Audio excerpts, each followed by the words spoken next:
It's 11 o'clock. This is Sky News Live from Westminster. Over the next 6 hours, we'll be assessing what's been dubbed the growth budget with our political editor, Beth Rigby, and our economics and data editor, Ed Conway.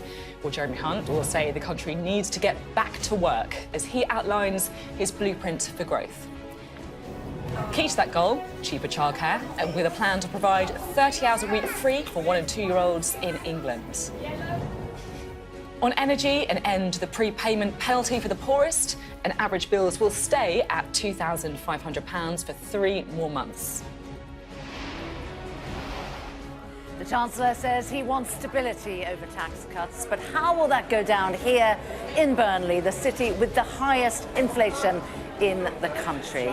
The corporation tax rise looks set to stay. Jeremy Hunt could face a backbench revolt if he doesn't prioritise business.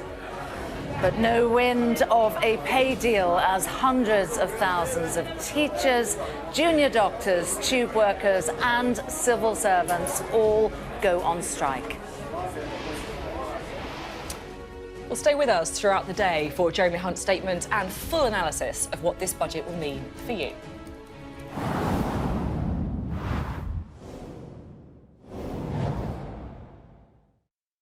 Morning from Westminster, and thank you for joining us for our special coverage of the spring budget. The Chancellor has made it clear that he is not going to splash the cash today, that he wants this budget to be about growth, stability and getting people back to work.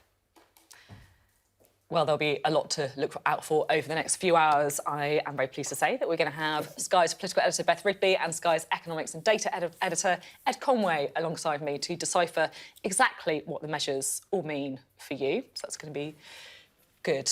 Now, Jeremy Hunt left number 11 Downing Street a short time ago. And when he stands up in the Commons in just under 90 minutes' time, it will be against a backdrop of punishing public sector strikes, some of which we've seen today, a stagnating economy and a cost of living crisis fuelled by high inflation. Now, there's a lot we don't know, but there are also quite a few things that we do know.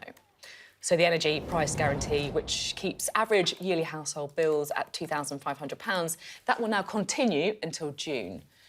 The Chancellor has also promised 30 hours of free childcare a week to working parents with 1- and 2-year-olds in England.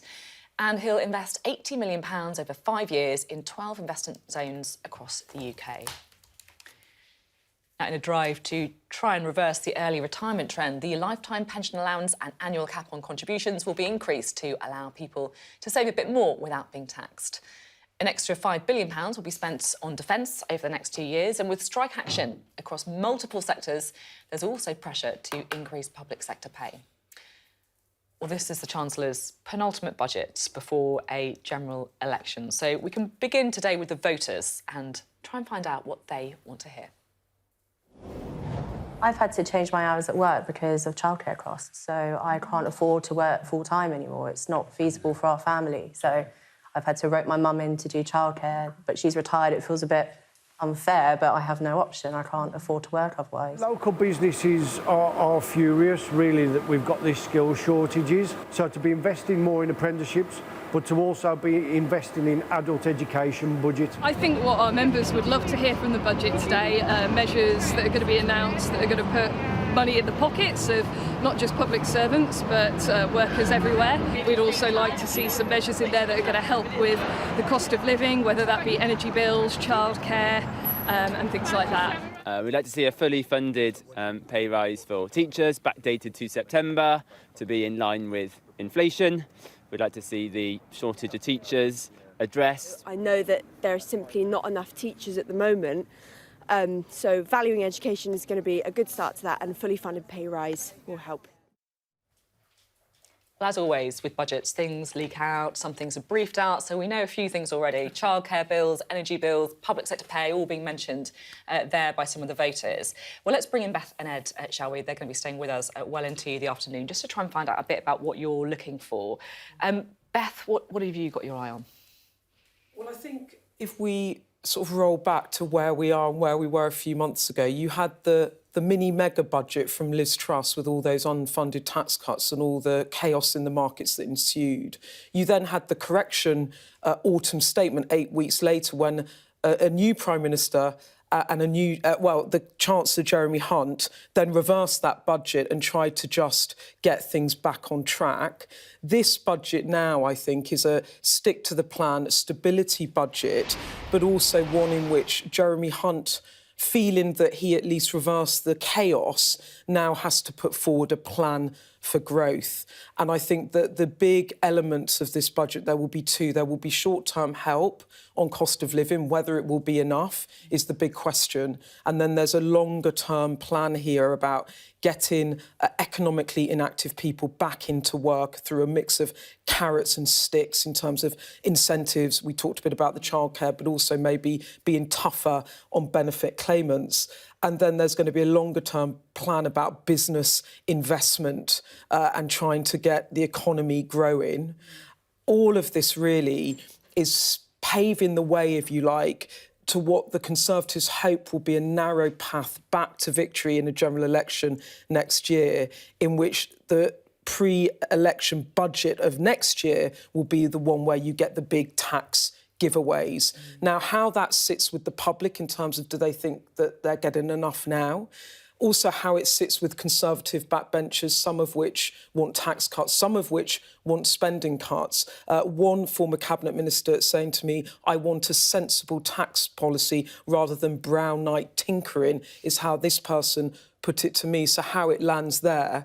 But I think in a sort of political terms, what Jeremy Hunt and Rishi Sunak will be hoping to do is not make the polling any worse, and tread this fine line between not making it worse and paving the way to get tax cuts to hopefully narrow the polls, give the public more of what they want in a run-up to having a stab at trying to win the next general election, because they are still 20-plus points behind in the polls. So at the moment, it's looking nearly impossible. Yeah, that landing zone, it's so small. Narrow, but they think they think they can find it, but you're right, it's so narrow. So I want to come back to you in a minute, but Ed, it's quite interesting to hear Beth there talking about growth. Give us a bit of a sense about the economic picture and the backdrop. You know, the interesting thing as well is that, the last time, we were 6 months or so ago when we were here for the mini-budget, chaos reigned in financial markets. Back then, it was the UK at the centre of it. Actually, right now, markets are looking pretty tense at the moment, but actually it's not so much the UK. It's what happened in the US with Silicon Valley Bank. Right now, Credit Suisse, a big Swiss bank, looking in shaky territory as well. So that's an interesting backdrop, OK, because the UK, has lots of banks in there in the FTSE 100. It's a big part of the economy here, and that's a part of the economy the Chancellor wants to be focusing on. But just, big picture. Shall I go through some of the numbers? Because it's partly, as with all these budgets, it's partly about what we get in terms of the measures, and we'll have lots on that, but it's partly also about what's happening with the state of the economy. And I can show you just how things are looking and how things indeed were looking not all that long ago when it came to economic growth.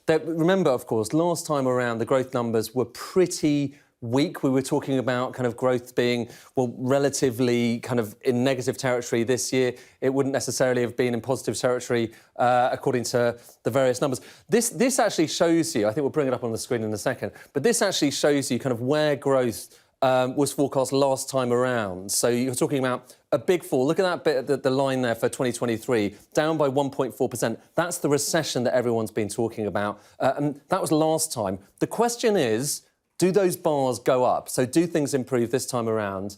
And the OBR, the Office of Budget Responsibility, they're going to put out their forecasts. Right now, this is what independent forecasters are forecasting. So you're talking, look at those red bars. This is not the OBR forecast for today. This is what independent forecasters are talking about. And the key thing is here, look at the difference between that minus 1.4% that was forecast for this year and the minus 0.6%. It's still possibly a recession, but it's nonetheless less bad, shall we say, than it looked last time around. Look, that differential there. But here's the key thing. Go out into the future and look, that red bar there, these are independent forecasts, I should say. So we're going to get the official OBR numbers later on, but it gives you a sense of where we may be heading. Weaker than was previously forecast off in the future. That's relevant because it determines how much money is coming into the exchequer. The higher these bars are, generally speaking, the more tax revenue you get, because the better the economy is doing, the more people are earning, the more money comes in. And as a result, your deficit doesn't look so bad. And you see that if you look at borrowing. And the reason we focus on these numbers, this is public sector net borrowing.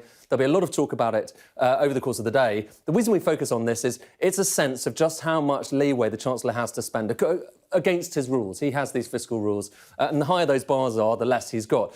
And it just shows you, I know the more borrowing there is, it just shows you that those economic growth numbers really factor in here, OK? So let's just factor in the fact that you've got stronger growth in the short run and weaker growth off in the future. And look at what those bars do if you just factor that into the economic model. Look at this.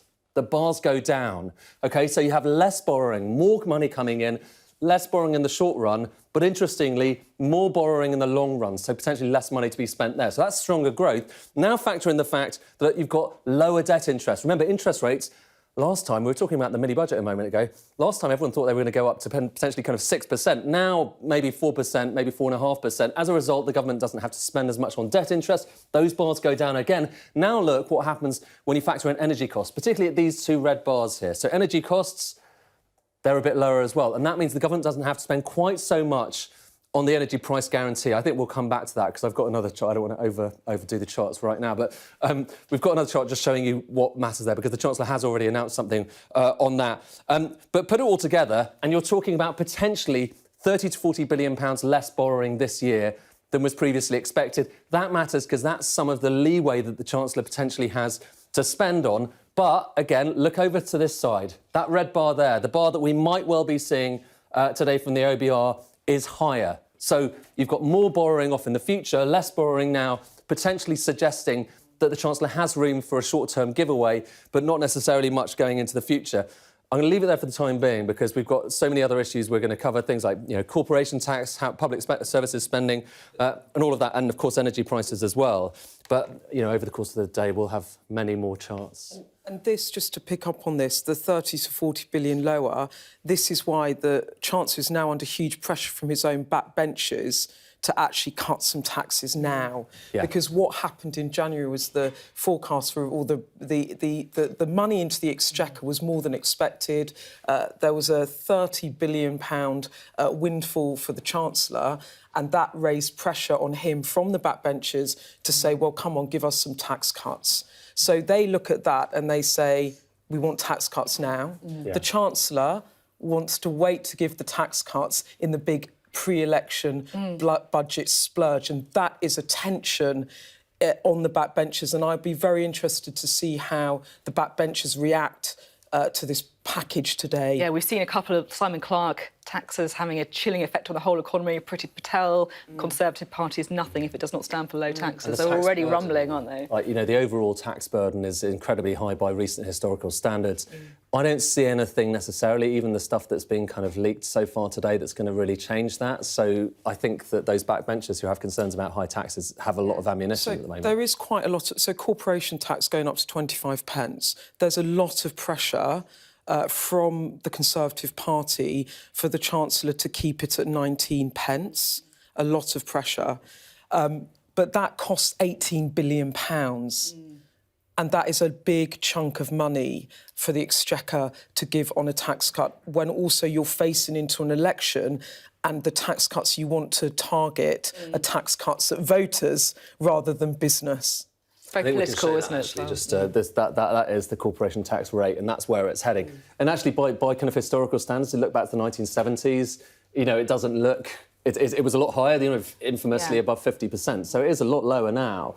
But like the scale of that going up in one big leap, that would be the single biggest jump that we've had upwards in that tax. And a lot of businesses saying, you need something to compensate from that. So the thing I, definitely be watching out for is, probably they're going to keep that. But what do they have in exchange for it? Do they have more incentives when it comes to investment? And that's really key. So super deduction, does that come back? Do we get... Because the super deduction was this system where basically people would get kind of more of a tax allowance if they're going to invest.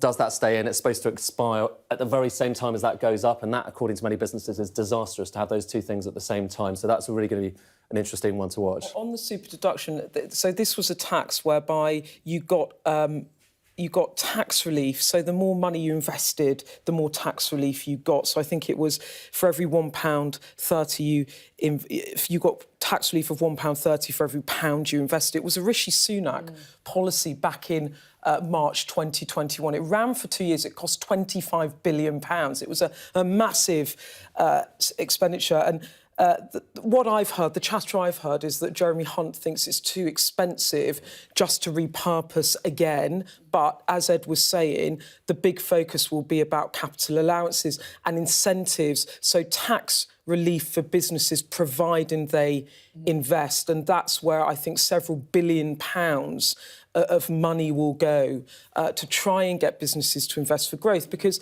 you know, you were talking, and you were talking about better than expected forecasts in terms of the economy. You know, just to remind ourselves, Rishi Sunak's 5 pledges to the public is halve inflation, get the economy growing by the end of the year, and cut long-term debt over the next 5 years.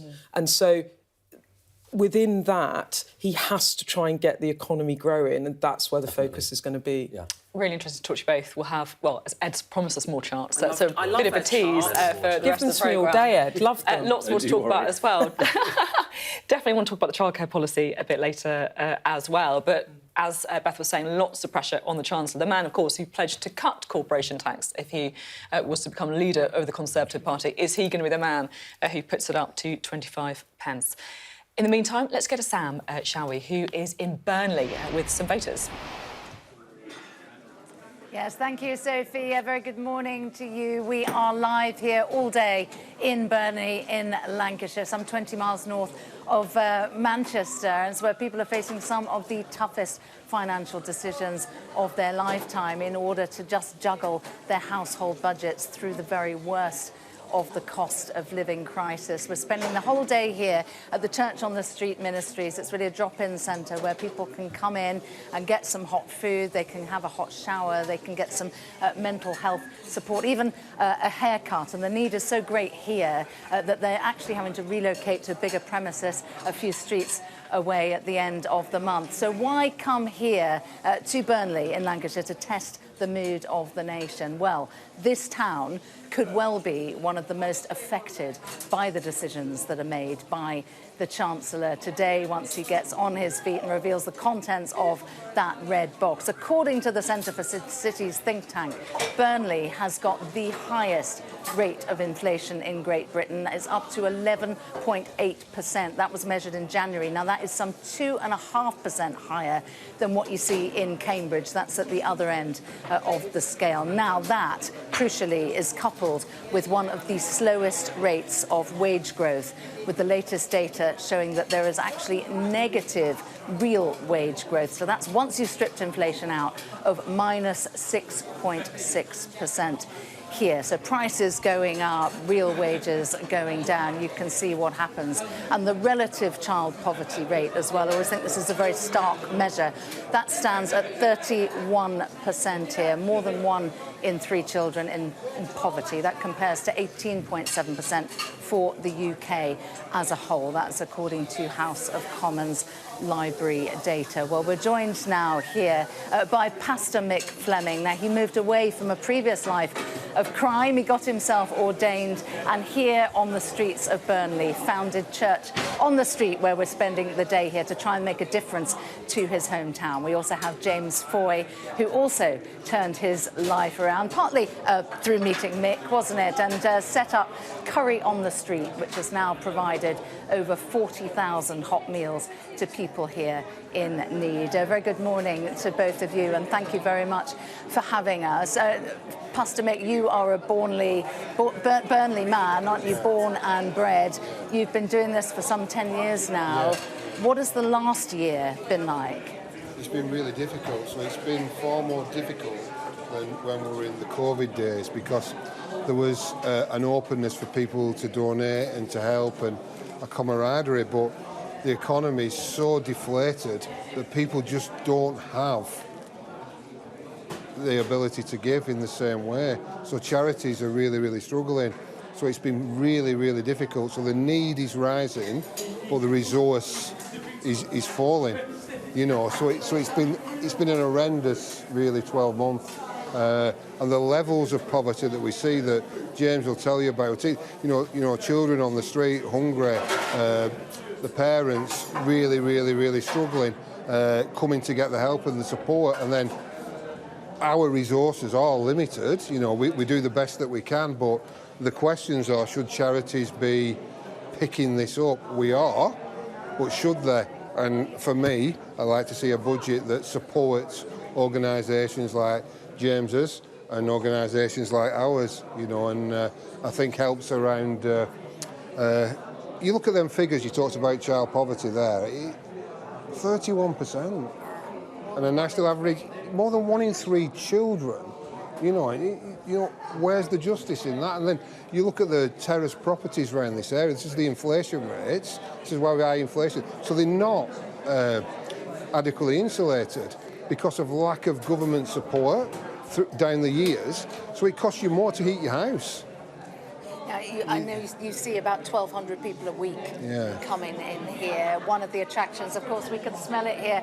It's the fresh food being cooked, homemade food being cooked in the kitchen there. But James, you're also helping out with this need, aren't you? So you were on hard times yourself. You saw what it was all about, and you decided to try and help other people. And you take curry to people around the area, don't you? Just tell us what you're seeing. Right, well, the poverty-wise, I've seen it growing and growing and growing over the last few months especially. And what we try and do now is give them a curry, give them a hot meal, and give them a bag of shopping with the essentials in. But what I worry about is the children as well. We're trying to educate the children with the parents to come out, help these people that are vulnerable. You know, if they're not so vulnerable, they can help. And we try and get them to help and then go into the schools and all that. We want to learn them while they're young to respect these people and stuff. You know, the vulnerable get a bad time. And you said they're coming out of dark, cold houses and standing in queues for an hour or two to get some food for their parents. In the snow, Thursday, when it was snowing Thursday night, we had about 70 people there. They'd been there quite a long time. They were absolutely freezing, but we managed to get a little donation so we could get some sleeping bags for the guys that were sleeping rough. And we have to pick them out, you know, we have to pick these guys out. I'm so worried about them because, like Mick says, we haven't got the funding. We haven't got that funding to help everybody. So this is why they're coming down, queuing up, getting in the queue a couple hours before, in the freezing cold with babies in the prams. You know, and there was one woman there with a baby in her arms, probably a month old. You know, and it's heartbreaking. It really is heartbreaking. So when you hear about levelling up, doesn't feel like that to you here in Burnley? No, it's a shock to me, to be honest. It's got worse and worse, you know. When I first started in Burnley, I started through Mick, really. I went and had a meeting with him and I said, can I do out to help? And he showed me where to go and where to set up. And that was like 4 years ago. Now, from then, I was doing about 12 curries a week. Now we're doing 300 curries. All staffed by volunteers? All done by volunteers. We can't afford to pay anybody. We can't afford it. We need people, but we need like a manager. We can't. I'm not going to get the manager, and I'm not going to get a proper driver. I've had to stop driving because I'm going blind. But I can't afford to pay a driver, and I can't get funding. And it's little things like that stop you doing your best. You know. So if you were to hear one thing from the Chancellor today that you would think that is just what we need, would it be about the children? What would it be about? It'll be about the children, but it's not just the one thing. I can't leave it at that. But it'll be about the organisations getting what they need. You know, we do need money. We do. We don't do it for money, but we need the money coming in. Okay.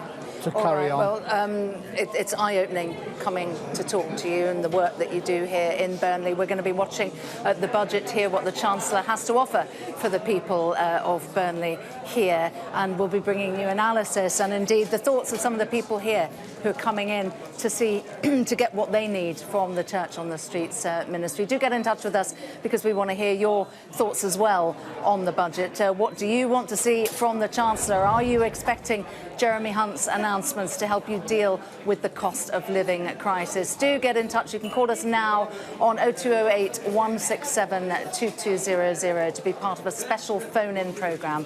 That's to have your say. Of course, that's what it's all about. We want to hear from you, and you can ask our experts any questions you might have. You can watch The Budget, Your Say. That's at 7 p.m. this evening, right here on Sky News. Back to you, Sophie. Thanks very much, Sam. Well, there'll be lots more from Burnley as we try and work out exactly how the Chancellor's measures impact people across the country. We've got a bit of a flavour of it already, haven't we? Beth, I want to talk to you about the childcare, well, I should say announcement, it was more of a leak, right? One of the rabbits escaping from the hat. I think it might have been a rabbit that escaped due to the good work of the great people at The Guardian, actually. Quite unusual. But it's one of those things where, look, it's probably the age I am, but my WhatsApp groups are absolutely lighting up over this policy. It is quite a big deal for some people. It is a massive deal, and I was once that soldier with toddlers and paying for 2 lots of childcare, and it is extremely expensive when you're in that spot in your life. And yes, so a big bit of a rabbit here is this free childcare announcement we're expecting for 1 and 2 years olds. Now, as you will well know, the government already has a policy of up to 30 hours of free childcare a week for 3 and 4 year olds before they go to primary school. And now they're looking at extending that. Now, when I was in that focus group in Wickham last week, you heard Charlotte, we had her at the top of the programme. For working parents, childcare and the cost of it is a very immediate and pressing issue for cost of living. We think that the Chancellor's going to expand provision to 1 and 2 year olds. That policy was actually costed at about £6 billion. It looks like the money the Treasury are going to put in today is about £4 billion, which raises obvious questions to me. Well, I think I know. So part of the explanation behind that, again, you know, we'll have to wait and see the numbers, is it's called a dynamic scoring, and so it should cost £6 billion, but then they expect the economy to do a bit better to the tune of bringing in an extra £2 billion, so in net terms it does end up at £4 billion. And is that because you're basically encouraging people back to work who might not be able to work because of the cost of childcare? Because it's got these twin kind of goals, hasn't it? What are we facing at the moment? A lot of people, economic inactivity has gone up enormously. Actually, again, sorry, I've got another chart about that, so if we bring it up, we can show you. Economic inactivity has gone up really sharply around the country, and part of what we're seeing here, look at that line there, particularly the bit on the far right-hand side where it's going up. So since the pandemic, that's a lot of people just not going back into the workplace, whether it's people who have children who are working from home or indeed not able to work from home, or whether it's pensioners. So part of this is coming back to that. Yeah, and actually there's 1.1 million vacancies in the job market at the moment because of partly Brexit and, migration. That's a big issue. And so the government want to try and get economically inactive people back into work. So at one end of the scale, there's childcare support. At the other end of the scale, and I think this could potentially be quite a controversial policy, we're expecting the government to lift the lifetime allowance on pension funds. Now, at the moment, it's capped at 1 million. So once your pension fund hits 1 million quid, you can't keep putting money into it. We think they're going to lift the cap maybe to up to 1.8 million. I don't need to tell you with those figures that this only affects a small percentage of people in society. Why are they doing it? Well, they're looking at trying to bring professionals in their 50s, particularly in medicine. They're trying to incentivise them to get back into work because they think, I've maxed out my pension, I'm now being taxed more on my income. Do I need to work when also I've got this massive pot of money to enjoy an early retirement? But I think that the risk politically of that is, say that's a £2 billion policy, that's a £2 billion policy very much directed at a very narrow group of people who are very, very wealthy already. So I'm interested to see how that looks on the scorecard. But what you see in it, Sophie, is help for parents, trying to incentivise elderly, and then with universal credit as well, more support for childcare payments for those on universal credit. The other thing they're going to do is reduce the ratios. Now, this is the rules around how many carers do you need to look after how many toddlers in a childcare setting, and it used to be one adult for 4 3-year-olds, and they might loosen that ratio to say 1 adult in 5. And the reason that matters is, of course, if they're looking after more children, then it drives down the cost. That also raises questions about, childcare standards. But this is a whole package about getting people back into work.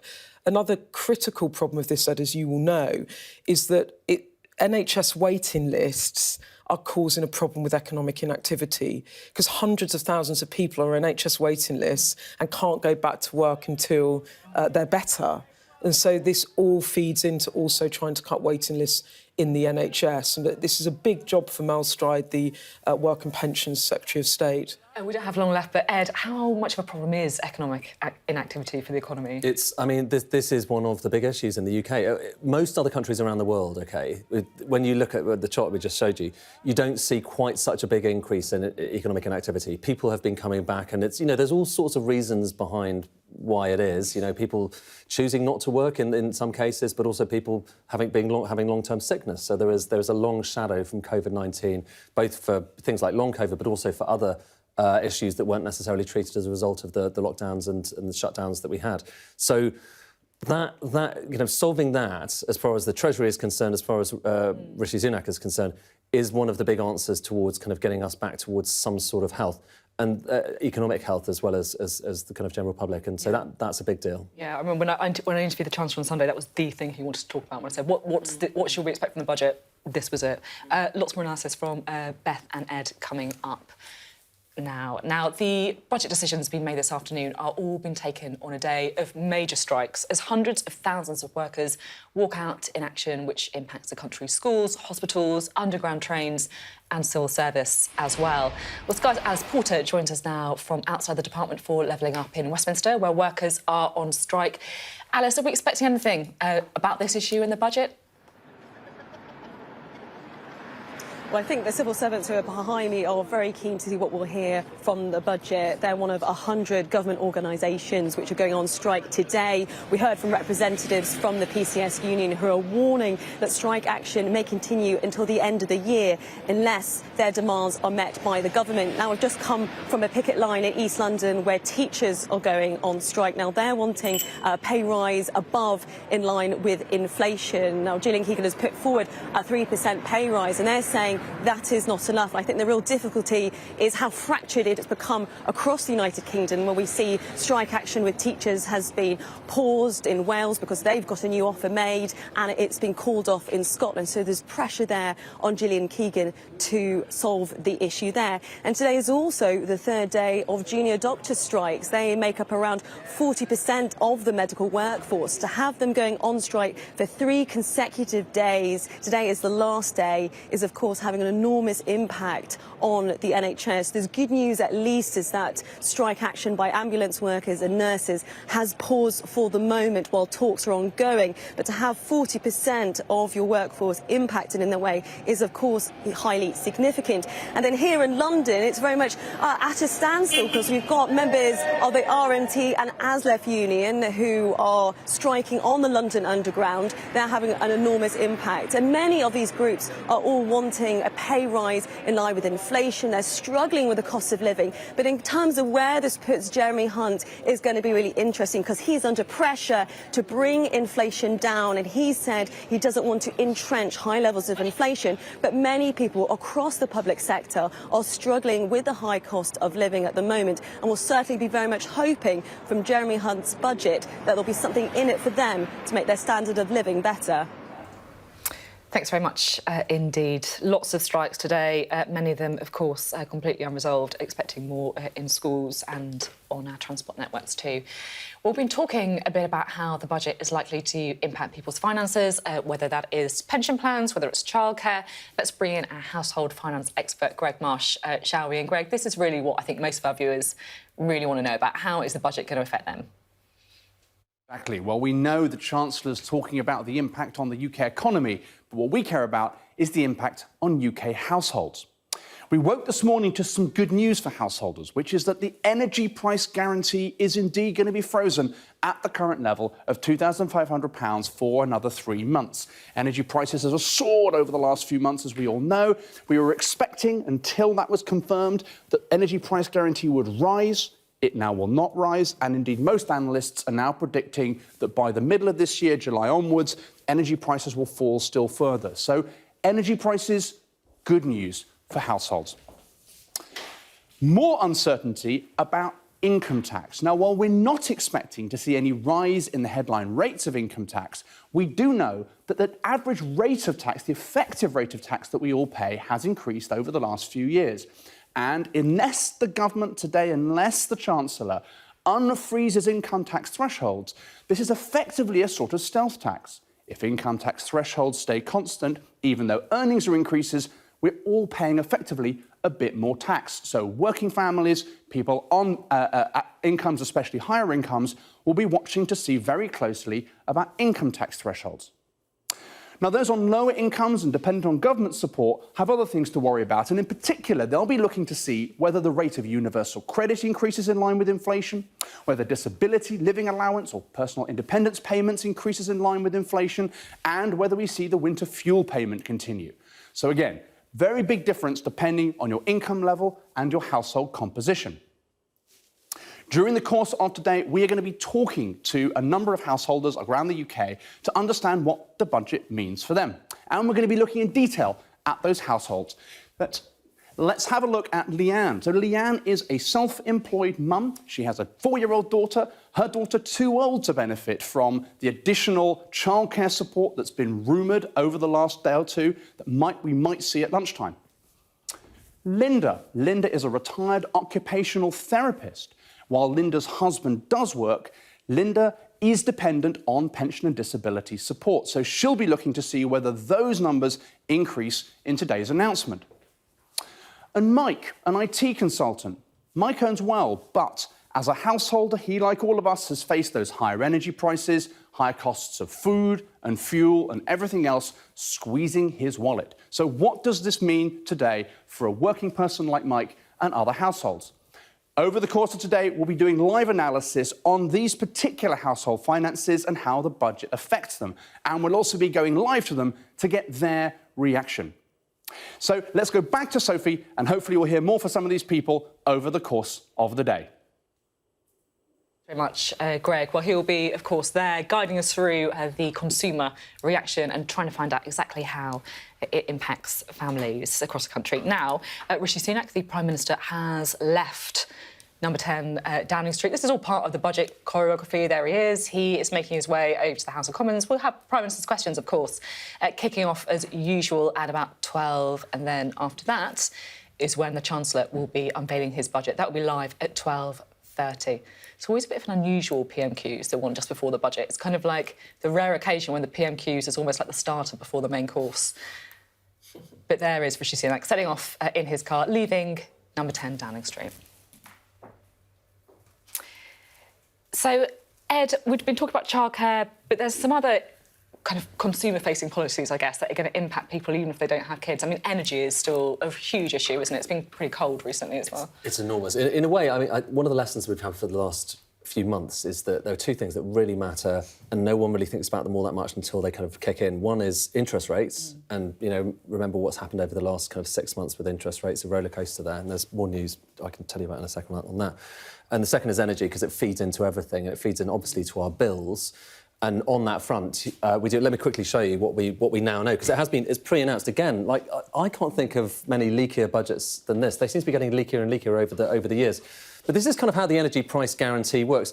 The blue bars there are just showing you what the Ofgem price cap is. It's basically the rate at which an average household might be expected to see their energy bills. And what happened in the last kind of 6-month period is that because of really high wholesale prices, those bills were going to be way into this kind of stratosphere, heading towards kind of £4,000 for the average household. But instead, along came the energy price guarantee and basically kind of capped the rate, I should say the rate, because it doesn't cap the absolute amount that you end up having to pay, as you will have probably experienced by now, but it does cap the rate at that £2,500 level. And that difference there, you see those bars, the bit above the white line, that's basically what the government has had to pay. That's why this has been moderately expensive, but those bars were seen as being far higher before, so they haven't had to pay quite so much, which is partly why they have a bit more money to spend.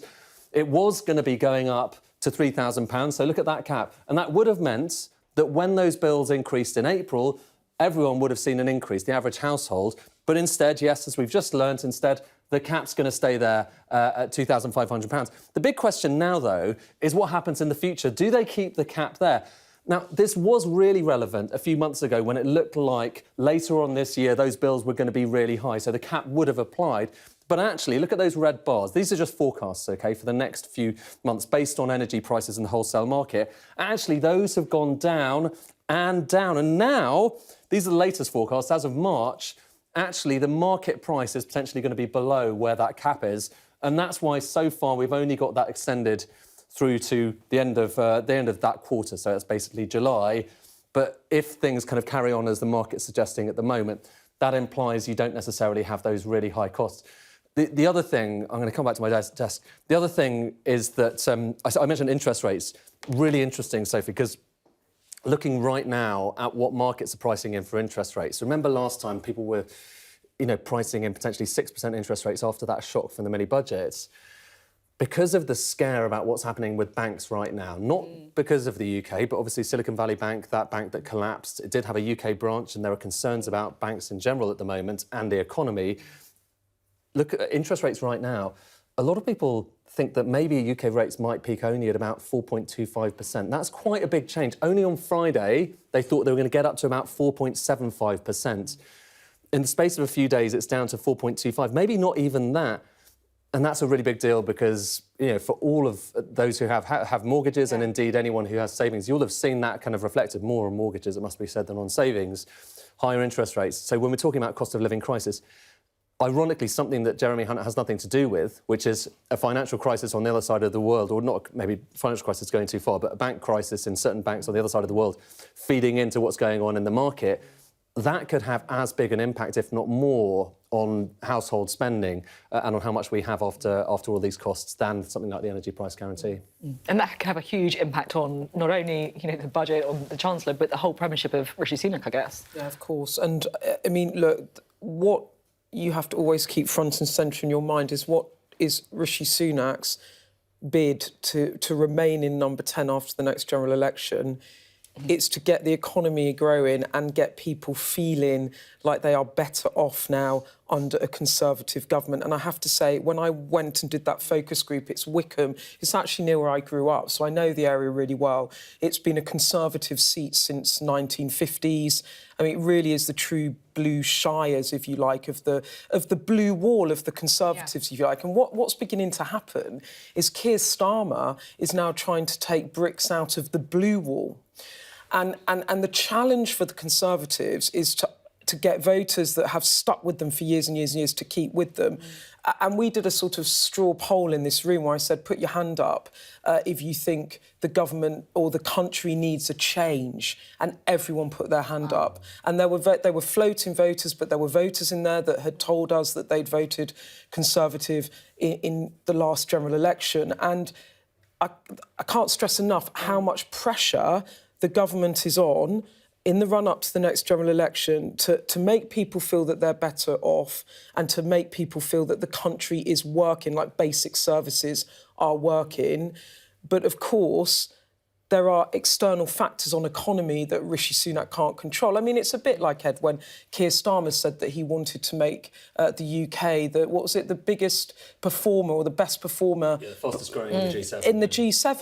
Yeah. It's like, well, you can't control what the other six do, so why make a target like that? But, it's credibility as well. Probably that you picked that up in your focus group as well. The government's credibility after what happened last year, regardless of how well this goes and the growth, that's been really badly damaged, and the question is whether Rishi Sunak can repair that or whether the damage is done. Particularly for a party that's always tried to position itself as a party of economic credibility and responsibility. Thank you both very much indeed. Let's get back to Burnley, shall we? We were talking a lot with Beth there about how it really matters what voters in some of these key seats think of the budget. Let's go to Sam Washington.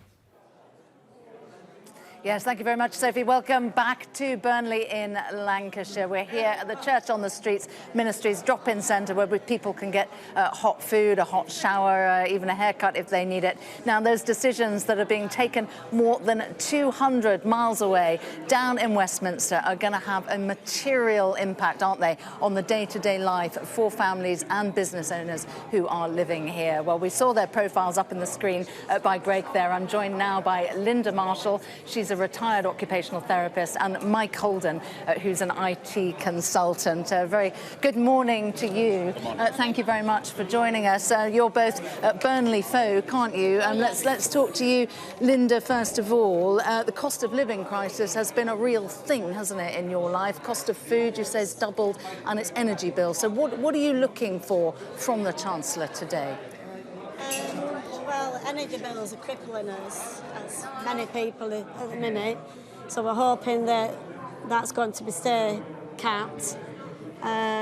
Even if it is, But even if it's capped, yes, it's still too ease. expensive. But I dread to think what will happen if it does go up even more. And also interest rates, the mortgage rates have gone up as well, which ours has gone up since we, the contract ends. But for many people, that's causing, they're paying double the amount of what they're paying at the minute. It's not too bad for us at the minute because we don't have a big mortgage, but for most people. But you're retired, your husband works full-time, and your son, who's 38, has had to move back in with you because his costs were too expensive. Yes, he lived in Digsbury, Manchester for 7 years. Yeah, good job, works as a technical engineer. Was paying £1,000 a month for rent for his apartment. All the money he had coming in, even though he was getting a very good wage. Right, so he's had to come back to you. Out. So he's come back home to help us out as well because he.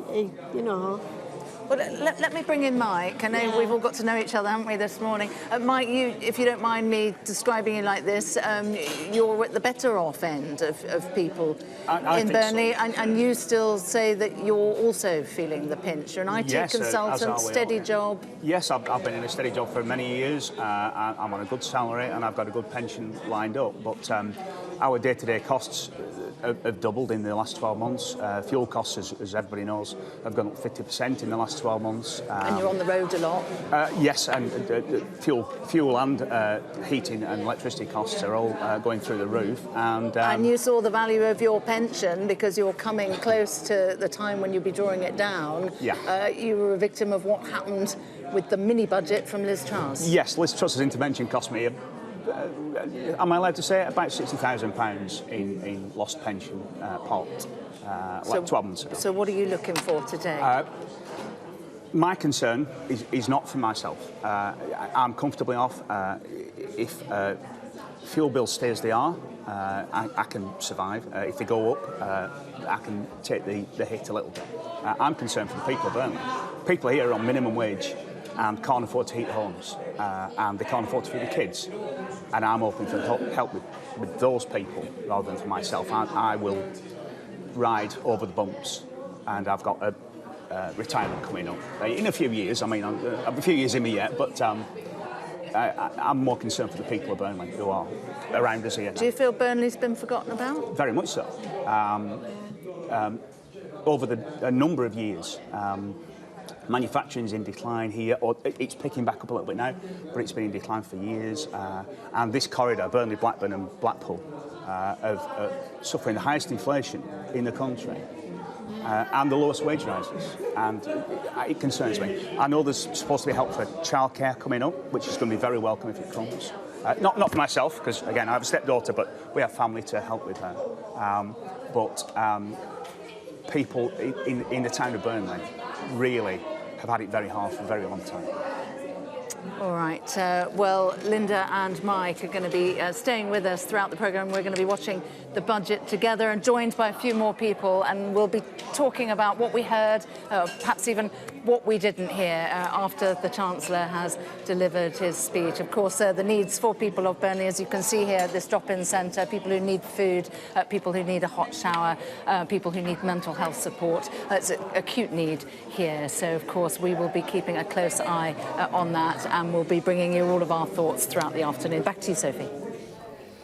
Thank you very much indeed, Sam. Now, we do have a little bit of news to bring you ahead of the budget, ahead of our PMQs panel that we're going to be with you in the build-up, of course, to the usual Prime Minister's questions. But we have had a bit of a readout from Cabinet today. It was an earlier Cabinet than usual, 8:30 a.m. this morning, so bright and early. And I can just bring you what the Chancellor said. He set out the improved economic picture, which he said was following his autumn statement, saying that paved the way for his growth budget. So clearly being dubbed a growth budget today. He also referenced plans for deregulation, plans to invest billions in carbon capture and storage and nuclear energy, and a boost to levelling up through those 12 investment zones across the UK. He also outlined a significant package, in his words, this is rather than mine, to help people get into work, ranging from support for the over 50s, so we're talking there about the help for pensions and pensions contributions that Beth was talking about a bit earlier, those on benefits, parents. We have heard a bit, of course, about the childcare proposals and also those with long-term health conditions. So that was the budget readout in Cabinet this morning. Well, to just discuss all this, we are now joined by Theresa Villiers, who is the Conservative MP for Chipping Barnet. She was the former Shadow Financial Secretary to the Treasury and the former Northern Ireland Secretary too. James Murray, the Labour MP for Ealing North and the party's Financial Secretary to the Treasury. And we're also joined by Layla Moran, the Liberal Democrat MP for Oxford West and Abingdon and the Lib Dem spokesperson for Foreign Affairs and International Development. Great to have you all here. Theresa, let's go to you first. We heard there a bit about the Chancellor's growth plan, all about trying to tackle economic inactivity. What are you expecting from the budget? Well, I think it seems like there's going to be a little bit of good news showing that the difficult decisions taken in the autumn statement have paid off. But growing the economy is clearly one of the Prime Minister's 5 priorities. We have to do it. It's the key to everything else, to funding our public services. And I particularly welcome the suggestion that there's going to be some extra help with childcare costs.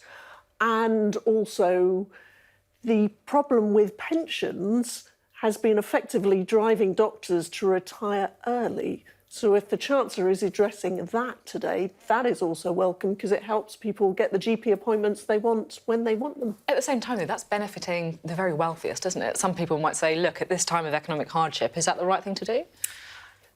There has to be a balance here, and even with sort of more positive economic signs, there are still constraints on what the Chancellor can do. But genuinely, I think this pensions taxation problem is serious. It is part of the reason why the NHS is under the strain it is. And so I think it is important that we do fix it. OK, let's talk to James Murray now. Childcare, that's something that Labour's been talking about an awful lot. You must think this is good news. Well, as you said, my colleague Bridget Phillipson has been talking a lot about childcare because it's absolutely essential to help parents and families across the country. It's also essential for economic growth to make sure that parents have that support to go back to work when they want to. But, let's see the detail. We're still feeding on rumours and press leaks at the moment. Let's see the detail of what the government is proposing. And also, let's see, how is it going to be paid for? When is this going to be delivered?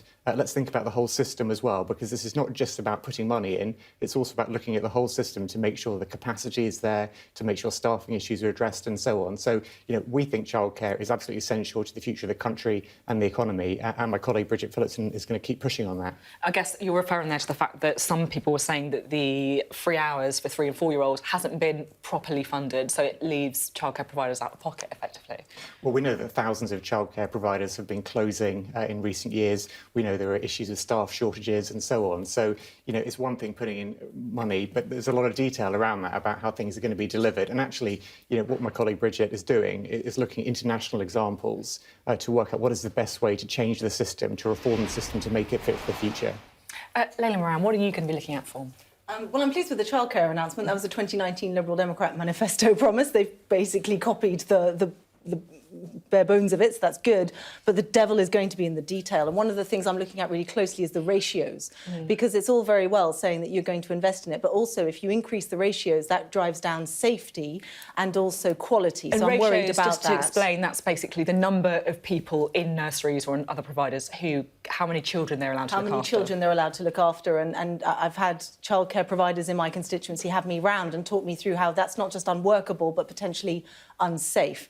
The other thing that I want to really focus on is, again, the devil in the detail of the energy price cap announcement. Now, the government are desperately trying to claim that people are going to be so-called better off.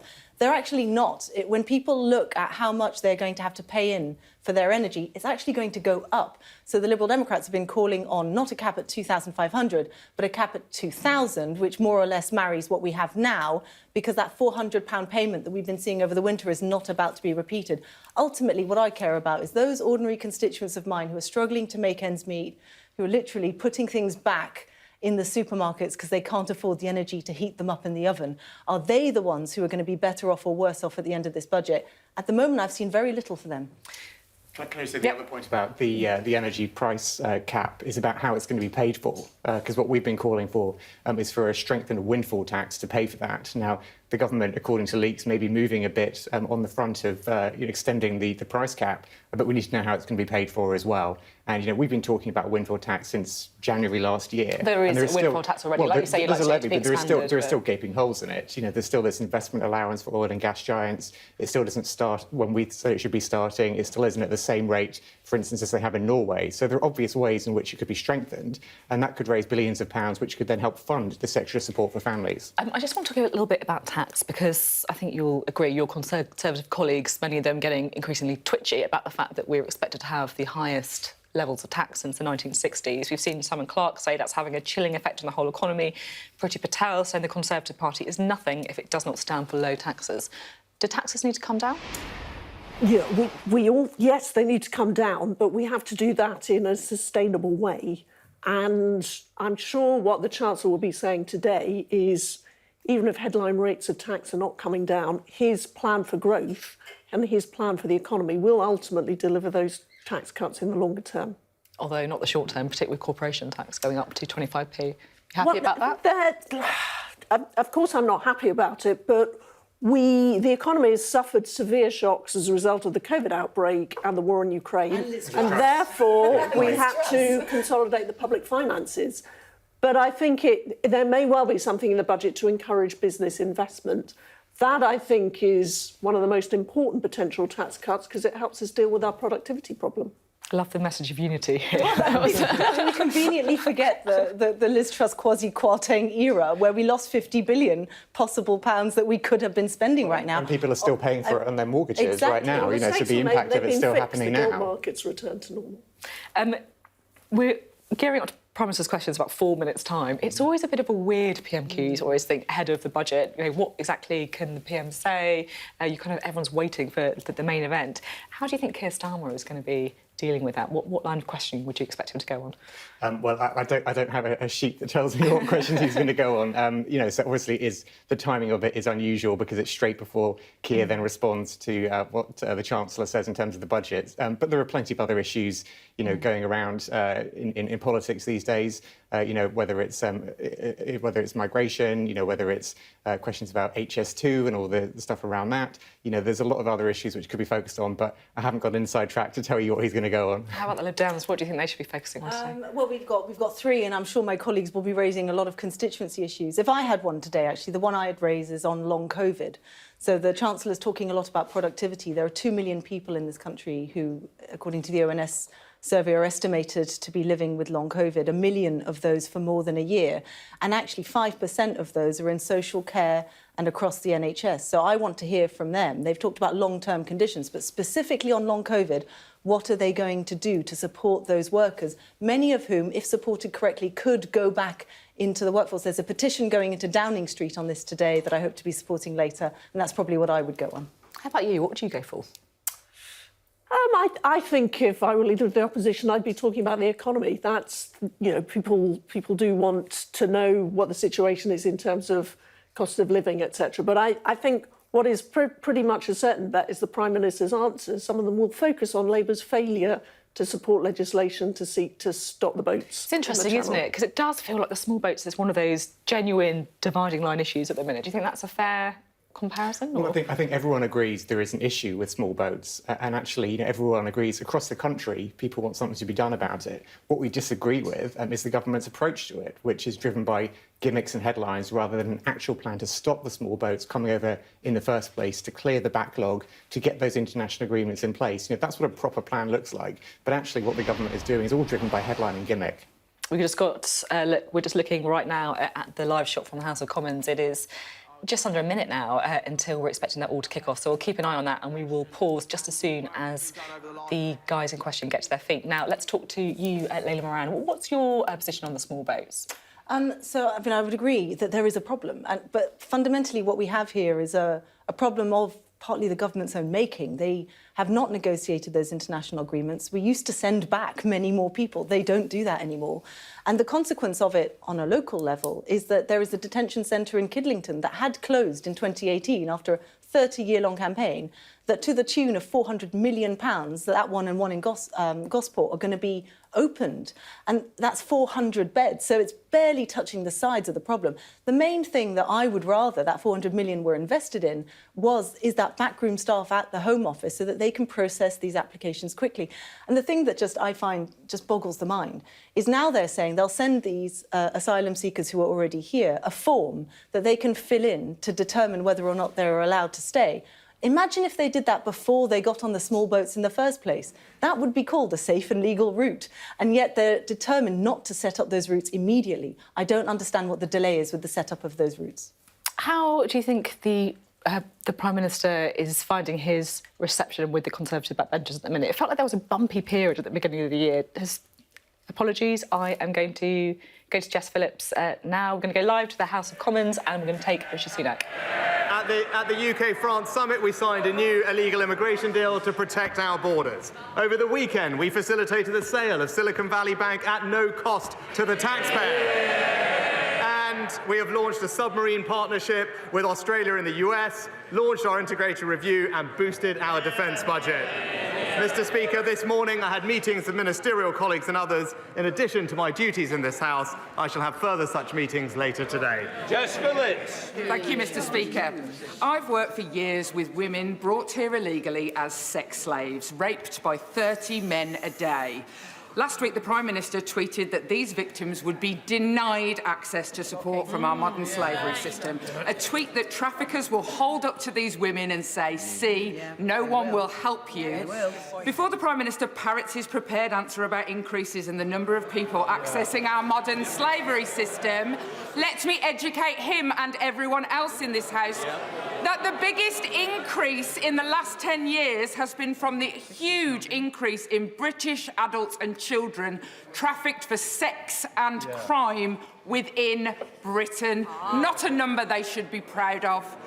How exactly will I help the next woman I meet brought here illegally from being repeatedly raped if she, as he tweeted, is denied access from our modern slaves?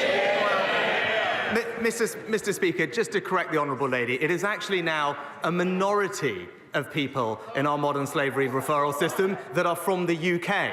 That was not the intention of the legislation when it was introduced. We have a proud record of supporting victims of modern slavery, and thousands of victims are supported every year here in the UK, and that will not change as we grip illegal immigration. Danny Kruger.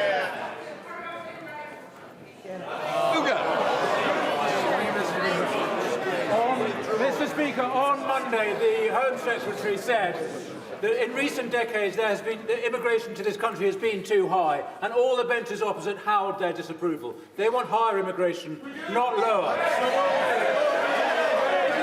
Does my one honourable friend agree that what we need to do is, rather than importing cheap foreign labour, we need to invest in the skills of our own young people and encourage businesses to do the same? Well, Mr. Speaker, my honourable friend is right that we do need to encourage long-term investment in the domestic workforce. We'll hear more from this in the Chancellor later this afternoon, but the Department for Work and Pensions is directing support at sectors with labour shortages like construction and social care, and our new skills boot camps are part of a dramatic rebooting of our skills system to support workers to get the skills that they need. We now come to the Leader of the Opposition, Keir Starmer. Thank you, Mr. Speaker. Last summer, the Prime Minister claimed he wanted to protect free speech and put a stop to no platforming. So how concerned was he by last week's campaign by Tory MPs to cancel a broadcaster?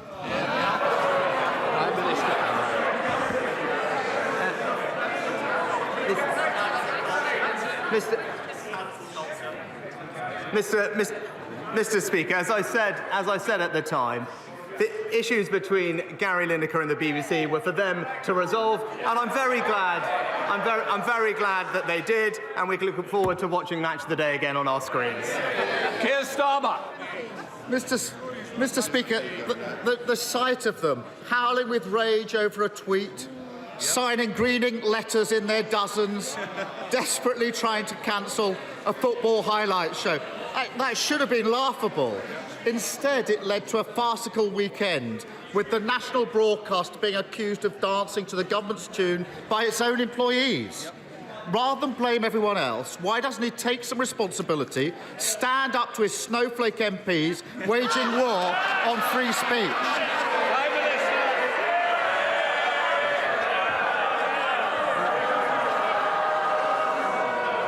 Mr. Speaker, Mr. Speaker, just the usual political opportunism from the leader of the Labour Party. Because I don't know if he noticed. But actually first the Shadow Attorney General and then the Shadow Home Secretary actually criticised the language that had been used in the tweet. But what a surprise. He saw the chance to jump on a political bandwagon and changed his mind. Keir Starmer. So, Mr. Speaker, I'm not being funny. I think our constituents want to get to the budget. The more that you shout, the more you progress questions. So please, my constituents interested if yours aren't. Keir Starmer. Mr. Speaker, they want more of a Prime Minister who doesn't understand. You can disagree with what somebody says, but still defend their right to say it. If he doesn't understand that, we're in a real problem. Does he accept that people's concerns about the BBC have been made worse because the government chose to put a Tory donor with no broadcasting experience in charge of the BBC? Prime Minister. Mr. Speaker, as he well knows, the BBC chairman was appointed before I became Prime Minister. He was appointed. And the same applies to this side. This budget matters to the people of this country. They want to hear it. Don't keep questions going longer than need be. Prime Minister. Mr. Speaker, there was a rigorous, independent and long-established process. That appointment was supported by expert panel members, as well as the cross-party DCMS Select Committee. Now, it's right. That process is being independently reviewed by the Office for Commissioner of Public Appointments, and we should allow that review to conclude. Keir Starmer. Mr. Speaker, the problem is the chair of the BBC isn't just any old Tory donor. He's so close to the Prime Minister. Order. Mr. Fabricant, I want you to be in for the budget. Cup of teas don't want to come that early. Mr. Speaker, he's no ordinary Tory donor. He's so close to the Prime Minister, he's been described as his mentor. He helped arrange an £800,000 credit line for the former Prime Minister. A minor detail he forgot to tell the Select Committee, which scrutinised his appointment. Does the Prime Minister think that his friend's position is still tenable? Prime Minister. Well, Mr. Speaker, as I've just said, the independent office for Commissioner of Public Appointments is reviewing what was a rigorous independent process to appoint the chairman. Instead of prejudging and preempting that review, we should let it conclude and wait for the outcome. That is the right way to do things, and that's what the government will do.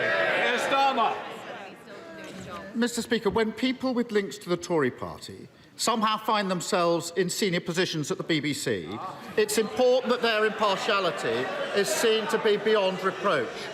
So has the Prime Minister received assurances that no one with links to the Tory party was lobbied by Tory MPs or involved in the decision that saw Match of the Day effectively cancelled? Prime Minister. Mr. Speaker, as I said, these are matters. These are matters for the BBC to resolve. And it's right. It's right that the BBC, as an important institution, takes its obligations to impartiality seriously.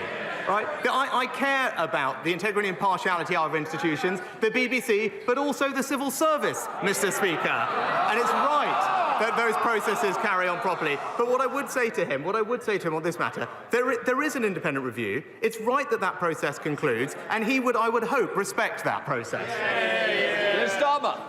He comes here today with these mealy-mouthed platitudes, pretending the actions of his party are nothing to do with him. But the whole country saw how he kept quiet and hid behind the playground bullies while they tried to drive someone out simply for disagreeing with them. An impartial public broadcaster, free of government interference, is a crucial pillar in our country. But isn't that put at risk by the cancel culture addicts on his benches, the BBC leadership that caves into their demands, and a Prime Minister too weak to do anything about them? Mr. Speaker, we're not going to take any lectures on cancel culture from the party opposite. But we know what this is about, and he's avoided it in 6 questions. They're actually the substance of the issue that this underlied this tweet. And that's what has he done in this past week. The only thing he and his party have done is voted against our bill to stop the boats, Mr. Speaker. Siding with people smugglers over the British people. That's the substance of what's happened. Instead, what have we done is conclude a new migration deal with France, Mr. Speaker. We've managed to sign a new defence partnership with our allies, the US and Australia. We've protected British startups and we have boosted defence spending. And that, Mr. Speaker, is what delivering for Britain looks like.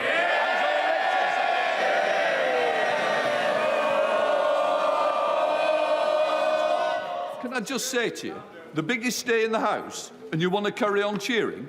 I'll tell you what, I'll be quiet. Because there is plenty of rumours I've mentioned in the tea room for all sides. So let me say, Angela Richardson wants to get on with the questions. Angela. Thank you, Mr. Speaker. For decades, Surrey Research Park in Guildford has been home to our pioneering space sector, with Surrey Satellite Technology Limited and now Surrey Space Centre's spacecraft project, which recently received £300,000 to train and recruit dedicated space engineers and create facilities to trial space-related technology. Will my right honourable friend join with me in welcoming this investment? And when his diary allows, will he come and visit Guildford to celebrate successful local innovation and job creation? Well, I can reassure my honourable friend that we are continuing to invest in the UK's thriving space sector, including in her constituency, a new £6.5 million scheme to support high-impact projects. Space South Central, as she knows, is already the leading regional space cluster in the UK. There's more investment coming, and I look forward to either visiting myself or the Minister of State for Science, Innovation and Technology to make sure that her companies get the recognition they deserve. SNP leader Stephen Flynn. Mr. Speaker, on Monday, as households in Scotland were awakening to freezing temperatures, they were met with the news that the electricity grid had been upgraded in order to meet the power demands of the Prime Minister's new swimming pool. So may I ask him, was it whilst he was taking a leisurely dip that he decided to leave households drowning in their energy bills? Prime Minister. Mr. Speaker, thanks to the actions of this government, what we've provided is over £1,300 to help families with their energy bills over the last year. Now, I won't want to preempt what the Chancellor is going to say later, but this is a government that is committed to continuing to help people with the cost of living, and that's what you'll hear later on. Stephen Flynn. You've got to wonder what planet he's on, Mr. Speaker, because for households in Scotland, energy prices haven't been frozen at £2,500. Indeed, the average bill in Scotland has been closer to £3,500, a near tripling in just under 2 years. But worse than that, the Chancellor is about to get to his feet and announced that the £400 energy rebate is about to be scrapped for everyone, not just in Scotland, but right across these aisles. So is it not the case that the Tories aren't freezing energy bills, they're looking to freeze households? Prime Minister. Mr. Speaker, actually, the government is delivering for people across the United Kingdom. Energy bills have been our priority, which is why over £1,000 of support, which is benefiting households in every part of our country. But he talks about delivery. It's now clear that we know because of the SNP that the trains don't run on time. The police are at breaking point. The police are at breaking point, and the NHS in Scotland experience the longest ever waiting list. Mr. Speaker, that isn't even my assessment. That's what we learned in the SNP's leadership debate last week. Aaron Bell. Thank you, Mr. Speaker. Independent retailers are the lifeblood of our high streets and critical to the regeneration of our town centres, so we should cherish and celebrate the entrepreneurs who set them up and run them. With that in mind, would the Prime Minister join me in congratulating the winners of my recent competition to find Newcastle's best-loved independent shops and market stalls, namely Tony Price Quality Butchers, McJulie's, Cheeky Cheesecakes, and the overall winner, Anasma Greek Bakery, who only opened in January 2021 and are already expanding to a second site. Well, I agree with my honourable friend about the incredible benefit that small businesses and independent retailers bring to our high streets and our economy. I congratulate the team at Anasma Greek Bakery for winning the competition, and I know that they will feel reassured by their government's investment in his constituency through the Towns deal that they have, and of course, funding from the Future High Streets Fund. Stephen Furry. Thank you very much, Mr. Speaker. Just ahead of St Patrick's Day, can I thank the Prime Minister for his recent deep engagement with Northern Ireland, in particular the conclusion of the Windsor Framework, and hopefully we will see the executive restored shortly. However, that executive is facing a spiral of budget cuts, which will stop it from transforming public services on an invest-to-save basis and investing in a prosperity agenda. So will the Prime Minister and indeed the Chancellor work with the Northern Ireland parties on a financial package in order to transform Northern Ireland, accepting the need for strict conditions and a real focus on key areas such as health, education, skills and infrastructure?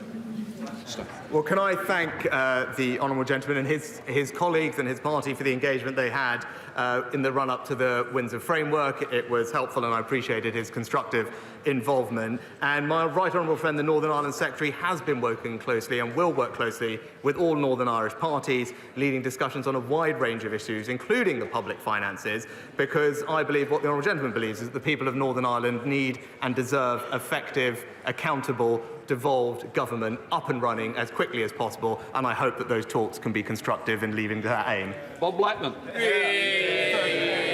Thank you, Mr. Speaker. In 2016, the current Mayor of London promised 0 strikes on London Underground.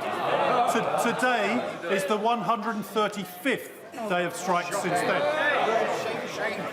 Will my right honourable friend join with me in condemning those strikes that have brought misery to the travelling public in London, and also condemn the Mayor of London for his failure to address this? Yeah, Mr. Speaker, my honourable friend is absolutely right about the misery being inflicted on Londoners by the incompetent running of TfL. It's worth bearing in mind, not only do the party opposite vote against our minimum service levels, which will provide respite for the hard-working British public, that the Mayor of London, since the pandemic, has received £6 billion of additional funding for transport services. So for us to be in the situation that we find ourselves in today is simply unacceptable. Daisy Cooper. Thank you, Mr. Speaker. An investigation reported in The Guardian and the BBC revealed that in the last year, on more than 450 instances, sewage was leaking into cancer wards, maternity units and A&E departments. Without urgent action, the legacy of this Conservative government on the NHS will be an image of a nurse cleaning up sewage around a patient in a crumbling hospital. Will the Prime Minister commit to that pledge of building 40 hospitals by 2030, including in West Hertfordshire, and will he establish a fund to repair those hospitals that are in a dire state of disrepair? Mr. Speaker, we are investing record sums in NHS capital to upgrade dozens of hospitals across the country, but in particular to build 40 new hospitals, and we are committed in particular to a new hospital scheme at West Hertfordshire Hospital NHS Trust as part of that programme, and the programme is working closely with the Trust on their plans in line with the approach that we have taken nationally. Mark Pritchard. Speaker, does the Prime Minister agree with me that agri-tech is a vital part of the UK economy, and in particular the excellent work of the Crop and Environment Research Centre at Harper Adams University in Shropshire? I know he has a busy schedule, but could he dispatch the Secretary of State to come and look at that research centre, and in particular the women leading science and maths at Harper Adams, and indeed leading the world? Well, Mr. Speaker, I agree with my honourable friend, and in particular Harper Adams is a fantastic example of the type of innovation and skills provision that we need in our agri-tech sector, and that's why I'm pleased post-Brexit that we can introduce the gene editing bill, Mr. Speaker, which will help drive productivity and efficiency in our agricultural sector even further. Speaker, the government promised the 40 new hospitals 3 years ago, and the Prime Minister's just expressed his intention to proceed again. 2 years ago, in St Mary's Paddington Hospital serving my constituency, a ward ceiling fell in during floods, the eye hospital was closed by a fire, and the birth centre and maternity wards are threatened by structural problems. This week, Trust managers said the infrastructure is having an increasing impact on staff and patients. We just can't afford to continue to waste money on failing buildings. But the hospital is waiting for the commitment from the government for the funding under the New Hospitals programme. Will today be the day that the Prime Minister commits to that specifically? Well, Mr. Speaker, as I said in my previous answer, the government is committed to the New Hospitals programme. We've committed record sums to NHS capital, not just for that programme, but for smaller scale upgrades across the country. And those conversations with her trust and others are happening in the same way across the country, and I look forward to those conversations continuing. Nicky Aitken. Mr. Speaker, governments at all levels, national and local, should always strive to deliver value for money for the taxpayer, particularly in a cost of living crisis.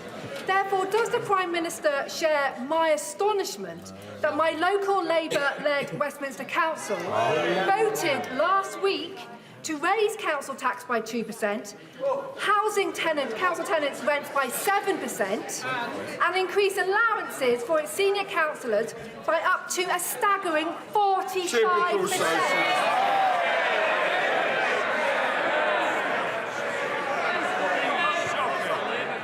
Prime Minister, you've got to answer.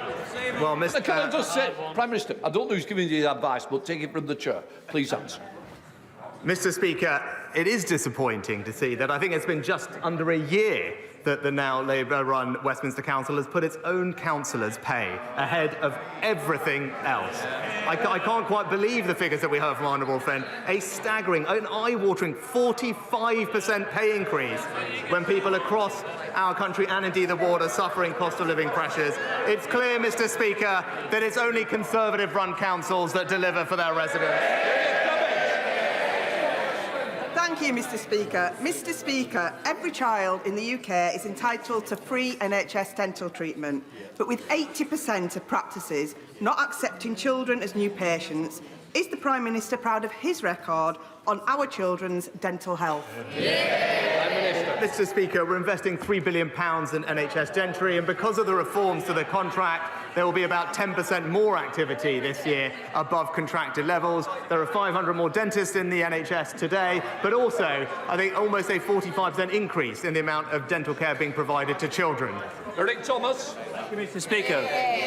5 years ago, £40 million of public funds were set aside for brain tumour research, but recent government figures suggest that a little as a quarter of that money has been deployed to researchers. The mechanism to distribute research funding effectively is broken. As a result, the brain tumour community has not seen the breakthroughs in treatment and survival rates that many of us believe they should have.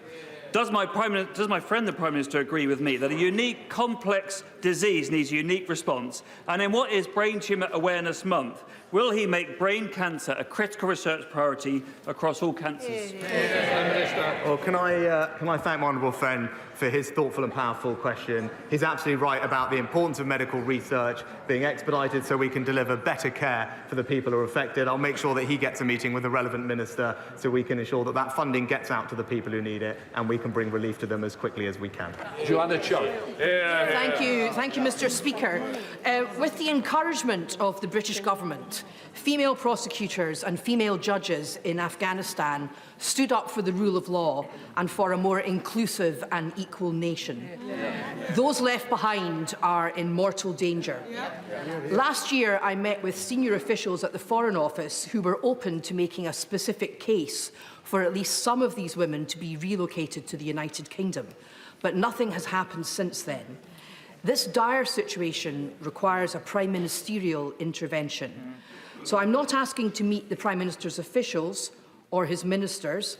I'm asking him directly, will he meet with me to see what we can do for these women? Prime Minister. I'm very happy to meet with the honourable lady, and she will know that we take our obligations to those who helped and served in Afghanistan extremely seriously, both through the ARAP scheme and the ACRS scheme. We have already brought 20,000 refugees from Afghanistan to the UK. We've worked closely with the UNHCR and others on those legal routes, but I'd be happy to meet with her to ensure that we're targeting our compassion, our generosity on the people who most need it and not those who are coming here illegally. Caroline Hanson. Mr. Speaker, at the height of the pandemic, centre-assessed grades allowed our young people to move forward with their lives. Lara, my very brave young constituent, is now battling cancer and will not sit the GCSE exams she has worked so hard for and could be left with only a certificate of recognition. In exceptional circumstances such as these, why can't the same principle apply? Would my right honourable friend, the Prime Minister, look compassionately at this situation? Prime Minister. Start by sending my best wishes to Lara and thanking my honourable friend for raising her case in Parliament. Of course, it's incredibly upsetting and challenging for children and young people to be diagnosed with a serious illness, and especially so close to their exams. Now, there are allowances that are made, and in the first instance, students will speak to their school or their college to make those reasonable adjustments, but I'll be happy to make sure that we work with my honourable friend to find a resolution in Lara's case. Dr. Rupa Hutt. Mr. Speaker, I welcome the PM's numeracy drive, but did he know that some 7.1 million adults in England are functionally illiterate? It's often diagnosed late in life, like with TV's Jay Blades, if at all. So would he thank the entirely voluntary Read Easy, who are turning this round at just £250 cost per new reader, and commit to a national strategy for eradicating this problem that's costing our economy $25 billion a year in lost competitiveness? Mr. Speaker, I agree with the honourable lady. Literacy and numeracy are critical for adults to be able to participate both in society and the economy. I'm happy to praise Read Easy for the work that they do. I look forward to learning more about them. But the best way to solve this problem is to ensure that our young children get the reading skills and training and education that they need. And I'm so pleased that because of the reforms introduced by this previous Conservative governments, particularly with phonics, we have now marched up the international league table and have some of the best results for reading that we've seen in a very long time. Richard Fuller. Thank you, Mr. Speaker. More than a quarter of the economic output of this country is in sectors overseen by some of our major regulators, such as Ofwat and Ofgem. But historically, there's been very little in the way of oversight to say whether they're doing a good job or a bad job, whether they're achieving international best practice or not. So can the Prime Minister look to see what he can do to address this historical oversight and enable regulators to play their part in ensuring economic growth? Well, Mr. Speaker, as always, my honourable friend makes a very thoughtful point, and he's absolutely right about the importance of our regulators in driving growth, competitiveness, investment in our economy. I know the Chancellor will have something to say on this later on, but he should rest assured that we will keep at it to make sure that there is accountability and oversight of our regulators. We all want to see more growth in our economy, and they need to play their part in delivering it. Reb Stringer. Mr. Speaker, 20 years after defeat in the Second World War, the first Japanese bullet train travelled the 300 miles from Tokyo to Osaka at 200 miles an hour. Isn't it a measure of the government's incompetence, lack of commitment to the regions, lack of commitment to infrastructure, that it is now expected that 24 years after a Conservative Transport Secretary announced that HS2 would happen, that Birmingham, Manchester and London will not be linked by that time? Mr. Speaker, we're actually delivering the biggest rail investment. Mr. Speaker, the biggest rail investment since the Victorian era. And I just gently point out to the honourable gentleman, compared to when Labour were last in office, the investment going into the north is 30% higher every single year under this Conservative government. We are delivering for communities across the north with more trains, more buses, more stations and more roads, because a Conservative government doesn't just talk about it, it gets on and delivers it. Sir Robert Neal. Thank you, Mr. Speaker. I hope very much that later today we'll hear news of help for motorists and small businesses. But for motorists and small businesses in Bromley and the rest of Outer London, they're going to be hard hit later this year by the Mayor of London's stealth tax in the form of an ultra-low emission charge. Cost money and jobs. Isn't it time to revisit the Local Government Act and revise it so that such charges can only be imposed on London boroughs with the consent of the boroughs themselves? Well, Mr. Speaker, my honourable friend makes an excellent point, and it's right that the Mayor of London should listen to the voices of commuters, of families and of small businesses as he inflicts his damaging tax on them. This government will always be on the side of those people, and this budget will deliver for them too. And completes Prime Minister's questions.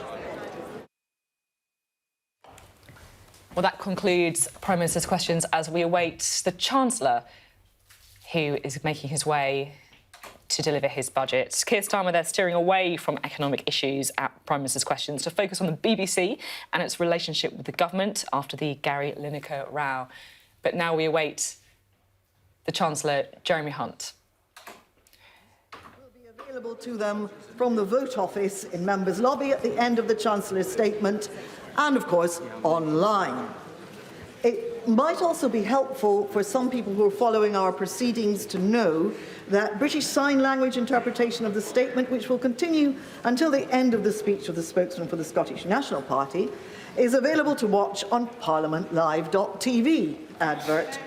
Live subtitling will also be available for the Chancellor's speech and the remainder of today's debate. I hardly need remind honourable members, but I will do for good measure, that they may not make interventions during the Chancellor's statement, nor indeed during the replies of the Leader of the Opposition, or even of the spokesman for the Scottish National Party. Call the Chancellor of the Exchequer.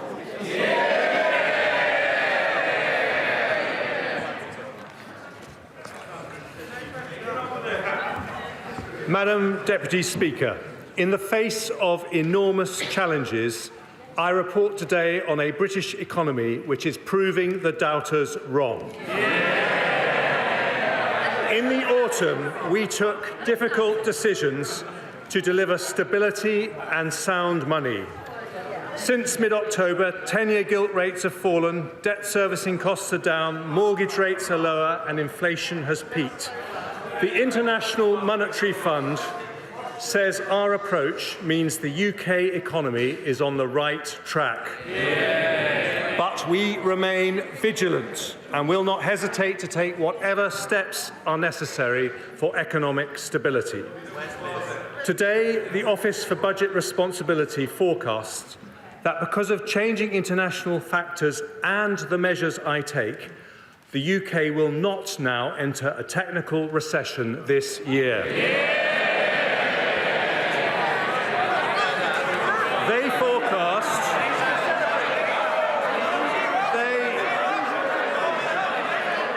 forecast we will meet the Prime Minister's priorities to halve inflation, reduce debt and get the economy growing.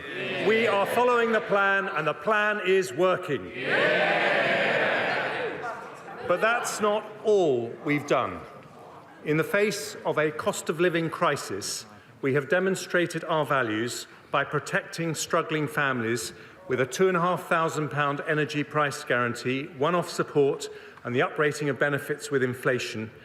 Taken together, these measures are worth £94 billion over this year and next, one of the largest support packages in Europe. That averages, Madam Deputy Speaker, over £3,300 of cost of living help for every household in the country. Today, we deliver the next part of our plan, a budget for growth. Not just the growth that comes when you emerge from a downturn, but long-term, sustainable, healthy growth that pays for our NHS and schools, finds jobs for young people and provides a safety net for older people, all whilst making our country one of the most prosperous in the world. Prosperity with a purpose, and that is why growth is one of the Prime Minister's 5 priorities for our country.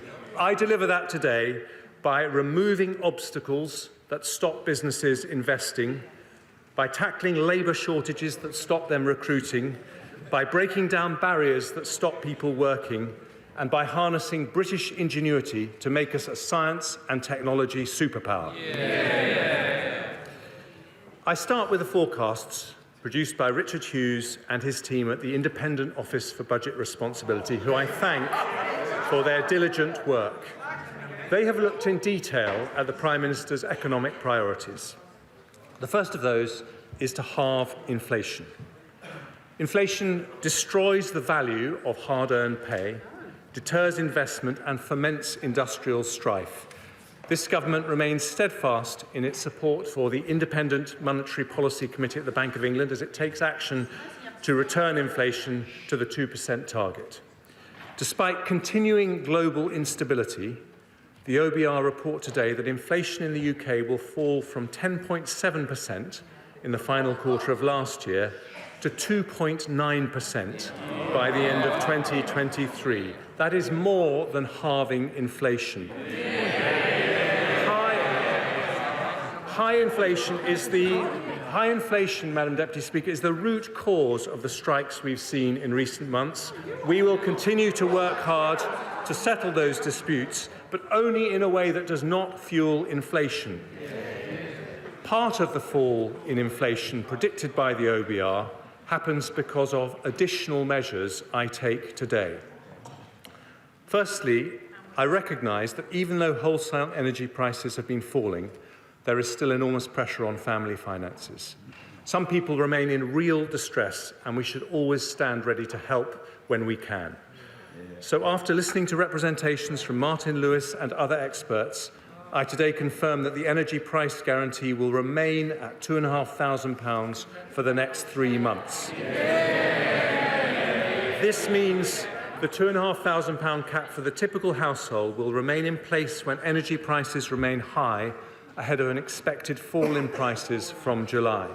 This measure will save the average family a further £160 on top of the energy support measures already announced. The second measure concerns over 4 million households on prepayment meters. They're often the poorest households, but they currently pay more than comparable customers on direct debit.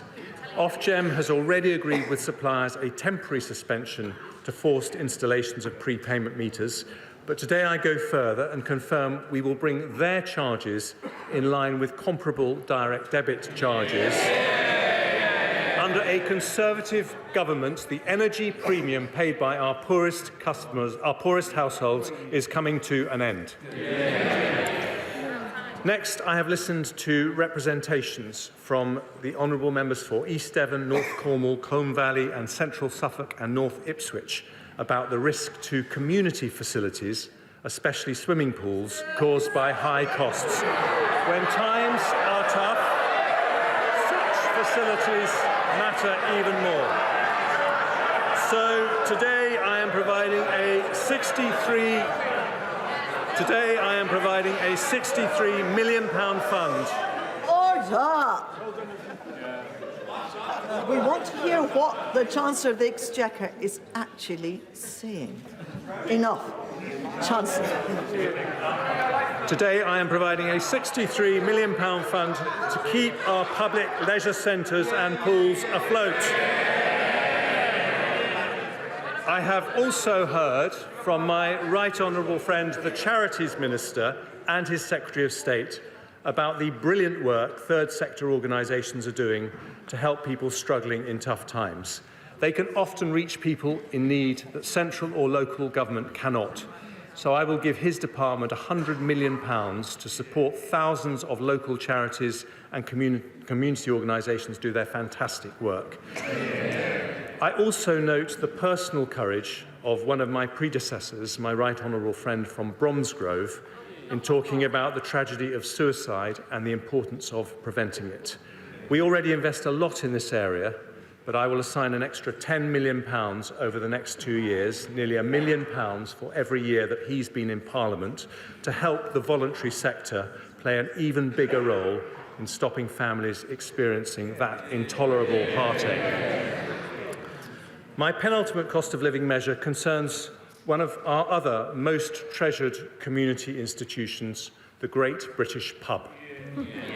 In December, I extended the alcohol duty freeze until the 1st of August, after which duties will go up in line with inflation in the usual way.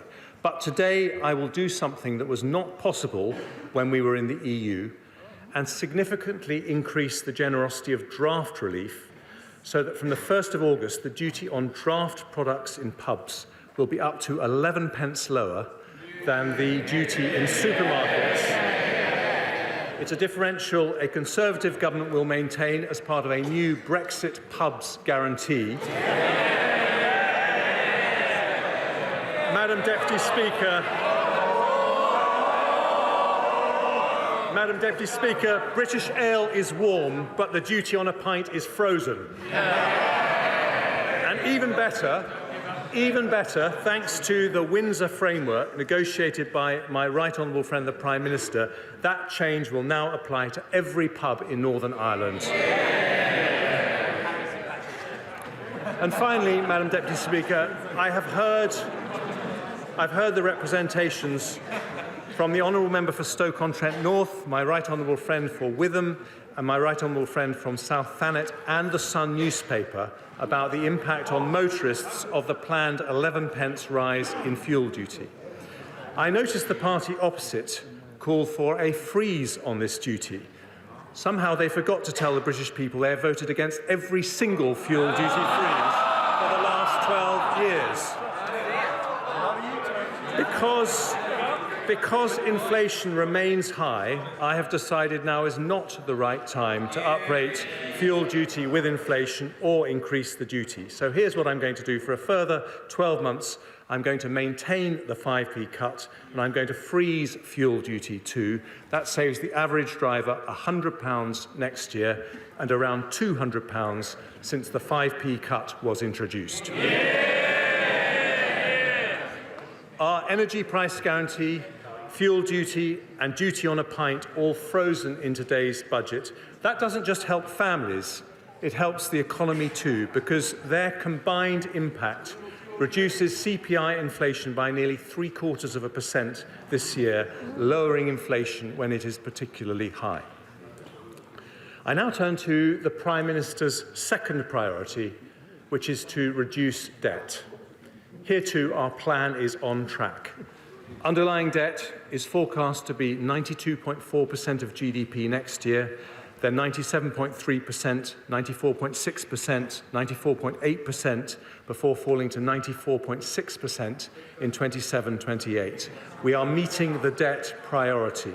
And with a buffer of £6.5 billion, it means we are meeting our fiscal rule to have debt falling as a percentage of GDP by the 5th year of the forecast.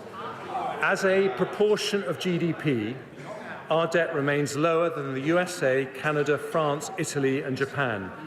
And because of the decisions I take today and the improved outlook for public finances, underlying debt in 5 years' time is now forecast to be nearly 3 percentage points of GDP lower than it was in the autumn. That means more money for our public services and a lower burden for future generations, deeply held conservative values which we put into practice today. At the autumn statement, I also announced that public sector net borrowing must be below 3% of GDP over the same period. The OBR confirmed today that we're meeting that rule with a buffer of £39.2 billion. In fact, our deficit falls in every single year of the forecast, with borrowing falling from 5.1% of GDP in 23-24 to 3.2% to 2.8% to 2.2% and 1.7% in 27-28. Even better, in the final 2 years of the forecast, our current budget is in surplus, meaning we only borrow for investment and not for day-to-day spending. Day-to-day departmental spending will grow at 1% a year on average in real terms after 24-25 until the end of the forecast period. Capital plans are maintained at the same level set at the autumn statement. We will uprate tobacco duty and we will freeze the gross gaming duty yield bands. We're also maintaining the starting rate for savings and ISA subscription limits, and we'll bring forward a range of measures to tackle promoters of tax avoidance schemes. Madam Deputy Speaker, taken together, today's measures lead to a slightly lower overall tax burden for the rest of the Parliament compared to the OBR's autumn forecast. Other parties run out of money, but a Conservative government is reducing borrowing and improving our public finances.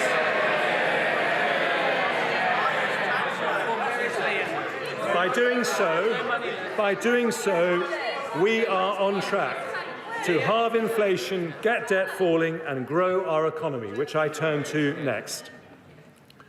Growth, Madam Deputy Speaker, is the Prime Minister's third priority and the focus of today's budget.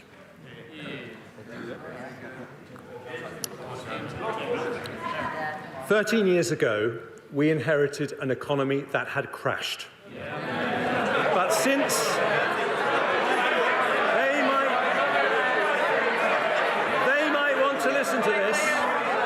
They might want to listen to this, because since 2010, we've grown more than major countries like France, Italy or Japan, about the same as Europe's largest economy, Germany. We've halved unemployment, we've cut inequality, we've reduced the number of workless households by 1 million. For the first time ever, because of rises in tax thresholds made by successive Conservative chancellors, people in our country can earn £1,000 a month without paying a penny of tax or national insurance. The party opposite opposed those tax reductions, but they have helped lift 2 million people out of absolute poverty after housing costs, including 400,000 pensioners and 500,000 children. That averages 80 pensioners and 100 children lifted out of poverty for every single day we've been in office. And today we face the future with extraordinary potential. The World Bank said that of all big European countries, we are the best place to do business. Global chief executives say that apart from America and China, we are the best country to invest in. We became the second country in the world to have a stock of foreign direct investment worth $2 trillion.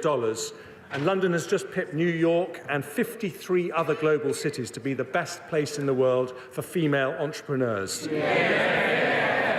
Declinists are wrong about our country for another reason.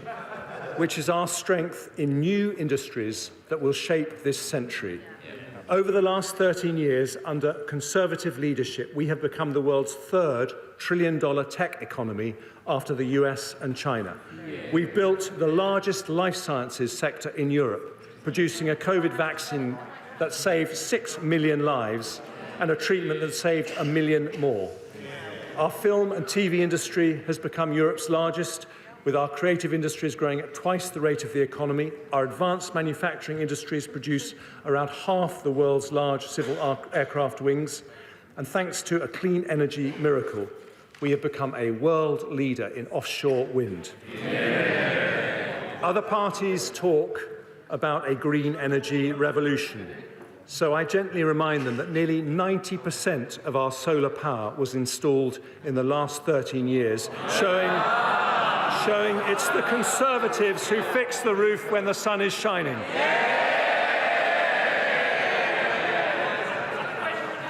Now, let's turn to what the OBR say about our growth prospects. In November, they expected that the UK economy would enter recession in 2022 and contract by 1.4% in 23. That left many families feeling concerned about the future. But today, the OBR forecast we will not enter a recession at all this year, with a contraction of just 0.2%.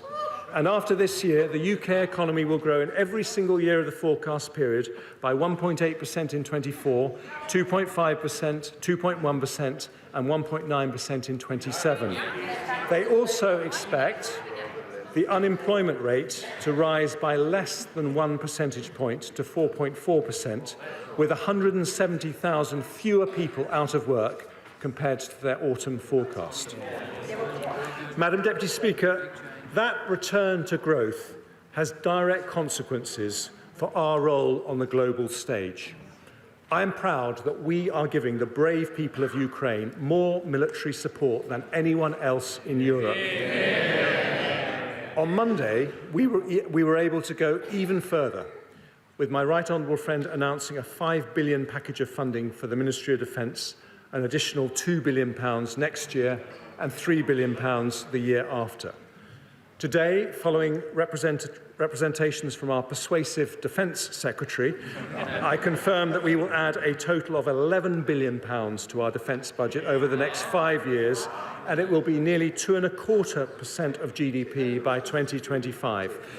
We were the first large European country to commit to 2% of GDP for defence, and we will now raise that to 2.5% as soon as fiscal and economic circumstances allow. And following representations from the equally persuasive Minister for Veterans Affairs, I am today also increasing support for our brave ex-servicemen and women. We will provide a package worth over £30 million to increase the capacity of the Office for Veterans Affairs, support veterans with injuries returning from their service, and increase the availability of veteran housing. But to be Europe's biggest defender of democracy, we must build Europe's most dynamic economy. That means tackling our long-standing productivity issues, including two in particular which I address today: lower business investment and higher economic inactivity than other countries. Too often, companies struggle to recruit, and even when they do, output per employee is lower. So today I set out the 4 pillars of our industrial strategy to address these issues. Colleagues will know from my Bloomberg speech, they all conveniently start with the letter E: enterprise, employment, education, and everywhere. I start, Madam Deputy Speaker, with everywhere. Our measures, well, they may not want to level up growth across the United Kingdom, but we do. This government was elected on a mandate to level up. We have already allocated nearly £4 billion in over 200 projects across the country through the first 2 rounds of the Levelling Up Fund. A third round will follow. Since we started focusing on levelling up, 70% of the growth in salaried jobs has come from outside London and the South East. And today we take further steps. Canary Wharf and the Liverpool Docks were two outstanding regeneration projects that happened under a previous Conservative government. I pay tribute to Lord Heseltine for making them happen because they transformed the lives of thousands of people. They showed what's possible when entrepreneurs, government and local communities come together. So today I announce that we will deliver 12 new investment zones, 12 potential Canary Wharfs. In England, we've identified the following areas as having the potential to host one: West Midlands, Greater Manchester, the North East, South Yorkshire, West Yorkshire, East Midlands, Teesside and once again Liverpool. There will also be at least one in each of Scotland, Wales and Northern Ireland. To be chosen, each area must identify a location where they can offer a bold and imaginative partnership between local government and a university or research institute in a way that catalyses new innovation clusters. If the application is successful, they'll have access to £80 million of support for a range of interventions, including skills, infrastructure, tax reliefs and business rates retention. Working together with our formidable Levelling Up Secretary, I also want to give some further support to levelling up areas under the E of everywhere. First, I will invest over £200 million in high-quality local regeneration projects across England, including the regeneration of Tipton Town Centre and the Marsden New Mills redevelopment scheme. I'm also announcing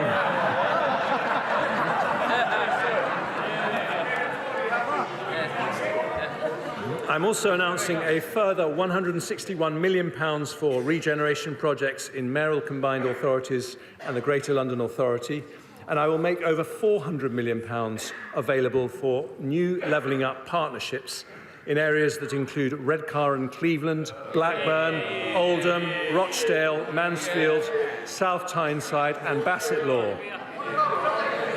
Having listened to the case for better local transport infrastructure from many honourable members, I can announce a second round of the City Region Sustainable Transport Settlements allocating £8.8 billion over the next 5-year funding period.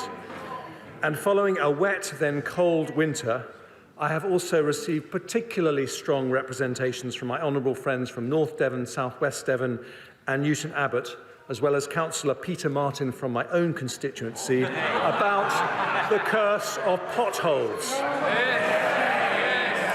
The spending review allocated £500 million every year to the Potholes Fund, but today I have decided to increase that fund by a further £200 million next year to help local communities tackle this problem.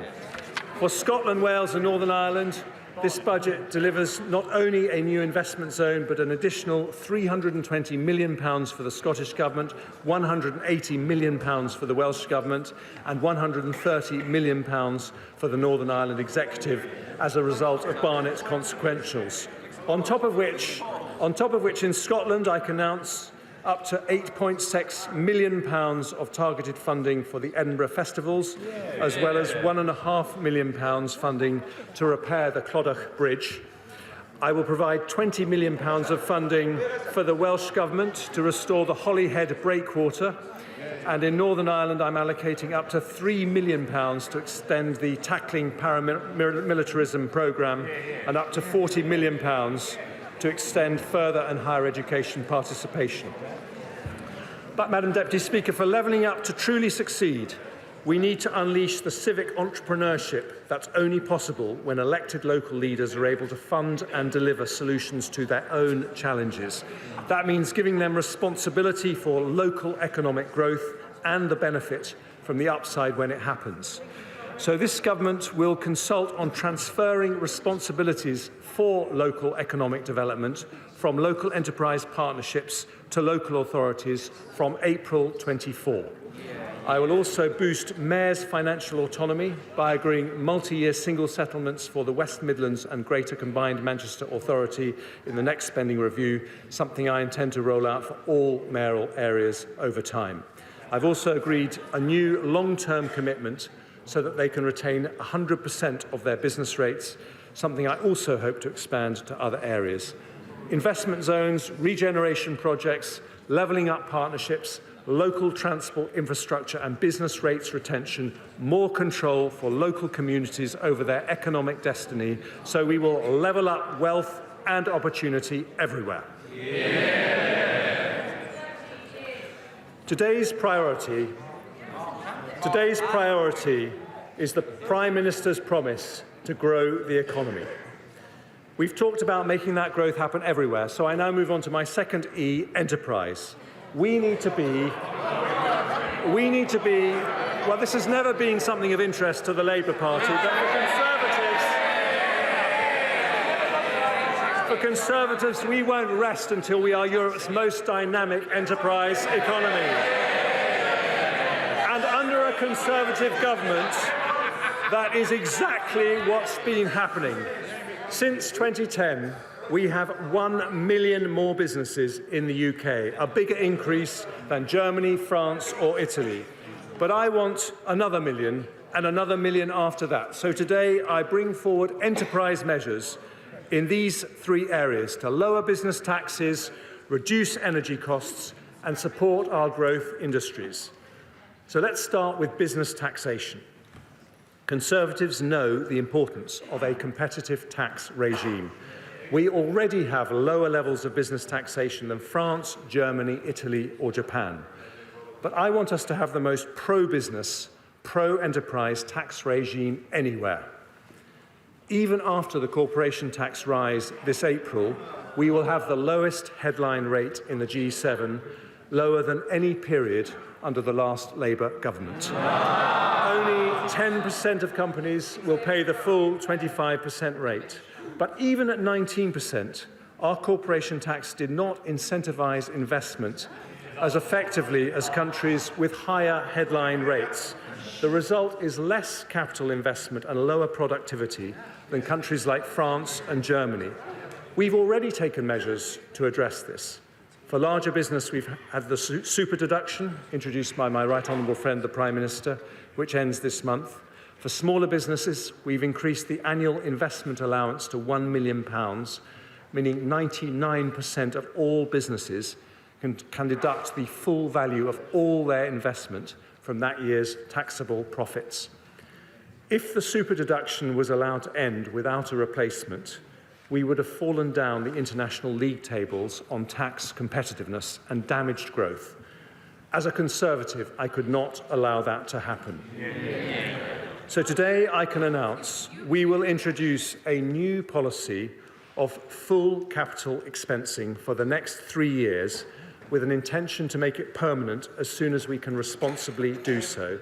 That means that every single pound a company invests in IT equipment, plant or machinery can be deducted in full and immediately from taxable profits. It is a corporation tax cut worth an average of £9 billion a year for every year that it's in place. And its impact on the economy will be huge. The OBR says it will increase in business investment by 3% for every year it's in place. This decision makes us the only major European country with full expensing and gives us the joint most generous capital allowance regime of any advanced economy. Madam Deputy Speaker, I understand the party opposite is reviewing business taxes. Let me save them the bother. They put them up, we cut them.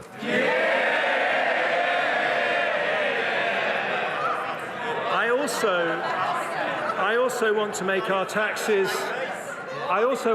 taxes more competitive in our life science and creative industries sectors. In the autumn, I said I'd return with a more robust R&D tax credit scheme for smaller research-intensive companies. So today, I'm introducing an enhanced credit, which means that if a qualifying small or medium-sized business spends 40% or more of their total expenditure on R&D, they'll be able to claim a credit worth £27 for every £100 they spend.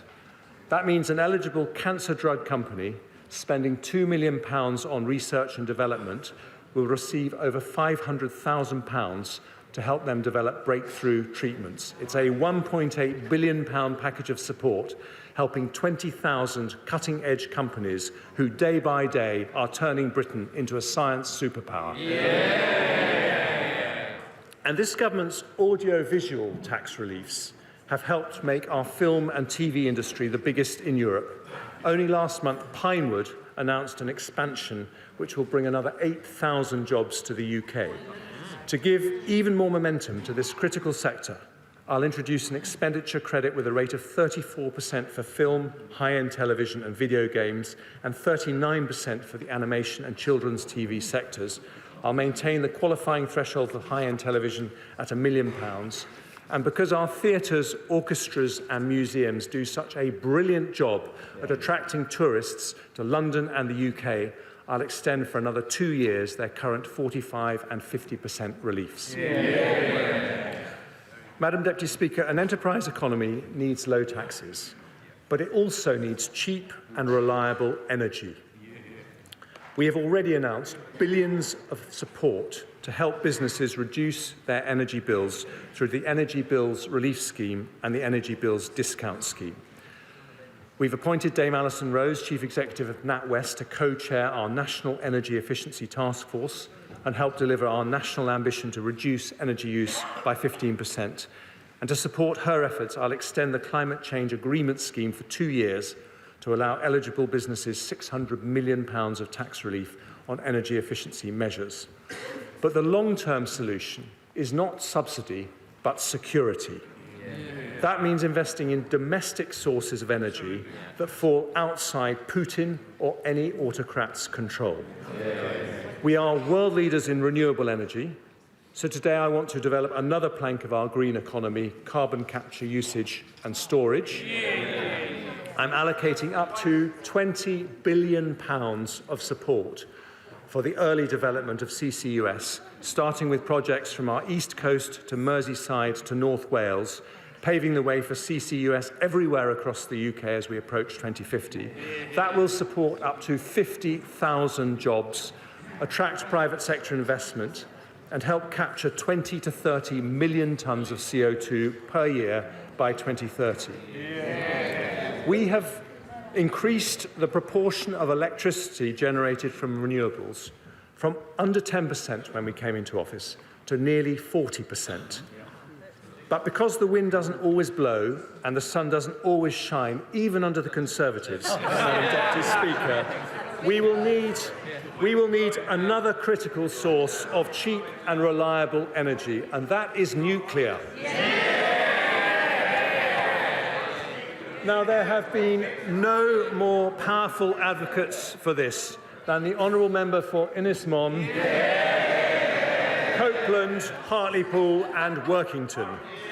They rightly say that increasing nuclear capacity is vital to meet our net zero obligations. So to encourage private sector investment into our nuclear programme, I today confirm that, subject to consultation, nuclear power will be classed as environmentally sustainable in our green taxonomy.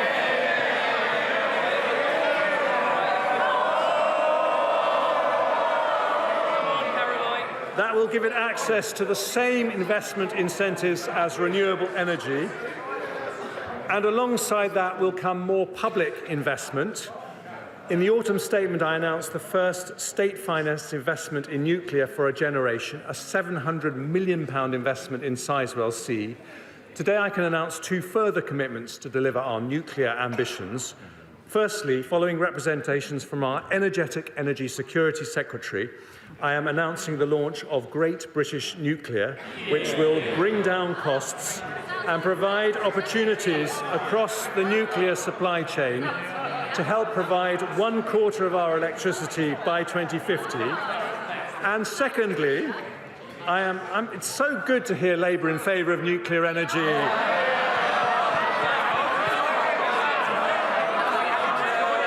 Just a shame they never did any.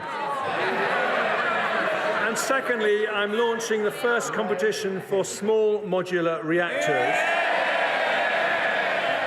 It will be completed by the end of this year, and if demonstrated as viable, we will co-fund this exciting new technology.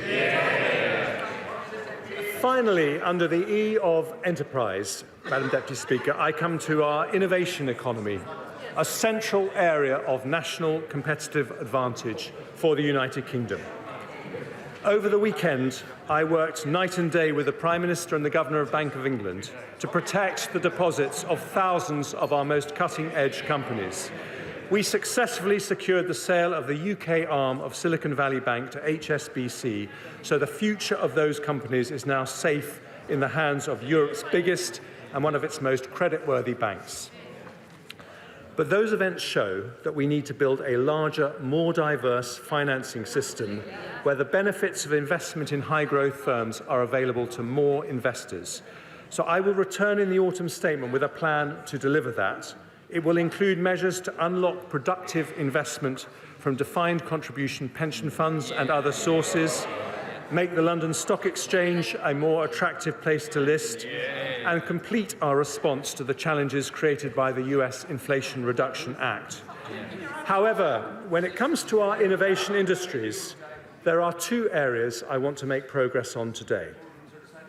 Nigel Lawson made the City of London one of the world's top financial centres by competitive deregulation.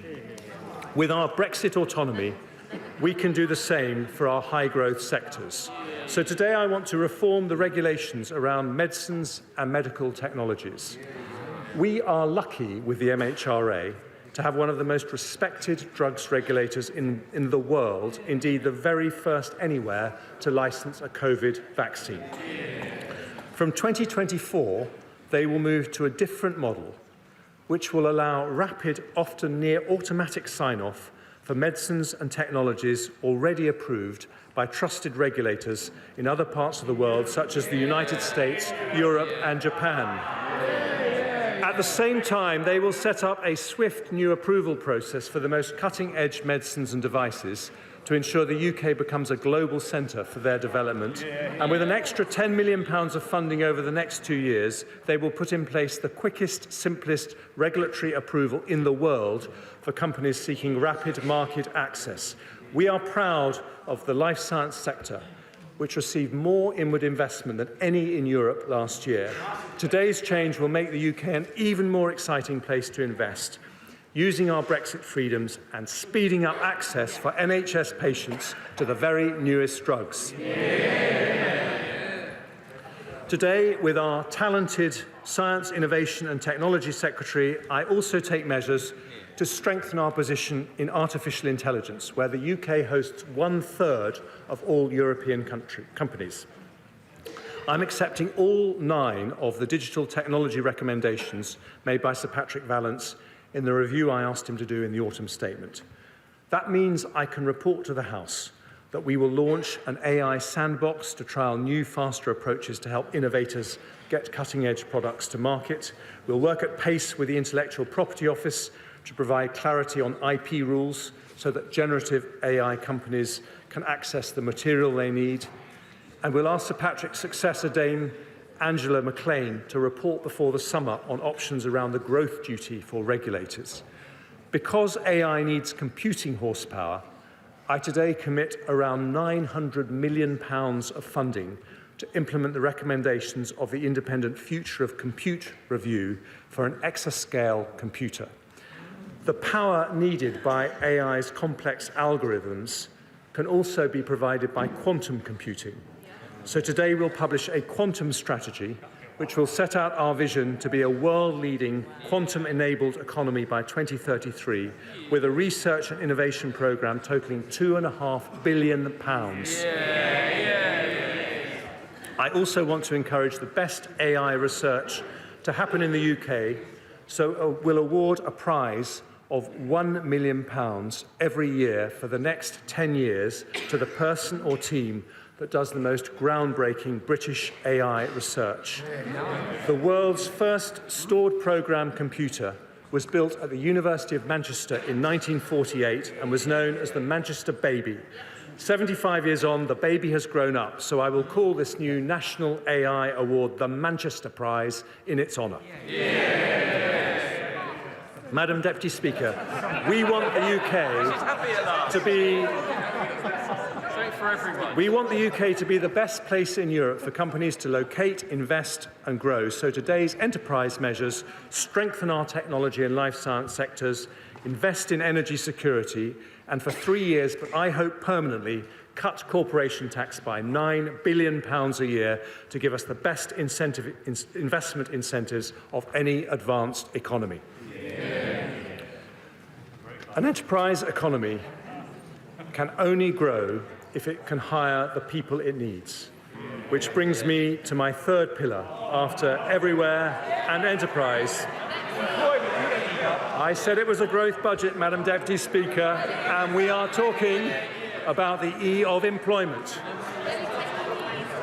I'm going to talk about a difficult topic for the party opposite now, because Brexit was a decision by the British people to change our economic model.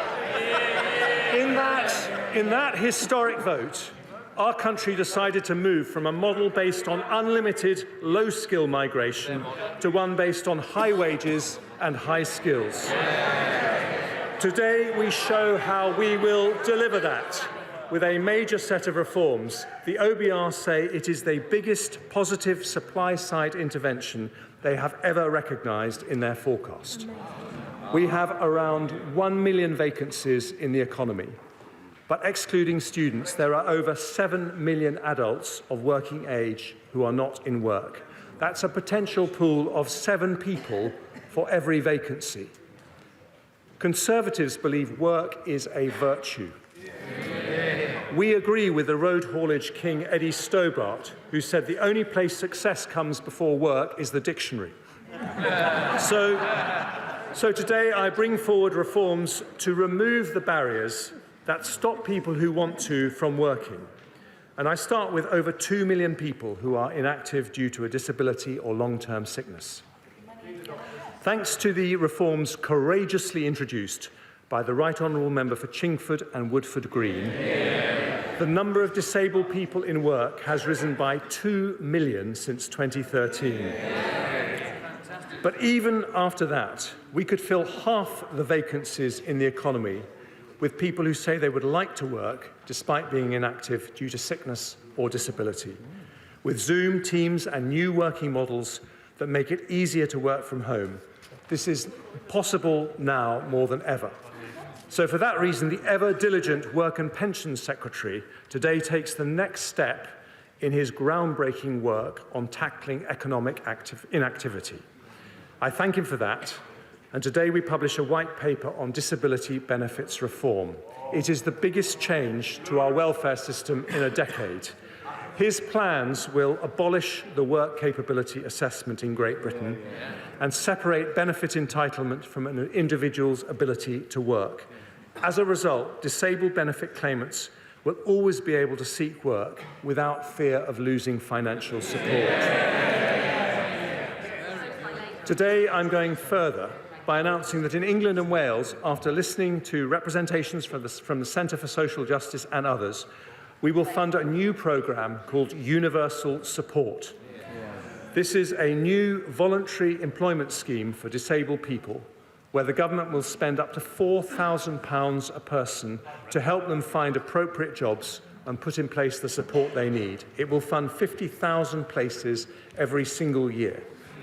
We also want to help those who are forced to leave work because of a health condition such as a back pain or a mental health issue. We should give them support before they end up leaving their job.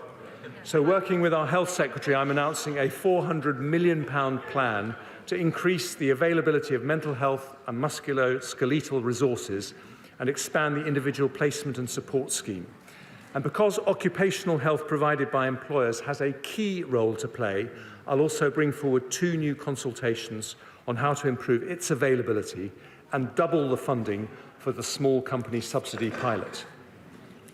There's another group that deserve particular attention, which is children in care.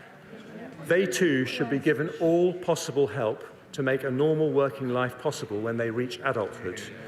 Often they depend on foster families who do a brilliant job So today I'm nearly doubling the qualifying care relief threshold to £18,140, which will give a tax cut to a qualifying carer worth an average of £450 a year.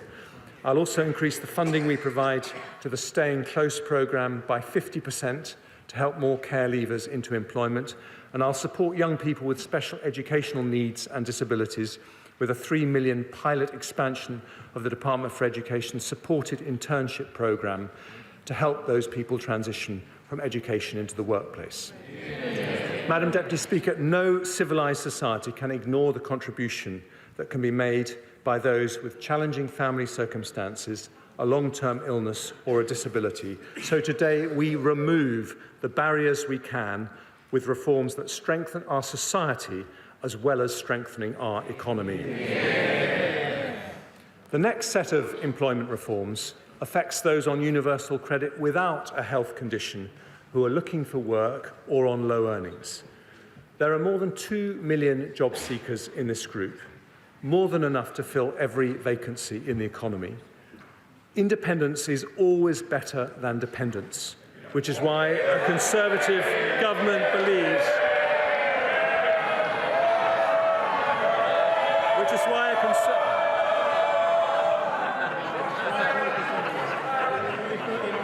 with some exceptions, Madam Deputy Speaker. Independence is always better than dependence, which is why a Conservative government believes those who can work should. So sanctions will be applied more rigorously to those who fail to meet strict work search requirements or choose not to take up a reasonable job offer.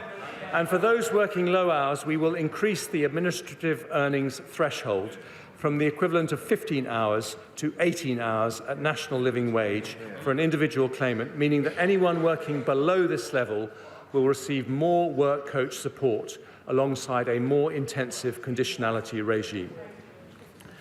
The next group of workers I want to support are those aged over 50. My younger officials have termed these people older workers, although as a 56-year-old myself, I prefer the term experienced. Fully 3.5 million people of pre-retirement age over 50 are not part of the labour force, an increase of 320,000 since before the pandemic. We now have the 23rd highest inactivity rate for over 55s in the OECD. If we match the rate of Sweden, we would add more than 1 million people to our national labour force. Madam Deputy Speaker, I say this not to flatter you, but older people are the most skilled and experienced people we have.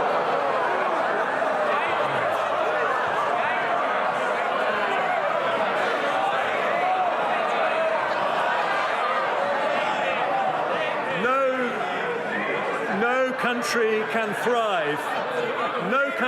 thrive if it turns its back on such a wealth of talent and ability. But for too many, turning 50 is a moment of anxiety about the cliff edge of retirement, rather than a moment of anticipation about another 2 decades of fulfilment. I know this, Madam Deputy Speaker, myself. After I turned 50, I was relegated to the backbenches and planned for a quiet life, but instead I decided to set an example by embarking on a new career in finance. So today I take 3 steps to make it easier for those who wish to. It's going well, thank you. And today I take 3 steps to make it easier for those who wish to work longer. First, we will increase the number of people who get the best possible financial, health and career guidance ahead of retirement by enhancing the DWP's excellent midlife MOT strategy. They will also increase by 5-fold the number of 50-plus universal credits who receive midlife MOTs from 8,000 to 40,000 a year. Second, with my right honourable friend, the Education Secretary, who has a deep personal commitment to this area, will introduce a new kind of apprenticeship targeted at the over 50s who want to return to work. They will be called returnerships, and operate alongside skills boot camps and sector-based work academies. They'll bring together our existing skills programmes to make them more appealing for older workers, focusing on flexibility and previous experience to reduce training length.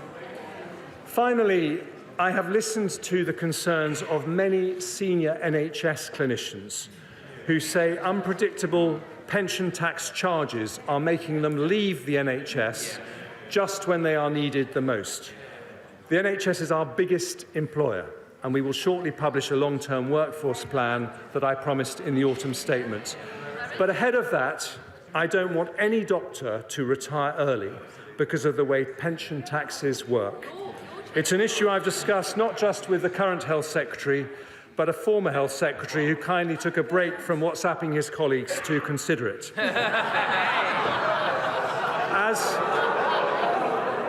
As Chancellor, I have realised the issue goes wider than doctors. No one should be pushed out of the workforce for tax reasons.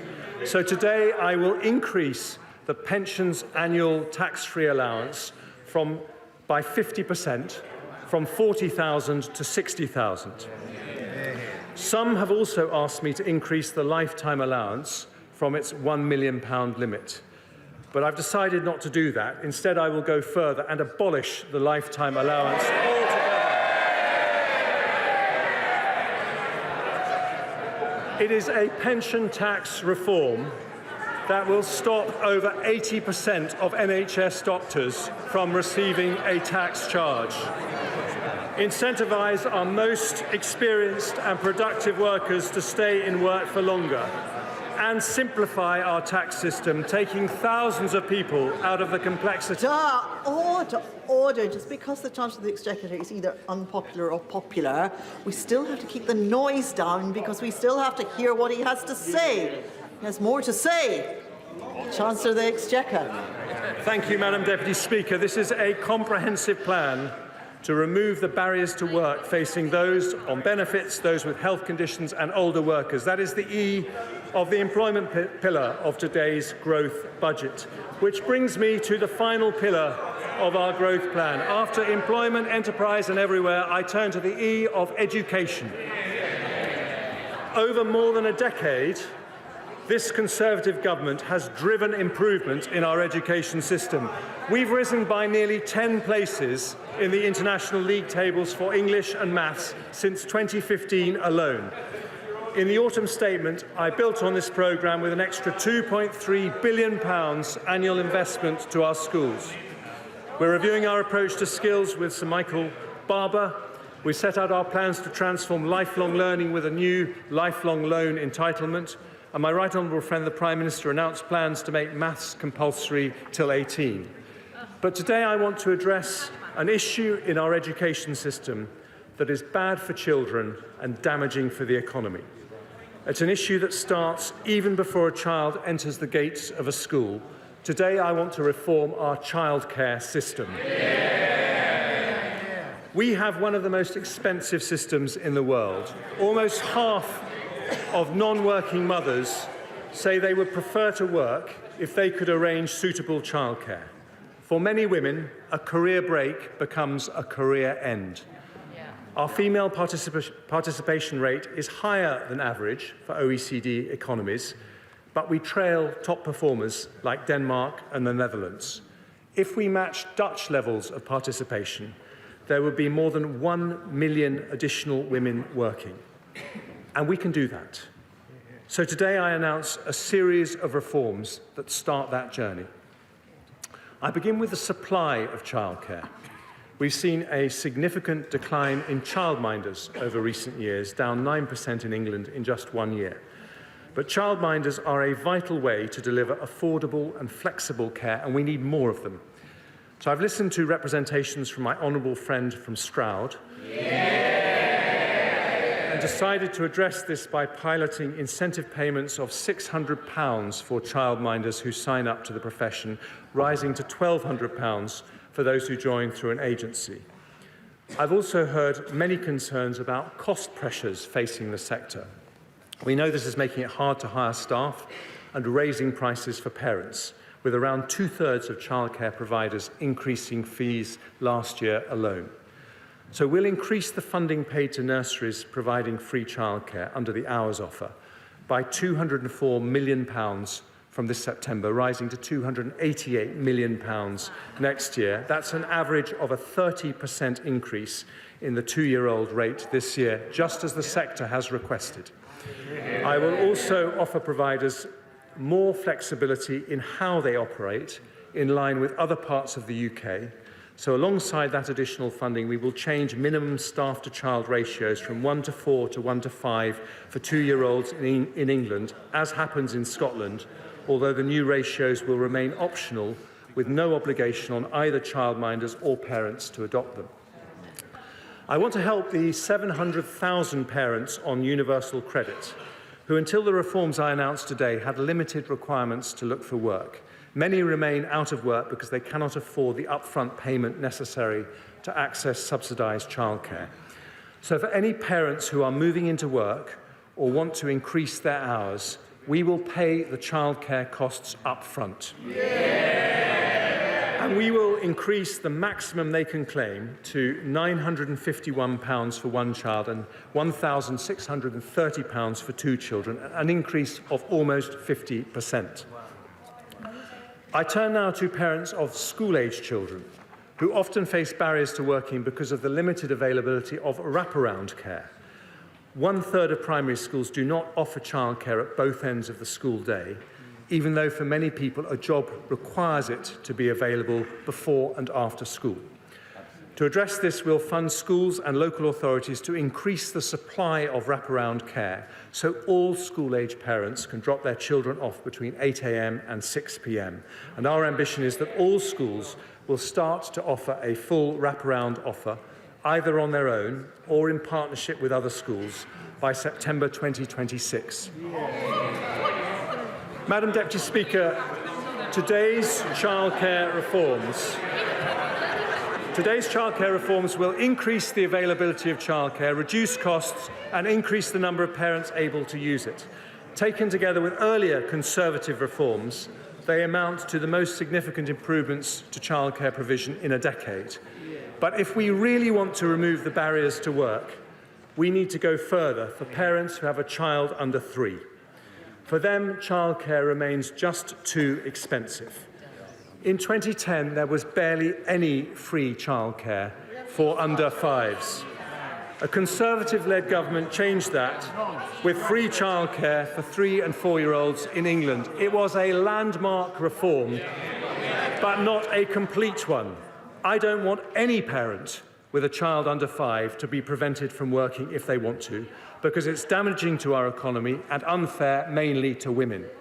So today I announce that in eligible households where all adults are working at least 16 hours, we will introduce 30 hours of free childcare, not just for 3- and 4-year-olds, but for every single child over the age of 9 months. The 30-hour offer will now start from the moment maternity or paternity leave ends. It's a package worth, on average, £6,500 every year for a family with a 2-year-old child using 35 hours of childcare every week and reduces their childcare costs by nearly 60%.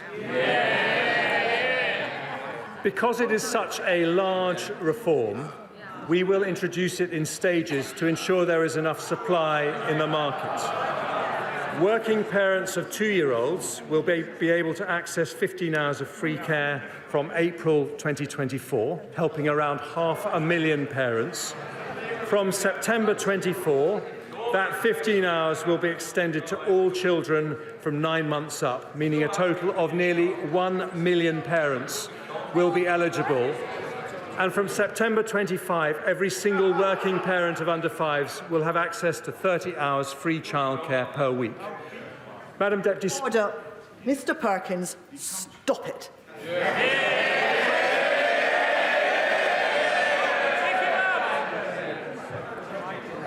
Madam Deputy Speaker, today we complete a landmark Conservative reform. We help the economy, transform the lives of thousands of women and build a childcare system comparable to the best. A major early years reform for our education system, the E of education, alongside the 3 other pillars of our growth plan: enterprise, employment and everywhere. So, Madam Deputy Speaker, in November we delivered stability. Today it's growth. We tackle the 2 biggest barriers that stop businesses growing: investment incentives and labour supply. The best investment incentives in Europe, the biggest ever employment package, for disabled people more help, for older people barriers removed, for families feeling the pinch, fuel duty frozen, beer duty cut, energy bills capped, and for parents 30 hours of free childcare for all under 5s. Today we build for the future, with inflation down, debt falling and growth up. The declinists are wrong and the optimists are right. We stick to the plan because the plan is working, and I commend this statement to the House.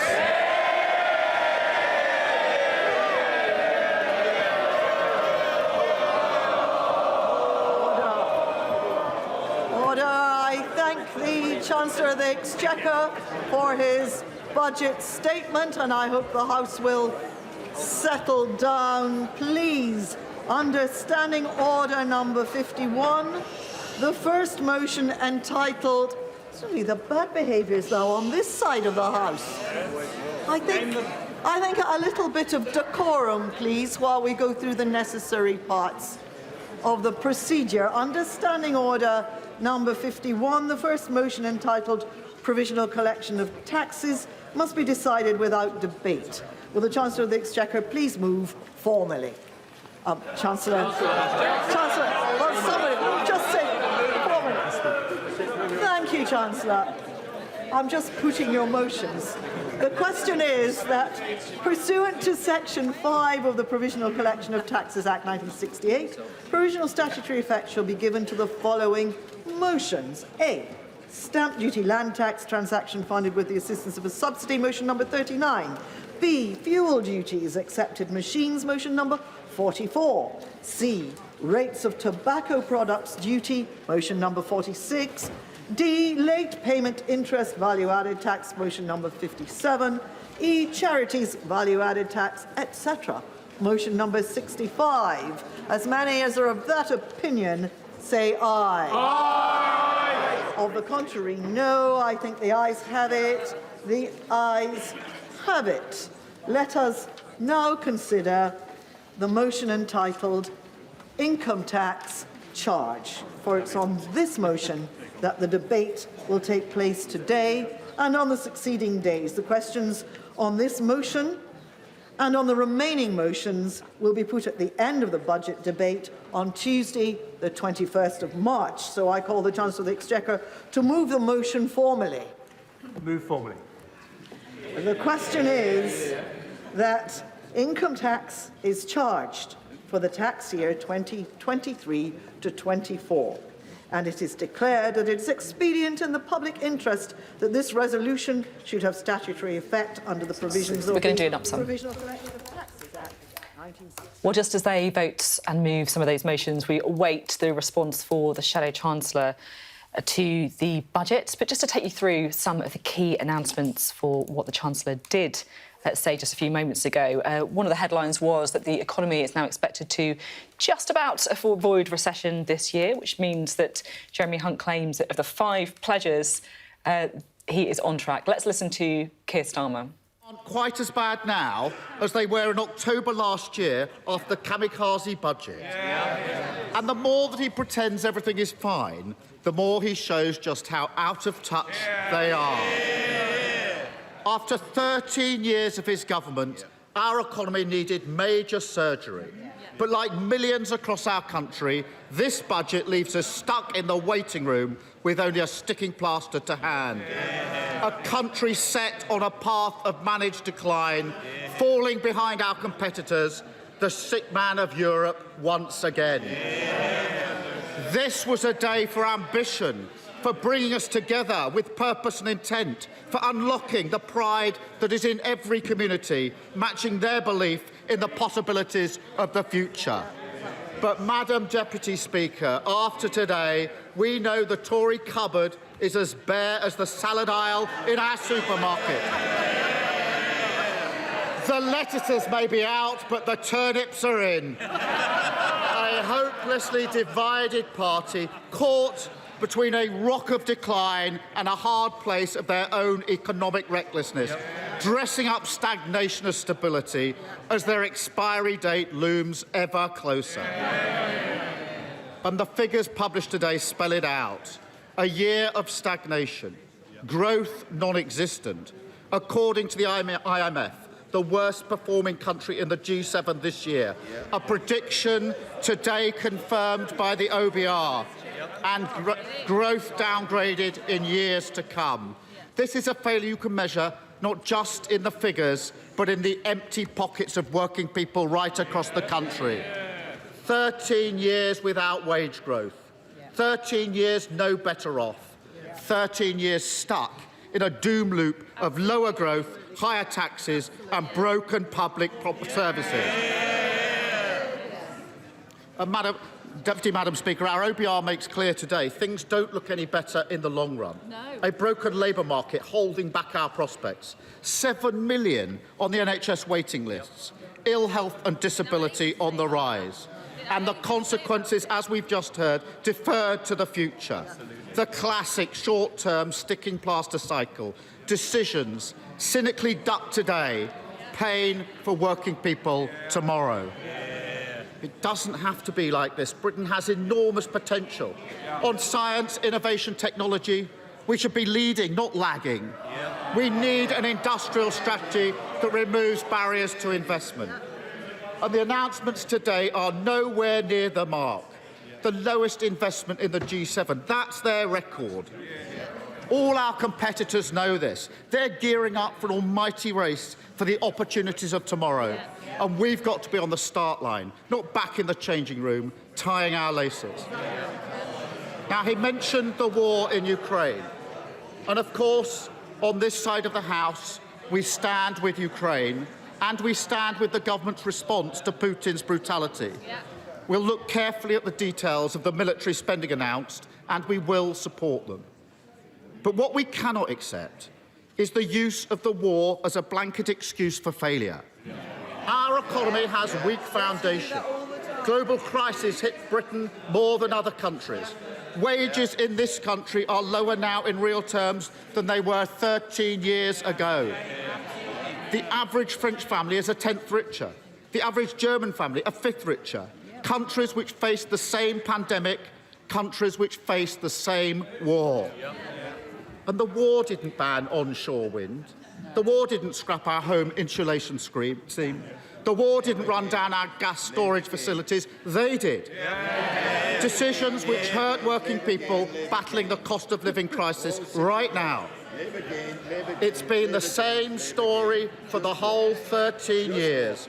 Always the sticking plaster, never the cure, and today's budget does nothing to change that. Again, we see a failure to grip the long-term challenges. Order.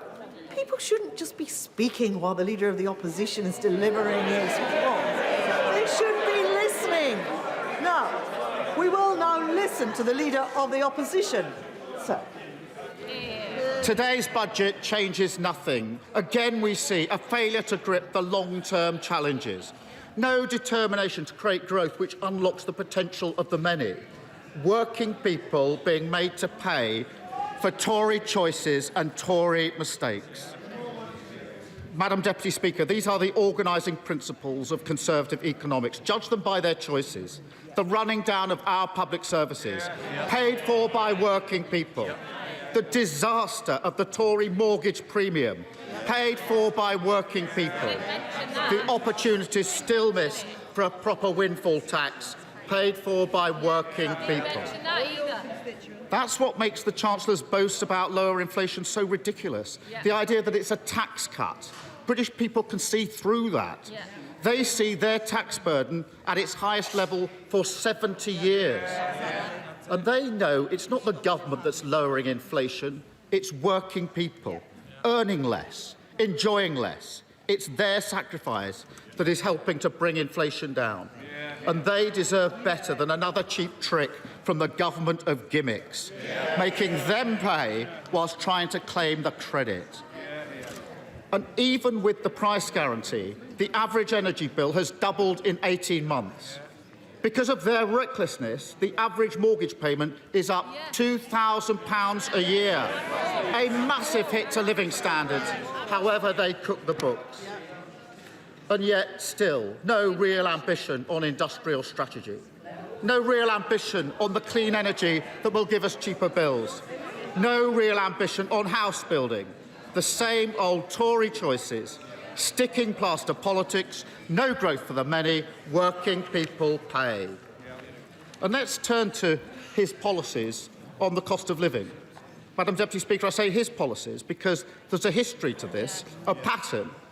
Over the course of the whole cost of living crisis, time and again, it's Labour who bring the government not just to its senses, but to our position. Who first pushed for the energy price guarantee? Labour. Who first called for a proper windfall tax? Labour. Who first stood by people on prepayment meters? Labour. And who first said we should freeze the price guarantee this April? Labour. And we can go on, because it's also Labour that first committed to extending the fuel duty cut, a policy that in January he dismissed as part of a dossier that he published. So, for one poor soul in their research team at least, this really is a back-to-work budget. And a word of advice for the Chancellor as he promotes this policy in coming days. Use your own car, and for heaven's sake, make sure you know how to use a debit card. And I look forward to the Prime Minister promoting the swimming pools policy. Unlike the car, he won't have to borrow one of those. But, Madam Deputy Speaker, the cost of living crisis is not over. And once again, they've left money on the table when it comes to oil and gas companies. Money that could have been better spent on working people. Politics is about whose side you're on. There are loopholes that urgently need closing. Even the former CEO of Shell admitted that they should be paying more. And the long-term plan just isn't there. The same old Tory choices, the same three principles, sticking plaster politics, no growth for the many, working people pay. And you see those principles at play in our broken labour market. Much of what the Chancellor said today focused on that, as well it might. The figures announced in this budget show how damaging the current situation is to growth, a long-term drag on our ability to create more wealth. Our inactivity levels are particularly shocking, up 500,000 since the pandemic, the worst jobs recovery since the G7, people unable to work because of ill health more than ever before. Now, we will look at what the Chancellor's announced today, because on these benches, we've long called for reform of the work capability assessment, for a welfare system that supports people with disabilities and long-term health conditions to thrive at work. The universal credit system must help people into employment, and childcare is a huge barrier to that. We've made the case for reform. But on childcare, of course, more money in the system is obviously a good thing.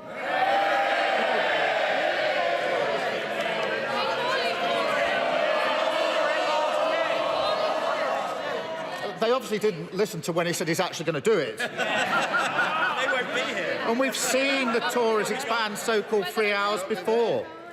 And as parents up and down the country know, it's no use having more free hours if you can't access them. And it pushes the cost for parents outside the offer. That's what we've seen before. And on pensions, he made a big spending commitment, which will benefit those with the broadest shoulders, where many people are struggling to save into their pension. We needed a fix for doctors, but the announcement today is a huge giveaway to some of the very wealthiest. The only permanent tax cut in the budget is for the richest 1%. How can that possibly be a priority for this government? The truth is our labour market is the cast iron example of an economy with weak foundations. Our crisis in participation simply hasn't happened elsewhere, not to this extent. It's a feature of Tory Britain, and global excuses won't wash. We need a wider reform agenda. Instead of making working people pay, we need to make work pay. Move on from growth that's based on insecure, low-paid jobs to growth which comes from good work, from strong employment rights that can deliver higher productivity, growth from the many, for the many, that makes people better off in all parts of our country. I welcome his announcement on devolution deals. The principle that we should push power out of Westminster is fully supported on this side of the House. In fact, we want him to go further. Communities beyond Birmingham and Manchester deserve the right powers and the same powers to drive growth as well. But, Madam Deputy Speaker, the Chancellor is a former Health Secretary, a published author on health, no less. He gave me a signed copy of his book.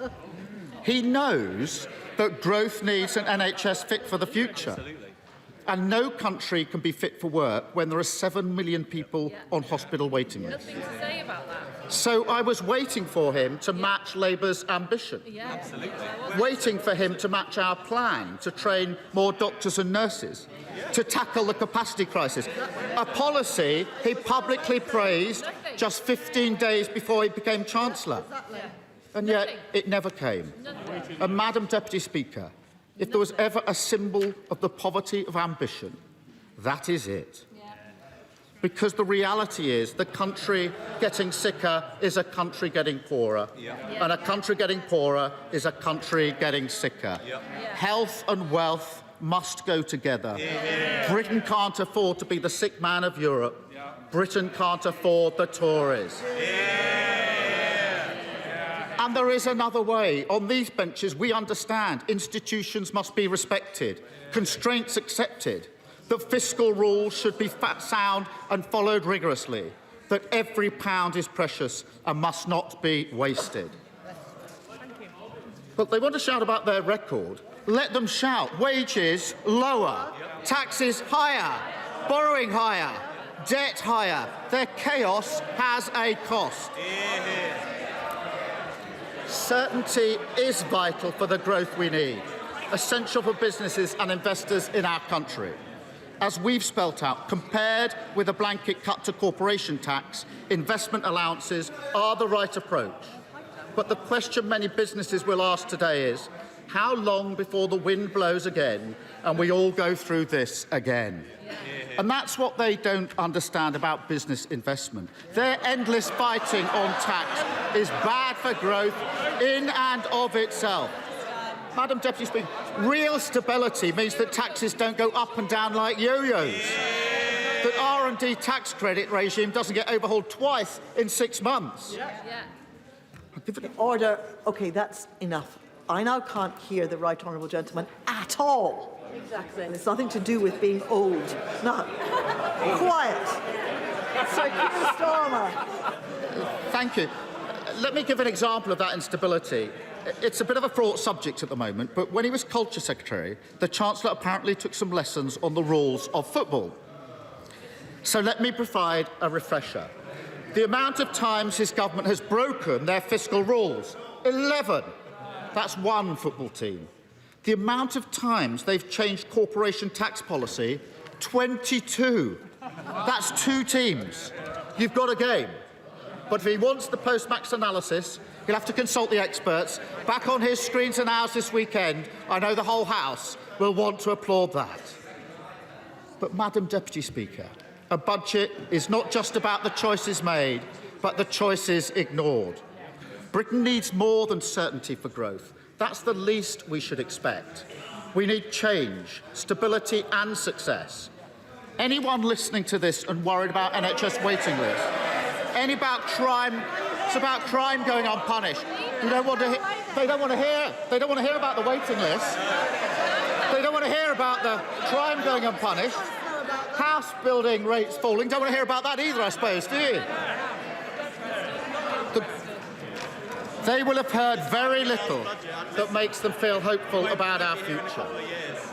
They could have used sensible taxation policies on non-DOMs or oil and gas companies and made the money work for working people, tackled the vested interests that gum up our planning system and shown real ambition on the investment we need to turn us into a green growth superpower. And that was the test today. Can we move beyond the usual sticking plaster solutions, set a new direction for growth that serves the interests of working people? But I'm afraid the verdict on this budget is clear. They won't offer change because they can't. And so our course is set. Managed decline, Britain going backwards, the sick man of Europe once again. That's the Britain they've created, and they should look it in the eye. Because today's figures on growth put their failures up in lights. After 13 years of Tory sticking plaster politics, 13 years of no growth for the many, 13 years of being asked to pay, working people are entitled to ask, am I any better off than I was before? And after 13 years, with no excuses left, nobody left to blame, no ambition or answers, the resounding answer is no, and they know it.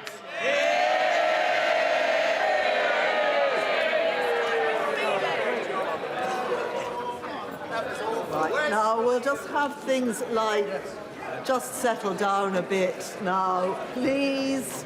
And if people are leaving, let's do so quickly and quietly, just out of consideration for everyone else who is still taking part in the debate.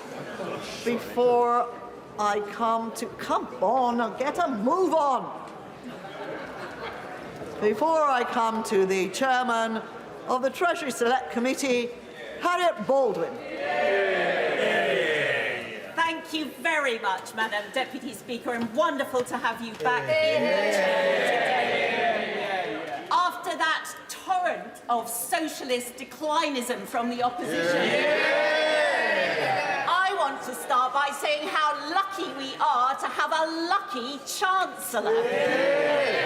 He has been lucky this winter because the weather has been a lot warmer than when he stood here in November, and as a result, the price of energy has come down.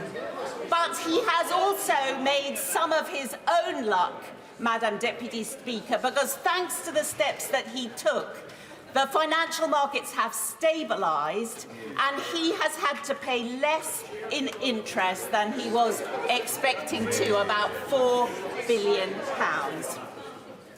It is actually quite hard to believe that this is the first actual official budget that we've had in this chamber since October 2021. A lot of things have changed since the last time we had a budget. Our world-leading NHS vaccination rollout has ended the severe contagion of the pandemic, but Putin's evil and illegal invasion of Ukraine has sparked the worst inflation for 40 years. The challenges those events have placed on the public finances have been extraordinary, and the spending can't all be borrowed and passed on to the next generation. And that's why I welcome the news today from the Chancellor that he's forecasting 3% lower debt in years to come. Yeah. Our committee, the Treasury Committee, welcomes the fact that the budget is accompanied by forecasts from the Office for Budget Responsibility. We think that it's important that that stands alongside a budget.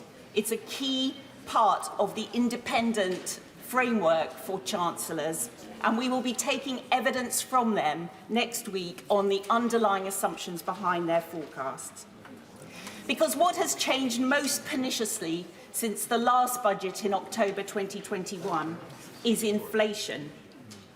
It was only just beginning to rear its ugly head in October 2021. And as a member of the Treasury Committee throughout this entire period, I've been like Cassandra in highlighting some of the inflationary risks that we faced.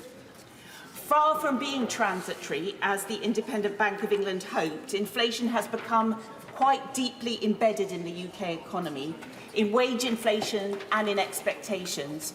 And that's why I welcome the news today that the Office for Budget Responsibility is expecting that by the end of this year, inflation will be back down to 2.9% again. Because inflation is the worst tax that we have on our economy. It is a tax paid particularly by the very poorest, who spend the highest proportion of their incomes on food and energy. And so the Chancellor must not hear the siren voices urging him to increase or to abandon the inflation target that he gives to the Independent Bank of England. The top priority for our economy this year must be to at least halve inflation. It's to be welcomed that in his budget today, the Chancellor has tried to focus on measures that help to achieve that inflation target. The extension of the fuel duty freeze and the cap on household energy costs will all help to keep inflation lower by almost 1%, lower than it would have been. And these may not feel like giveaways, but they do cost money against the do-nothing counterfactual option. So it's good to see that they're being implemented because of better public finances, and that these tax cuts can be seen as consistent with the government's second priority of reducing debt. In our recent Treasury Committee report, we called on the Chancellor to think again about the fiction that lies behind fuel duty forecasts. Every year, they get embedded in the fiscal outlook, and every year, Chancellors realise that it's not an ideal time to raise fuel duty. I welcome the fact that the fuel duty cut has been extended for another year, and that once again, the fiction has not been followed through into reality. But I do think we need to think long and hard about why a tax that is inflationary, that harms growth, and is heading the way of the dodo as we all move to electric cars, is still in the forecast numbers. The third economic policy of growing the economy in a non-inflationary way will involve all of us working more productively. And the Stride Review, named after my illustrious predecessor, has rightly focused on this key question. And I think there were many measures that we can all see will be very helpful that were announced in today's budget. Because with over 1 million job vacancies in our economy, we are still, as a country, working fewer hours than we were before the pandemic. And unlocking that human and economic potential is key to strong, productive, non-inflationary growth. So the steps that have been announced today on childcare and on pensions will help to ease the labour shortages that are pushing up wage demands, and they will help counter those inflationary pressures. And so the Treasury Committee looks forward to exploring all of these issues in detail with both our expert witnesses and with the Chancellor himself. Well, that was Jeremy Hunt's budget and the reaction to it as well. The first budget in over a year, 3 chancellors since the last one was delivered. And the economic figures saying that they will narrowly avoid recession this year. The forecast bad, but maybe not as bad as previous. But the OBR, of course, still predicting the biggest ever fall in living standards in 2022 and 2023 since records began.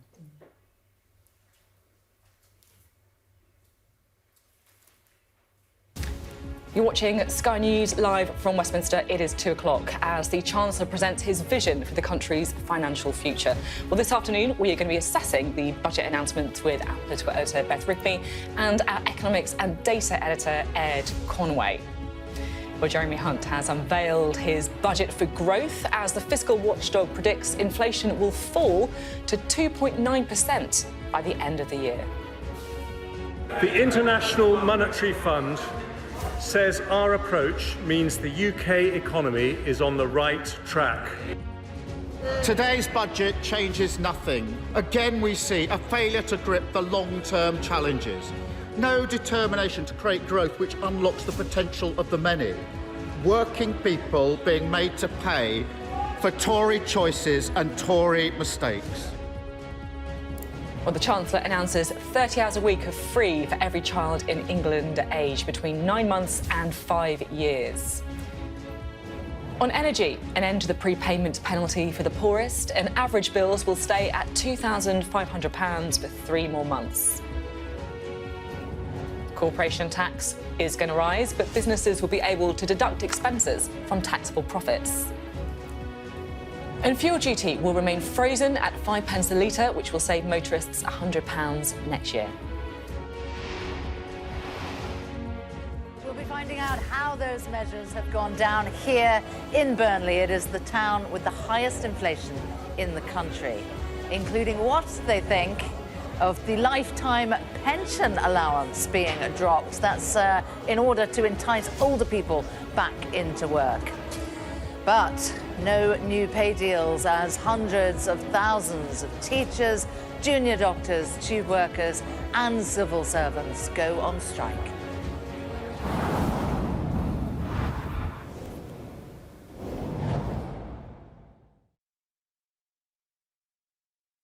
Budget, as Chancellor Jeremy Hunt said, the UK is proving the doubters wrong, as he vowed the country is set to avoid a technical recession this year. Well, taking to his feet in the Commons, he painted a picture of falling inflation with announcements on childcare, fuel duty, pensions and more. Well, there's a lot to analyse, and we're going to be looking through all of the details. You can see the books spread on the desk in front of us with Sky's political editor, Beth Rigby, and Sky's economics and data editor, Ed Conway, alongside us to decipher what the measures will mean for you. Before we do that, we can just take you through the key announcements. The Chancellor began his budget by announcing that the UK is expected to avoid a technical recession this year, and that's because of forecasts that say inflation is set to fall from 10.7% to just 2.9% by the end of 2023. The energy price guarantee will now continue until June, with household bills remaining at £2,500. And the Chancellor has promised 30 hours of free childcare a week to working parents in England, with children aged between 9 months and 5 years. Well, Jeremy Hunt also announced what he called full expensing. Now, that is a £9 billion scheme, which means every pound a company invests in IT equipment, plant or machinery can be deducted in full and immediately from taxable profits. And in an effort to try and boost growth, the government will also invest £80 million over 5 years in 12 new UK investment zones. As expected, corporation tax is going to be increased from 19% to 25%. In the autumn, we took difficult decisions to deliver stability and sound money. Since mid-October, 10-year gilt rates have fallen, debt servicing costs are down, mortgage rates are lower and inflation has peaked. The International Monetary Fund says our approach means the UK economy is on the right track. Yeah. But we remain vigilant and will not hesitate to take whatever steps are necessary for economic stability. Today, the Office for Budget Responsibility forecasts that because of changing international factors and the measures I take, the UK will not now enter a technical recession this year. Yeah. They forecast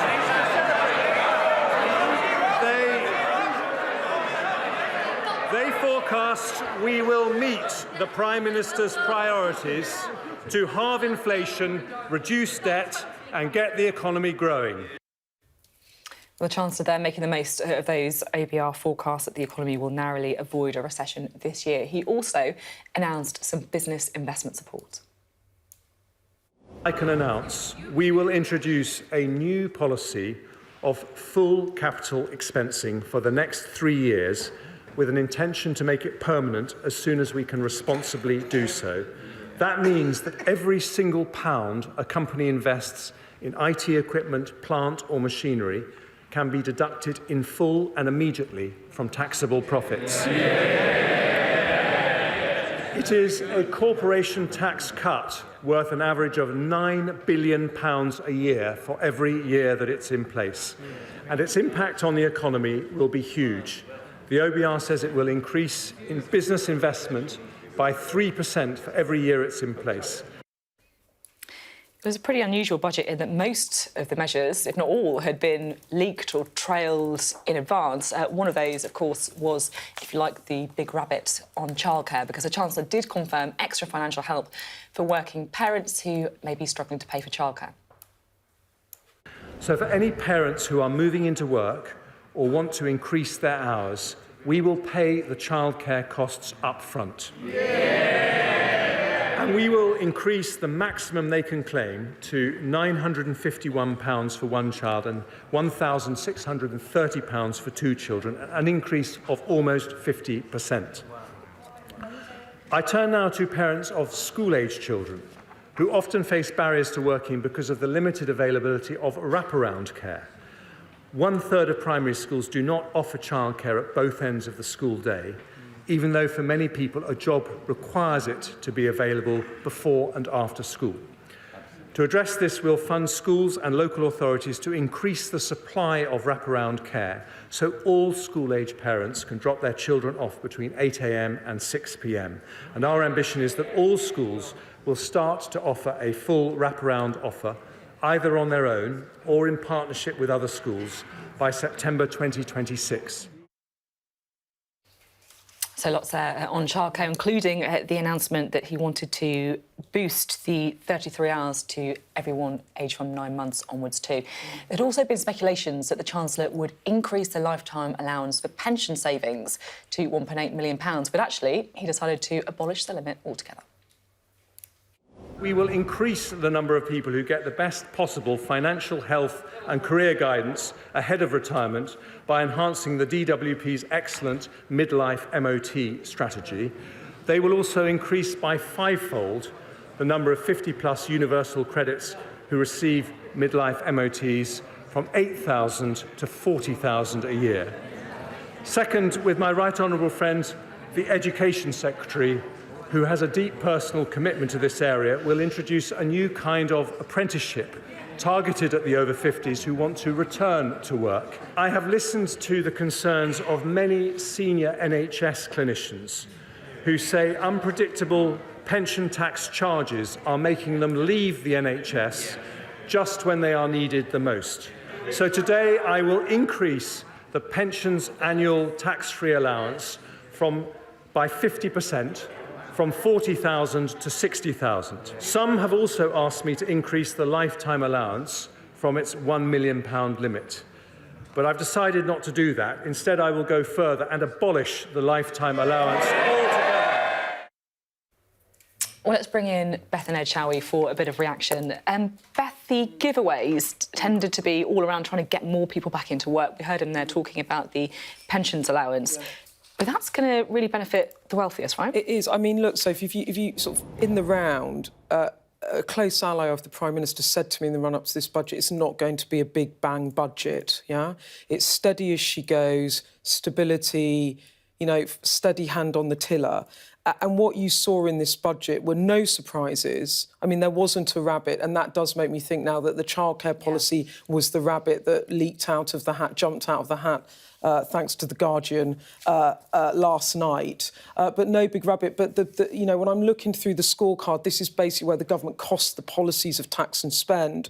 What you see are basically two big targeted policies here. One is the capital investment for companies, £9 billion a year of tax relief effectively to encourage them to invest, growth budget. And the second thing, as you were saying, is childcare. That's a policy worth £5.2 billion by 2027 to 8. What's it trying to do? Get parents into work. What are they doing in the round of it?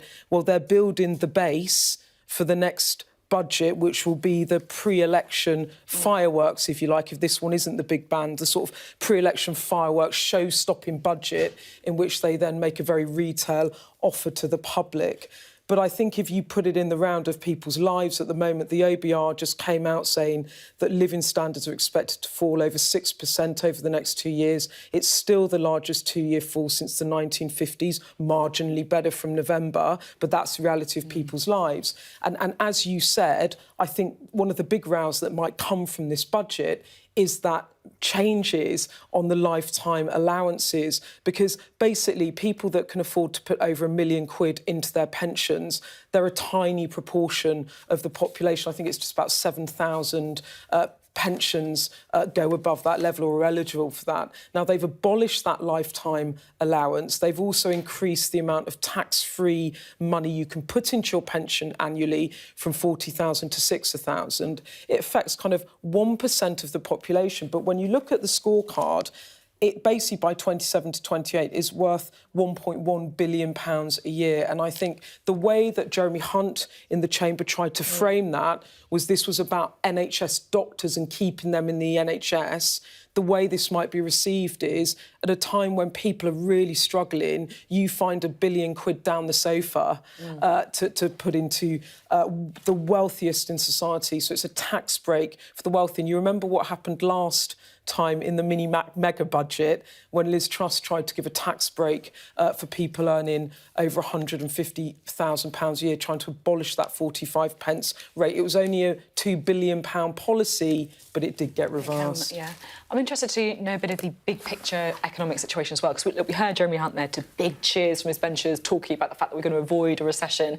How rosy or otherwise are the figures? I mean, it was really interesting, wasn't it, just kind of actually the politics, because this was the first budget that we've seen where the government wasn't kind of embattled or you know, creating a kind of semi-financial crisis in a while. So that was interesting. Let me just kind of talk you through some of the numbers. We're just kind of getting them through at the moment. So this is like our first take based on some of the figures that we've just heard about, obviously from the Chancellor, but also we get the updated economic forecast from the Office for Budget Responsibility. That's really important because that's giving us a sense of how the economy is doing right now. And the big picture here is, well, it's relatively positive compared with last time around. I say compared with last time around and also compared with expectations, but there are a few little nuances that we'll get to in a second.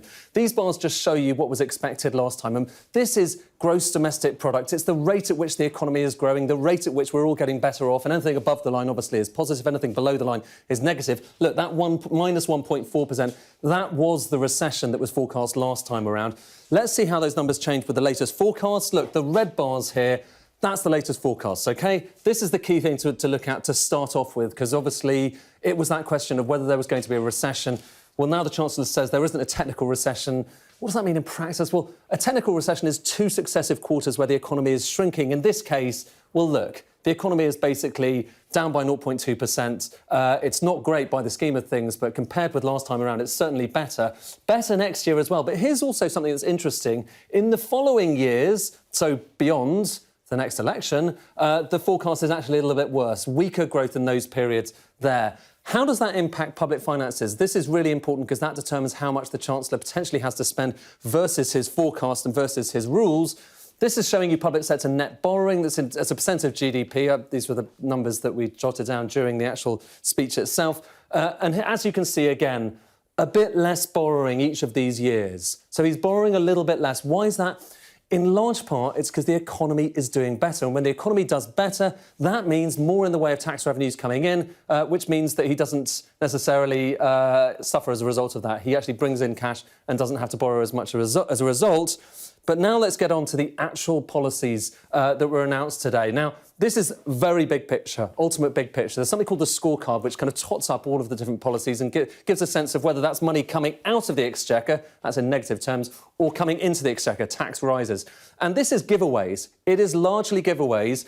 But here's, again, something striking. And we're totting things up here. So within that chunk there, you've got the full expenses, a big deal there for many businesses around the country. That's going to cost kind of getting towards £10 billion a year by 2024-25. But you've also got other things as well. You've got childcare, you've got those pensions plans as well, the changes to the pension plans, although they're mostly off towards the future. Full expensing, the big thing in the short run. But also note the shape of these bars again. For the next few years, you've got big giveaways coming up to 2025-26, and then they diminish. And that's largely because that expensing is a temporary thing. It's a really big deal, but it's currently a temporary thing, and it's not necessarily going to be in the future. And, of course, this is after the election, so you've got big question marks about what's going to happen after the election. Are any of those things going to be renewed in the next manifesto?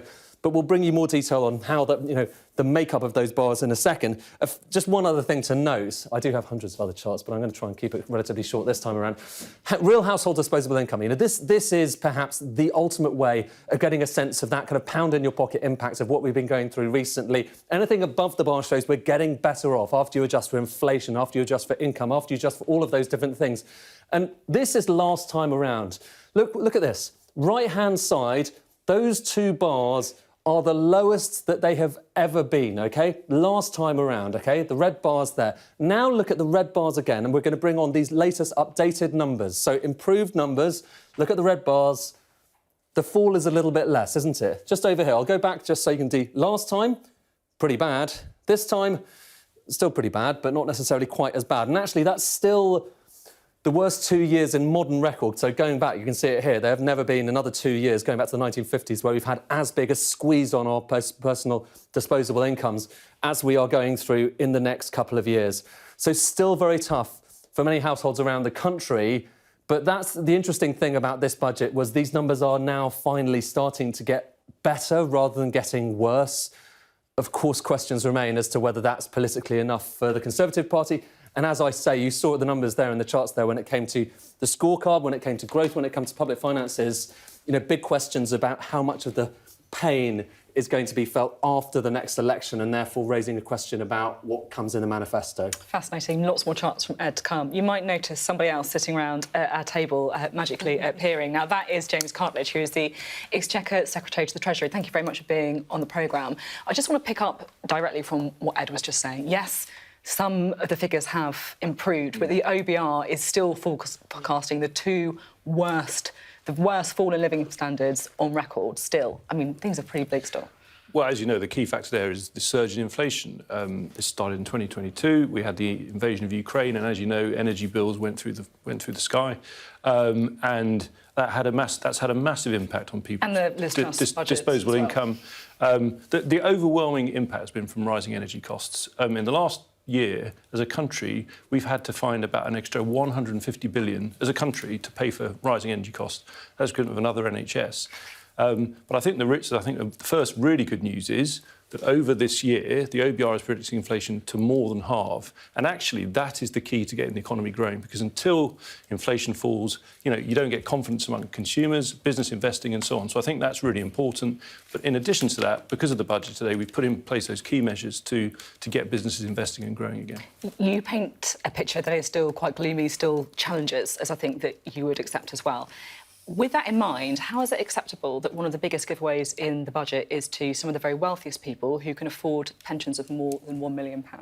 When you say some of the wealthiest people, as I think you were saying yourselves, and as the Chancellor said in his speech, we're talking about consultants in our hospitals. We're not just now, talking about consultants. It may I know why that might be the ones you want to talk about, but it's not targeted at hospital workers, is it? It includes consultants in hospitals. It does include senior managers in our companies. These are the people who we need in our economy if it's to grow.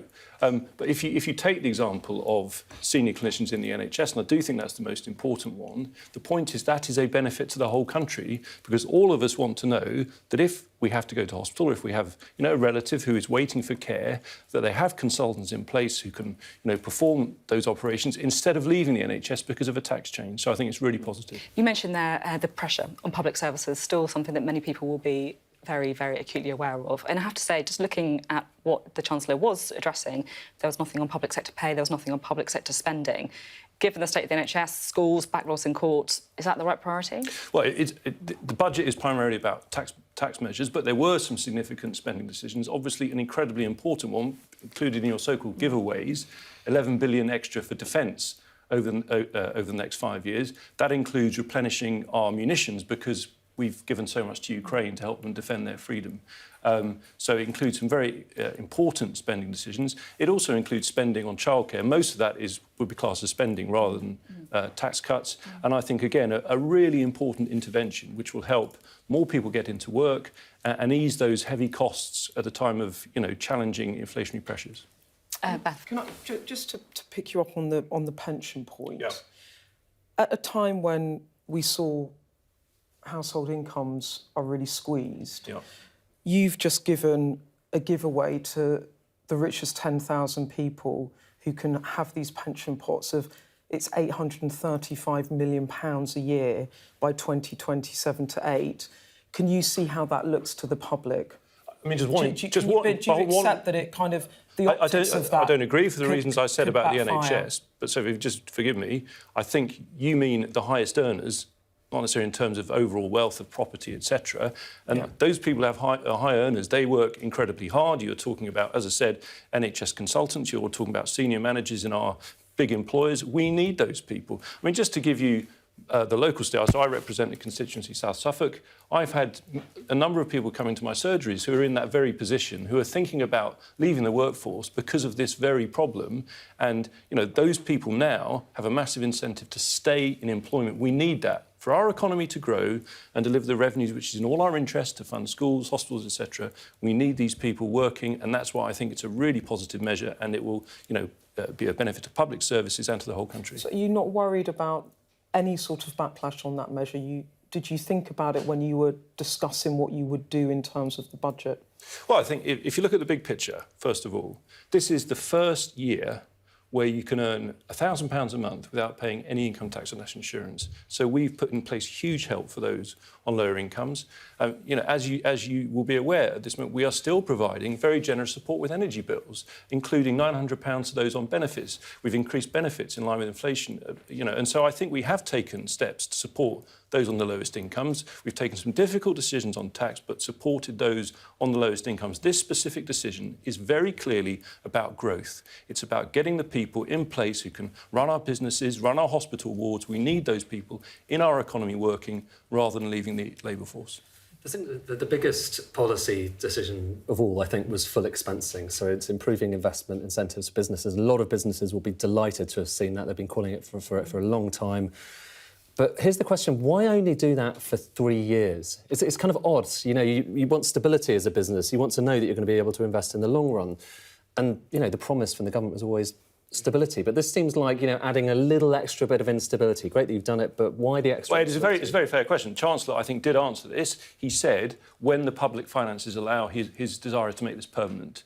You know, 3 years is significant, and you're right, businesses wanted to see this. They know that they can fully expense investment in all those key things that let us grow at a stronger rate. But I'd just make one important point on those brilliant charts you were showing about growth. If you look at what the OBR said, a key component, the biggest they've had before, they've had so far in a forecast, is on what's called supply-side reform. Now, I know it's a technical phrase. It basically means that growth is coming not from, you know, just stimulating more spending, etc., by the public. It's coming from stimulating, strengthening the economy in the long term, which is what investment by business does. It's nearly there. But the issue is that by just making it temporary, potentially you're just encouraging businesses to bring forward investment. It's not about actual supply-side improvement. It's about, some would say cynically, you know, pumping up the economy ahead of 2025, and we all know what's coming. On the total contrary to being cynical, this is because we also have a duty to balance the books. And there's this very positive narrative. In fact, you showed another of your charts where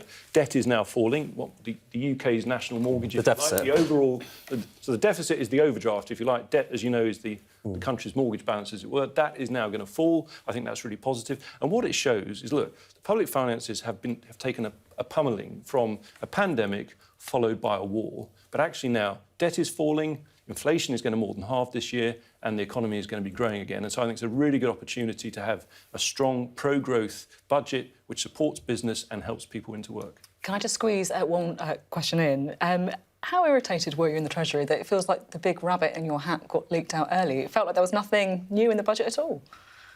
If I can be completely frank, there was something new in the budget, which is I'm the Exchequer Secretary responsible for alcohol duty. That wasn't leaked, fortunately, that we are, as you know, increasing the differential so that alcohol duty wasn't leaked. It's a big deal for hospitality is one of the biggest employers in this country. I'll tell you, it's a big deal for them that we're still freezing the duty on a pint of beer in a pub, and we're backing pubs, which is a great British institution. But you're right, who knows where it came from? The fact is, wherever it came from, it's a fantastic news story about childcare. It means that this country is going to start growing again, and we're going to get more people working longer hours, having more prospects, better opportunities. I think that's a really positive story to tell. OK, thank you very much indeed. Thank you for coming on the programme. Just want to show you a few pictures from today, because while the Chancellor was delivering his budget inside Westminster, the streets outside were filled with tens of thousands of striking workers who were marching through central London. More than 400,000 workers across a range of sectors are currently on strike in disputes over pay. It's thought to be the biggest day of industrial action since the current wave of unrest began last year. And I'm sure many of you are going to be impacted by it today. We can go live to the march and talk to Sky's Ashna Harinag. Ashna, what's going on? It is no coincidence that as the Chancellor was speaking there, the streets of London were full of people, tens of thousands of people who have now made their way to Trafalgar Square. There's a stage behind me, where they're currently speaking to the thousands of people who are here, teachers, junior doctors, and among them are this group of teachers here from Tower Hamlets who I'd like to introduce you to. Among the people standing out on the walls is Helen, a primary school teacher. Talk to me about what the last couple of years has been like. What difference have you noticed in your profession? Over the last few years, I've noticed that resources have been slashed and teachers are leaving the profession because they can't afford to make ends meet. Even though the STRB, which is an independent review body, have recommended pay rises to teachers for the last 10 years on and off, none of them have been given. So in real terms, that's been a pay cut for the last 10 years. And people are really, really struggling to make ends meet. London is probably fair to say is better off than other boroughs around the country. So if we're struggling, then everyone else is absolutely on their knees. So today we're here to say that every child in every home is absolutely entitled to an equal education by people who are respected for the jobs they do. Helen, thank you very much. And your sign says fully fund our schools, a message that's right across the schools country. to be, we would like the funding to go to schools to make the pay rises for staff. Thank you so much, Helen. I appreciate your time. Helen here, joined by her colleagues here from Tower Hamlets. As I mentioned, there are thousands of people lining Trafalgar Square, and it's very deep. People struggle with the feeling. You can really feel it, Sophie. Every now and again, you'll hear that rush from the crowds and that really big swathe of support, but a real sea of solidarity here, not just from teachers, but for junior doctors, for train drivers here in London. And the signal is from the government that this could have been avoided. Gillian Keegan wrote to these teachers yesterday saying this could have been avoided, but if negotiations don't happen, there is likely to be an escalation and more strike days just like this. Do the same. Thank you very much, Ashna. Ashna there, reporting from the biggest day of strike action. Now, I'm delighted to say we're joined by the Director of the Institute for Fiscal Studies, Paul Johnson, for his reaction to the Chancellor's budget. Thanks very much for being on the programme. We'll talk lots about the numbers. I'm sure Ed will have a bit to say about that as well. But I was very struck by one of your tweets today where you say, note what the Chancellor didn't mention, nothing on public sector pay, no mitigation of big income tax rises coming in this April, no more money for public services post-2024. Still some pain on the way. Yeah, it's. I mean, you've just shown the pictures of teachers striking, and the biggest challenge facing the government and arguably the country over the next year is this public sector problems with nurses, teachers, doctors, and a whole group of others who have been getting really big pay cuts last year and this year. The government said they've only got 3.5% to give in the coming year, when inflation will average more than that. Experienced teachers, maybe 15% down on where they were in 2010, but no mention of any additional money to help sort those strikes out. And no additional money post-2024 penciled in for public services generally. Now, public services have actually got quite a lot of money over this Parliament. It is true that austerity is way behind us in that sense, but the next Parliament, if those numbers are kept to, will look really tough. We just heard from James Cartledge, who said, look, this is about tax, really. That's something not for a budget. Is that fair? Well, not really, because the Chancellor said he's sticking to his fiscal targets.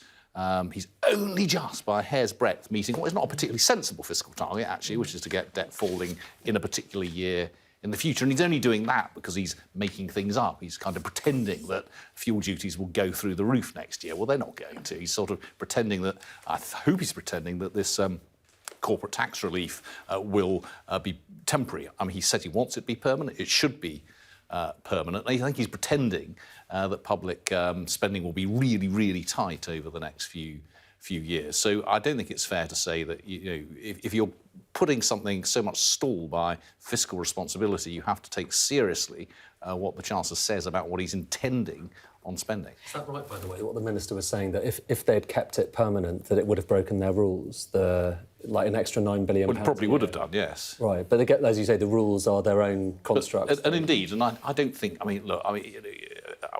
take rules as serious, fiscal rules probably more seriously than the 99.9% of the population, but I don't think we'd have been throwing our hands up in horror if instead of meeting them by £5 billion, they were missing them by £5 billion because of a change, a permanent change on the corporation tax thing. And the problem with doing that corporation tax change as they've done first, it should have been announced at the same time as the corporation tax rate was increased announced 2 years ago. I mean, it's not sensible policy making to change it 2 weeks before the fiscal year begins. And second, having made the change, it should be a permanent change, because actually, structurally, it's a sensible thing to do if it's permanent. It's not such a sensible thing to do just temporarily. And, Paul, it seems like it was a very targeted budget, if you like. There were no big bangs in it, no massive surprises. Do you see it as a Chancellor pursuing a steady-as-she-goes approach now for a pre-election splurge next year? How did you see it stacking up politically, if you like?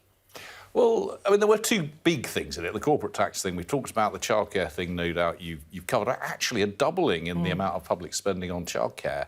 And really, I think, moving to the end of a 20-25-year gradual change to the shape of the welfare state is quite a big thing.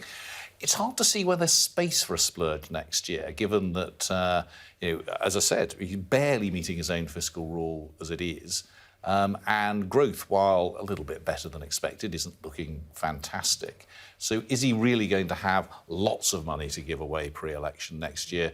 Hard to see. I'm sure he'll find something. I'm sure he'll find some way of doing it. But I think this was it was a technical budget. I think it was genuinely making some changes which will help. The childcare corporation tax, I'm not so sure about the pensions tax changes, but it was, and actually changes to disability benefits. These are technical but important and, broadly speaking, I think, sensible changes. Just to jump in, why are you not so sure about the pension tax contributions? Well, I mean, several reasons. I mean, one, Chancellor talked about it as being a response to problems with doctors and the NHS. Well, if that was the target, he should have changed the NHS pension scheme. You don't need to change the entire tax system to do it. Secondly, it will, of course, also allow people to save more in their pension. So while some people may stay and work a little bit longer because they can save more, some people might actually retire a little bit earlier because they have saved more, because they've been able to. And actually, the people who might really be affected by this, he's kept the very sharp taper in, which means if you're on above about £200,000 a year, then you lose everything that he gave very, very quickly. So it's going to benefit a very particular group of people on high earnings, but not the sort of super high earners. And could even have the opposite effect for some others. Well, it could have the opposite effect for exactly that reason. Can I also, so growth was one of the big things, and kind of underlying a lot of the improvement in the numbers, the fiscal numbers, the economy looks a bit better than it did last time around, and so that matters. But there is a disparity. Actually, maybe we can show the chart. There is kind of a disparity between what the OBR thinks is going to happen to growth and what the Bank of England, for instance, thinks. Let's see if we can bring this chart up here, because it kind of shows it, and it includes basically looking at what the growth profile was before the pandemic, so it was kind of a line basically going up. You can see that there, and then where it was afterwards. But the interesting thing is, so that's the latest numbers, and they're obviously they're better than they looked last time around, better than November. But then you bring the Bank of England numbers on, and they're pretty depressing by comparison. So are we at one of these moments, Paul, where actually a lot just depends on whether the OBR's got its sums right, and it could well be that everything looks, a fair amount more grim? I mean, which of these numbers, I know you're kind of a fiscal forecaster, but which of these numbers are you more kind of convinced by when you look at them there? Well, the OBR is closer to what most other forecasters are saying. The Bank of England is really quite pessimistic. I mean, the Chancellor must be thanking his lucky stars he's got the OBR giving him his forecasts and not the Bank of England. Red line rather than the blue line.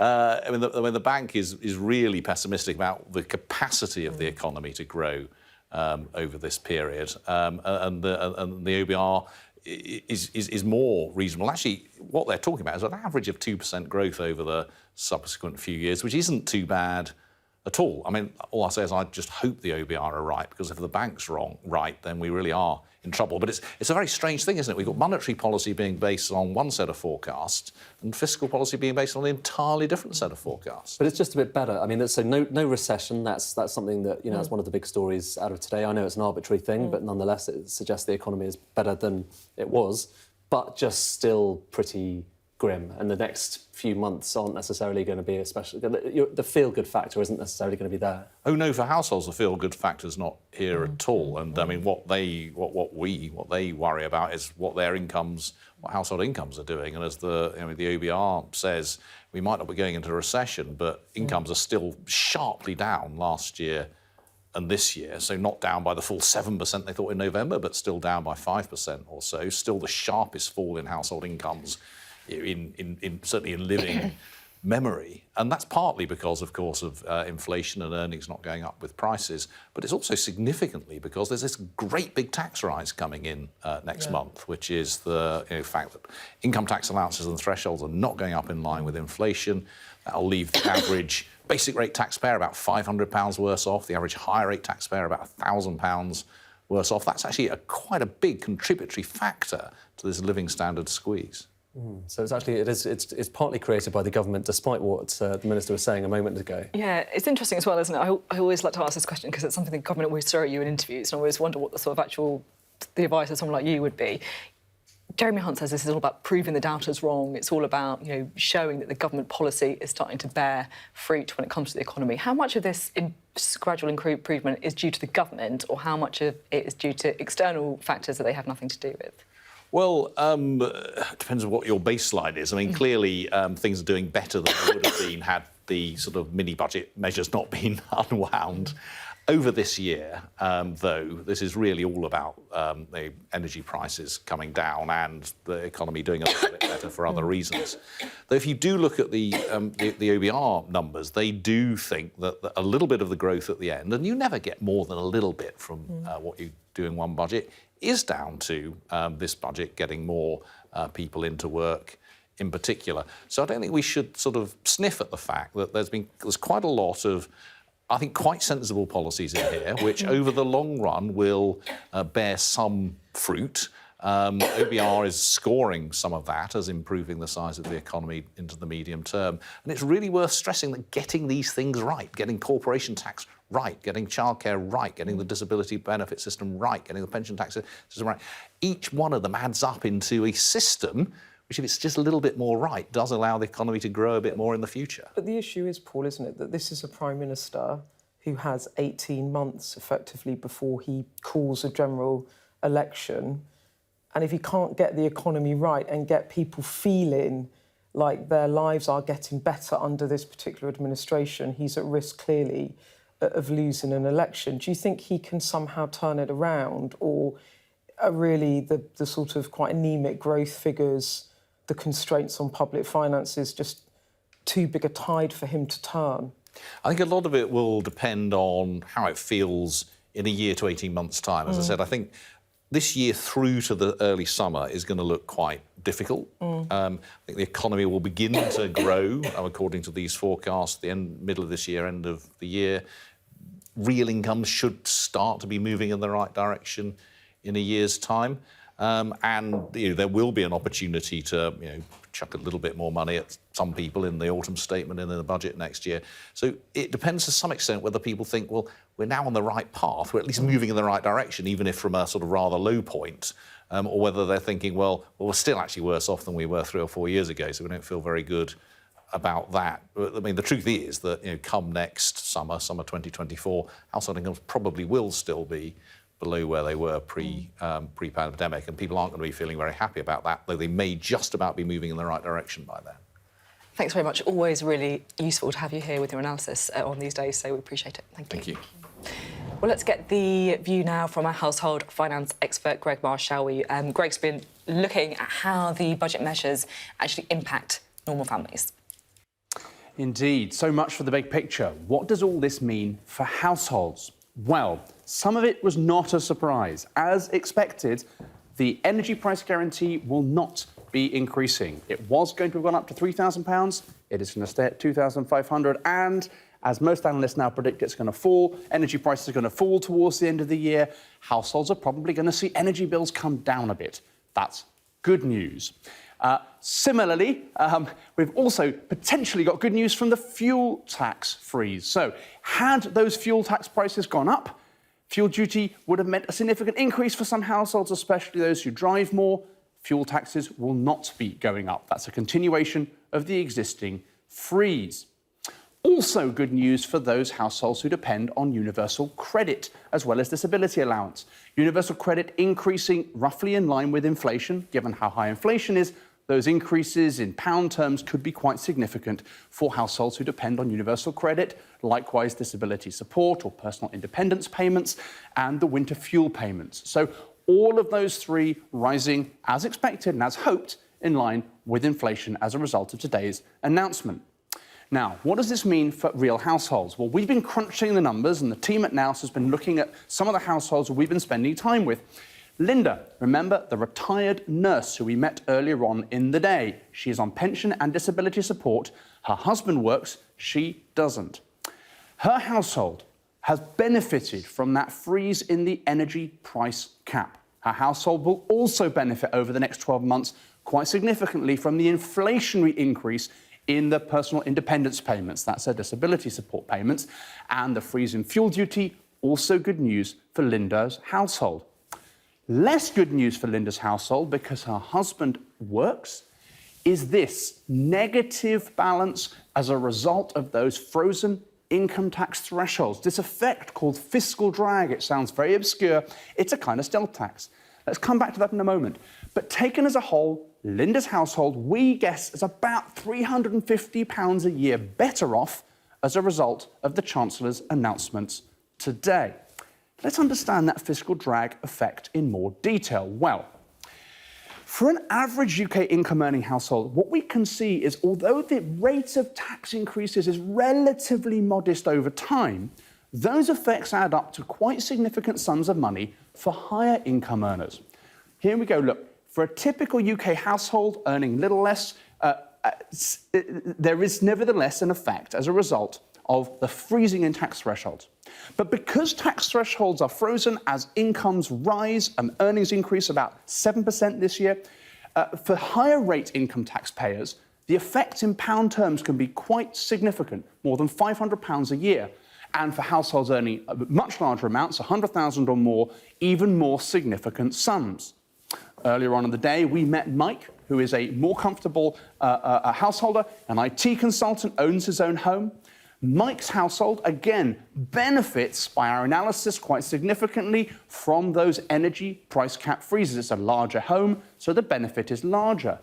Mike and his household also benefit from the freeze in fuel tax. But look at the effect of fiscal drag, that freezing in the income tax thresholds for a household like Mike.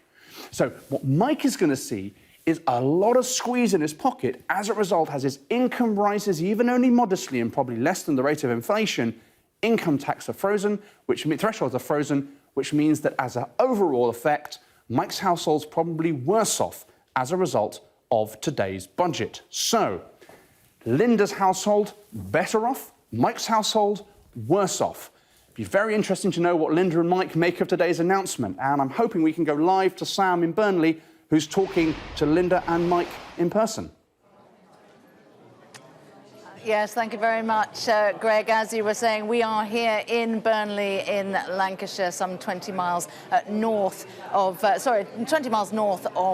Manchester. I'd like to be able to tell you that people here have been digesting all of those announcements from the Chancellor and what it means for their pockets. But to be honest, where we are today, people have just been coming in to keep warm and to get a hot meal. But there has been a lot in it that could be potentially relevant for them. One thing that did stand out to me there listening to it, we got a lot of mentions of cities, towns, regions.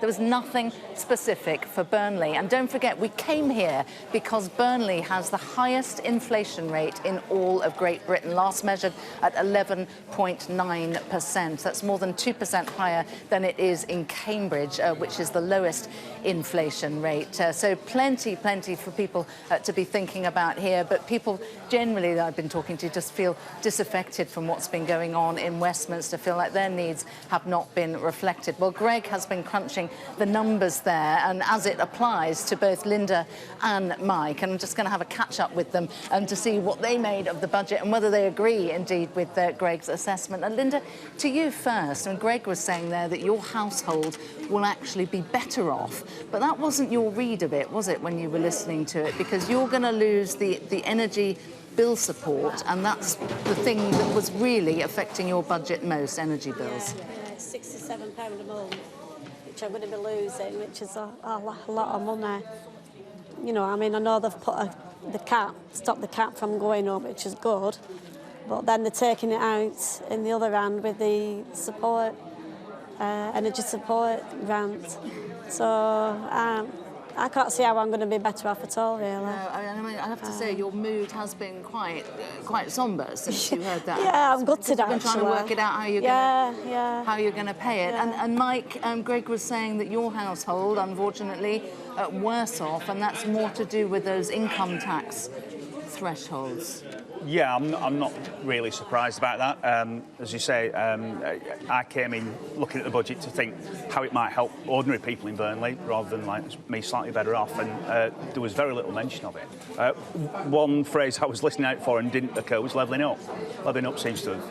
Yeah, no mention of Burnley, no mention of levelling up. No, the enterprise zone funds might be useful for the region, for the wider region, because Blackburn, I did notice, is in the list. Some of the red wall areas, but Burnley seems to have missed out on that. You're in the IT business. I am, a lot of mention and provision in there for Britain as a technology hub. Will any of that, do you think, kickstart growth in your sector? I can only hope so. I mean, the corporation tax hike to 25% is still kicking in, as far as I can tell. We expected that, didn't we? Yes, it was pre-announced, I suppose, that it would be coming in.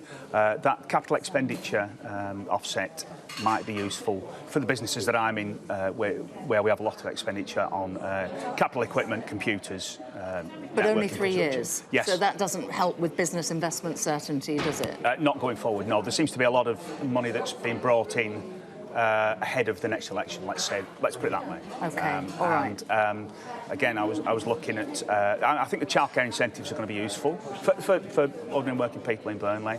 The breakfast and after schools club extensions don't start until 2026, as far as I can tell, which is not really... I want to bring Linda back in on that because she is involved in childcare in her family. But so the macro picture for you is that fiscal drag means that your income will be lower I'll be lower than it is before, but potentially a boost for the economy in the sector that you work in. Yes. Hopefully, you've got to have some faith in that.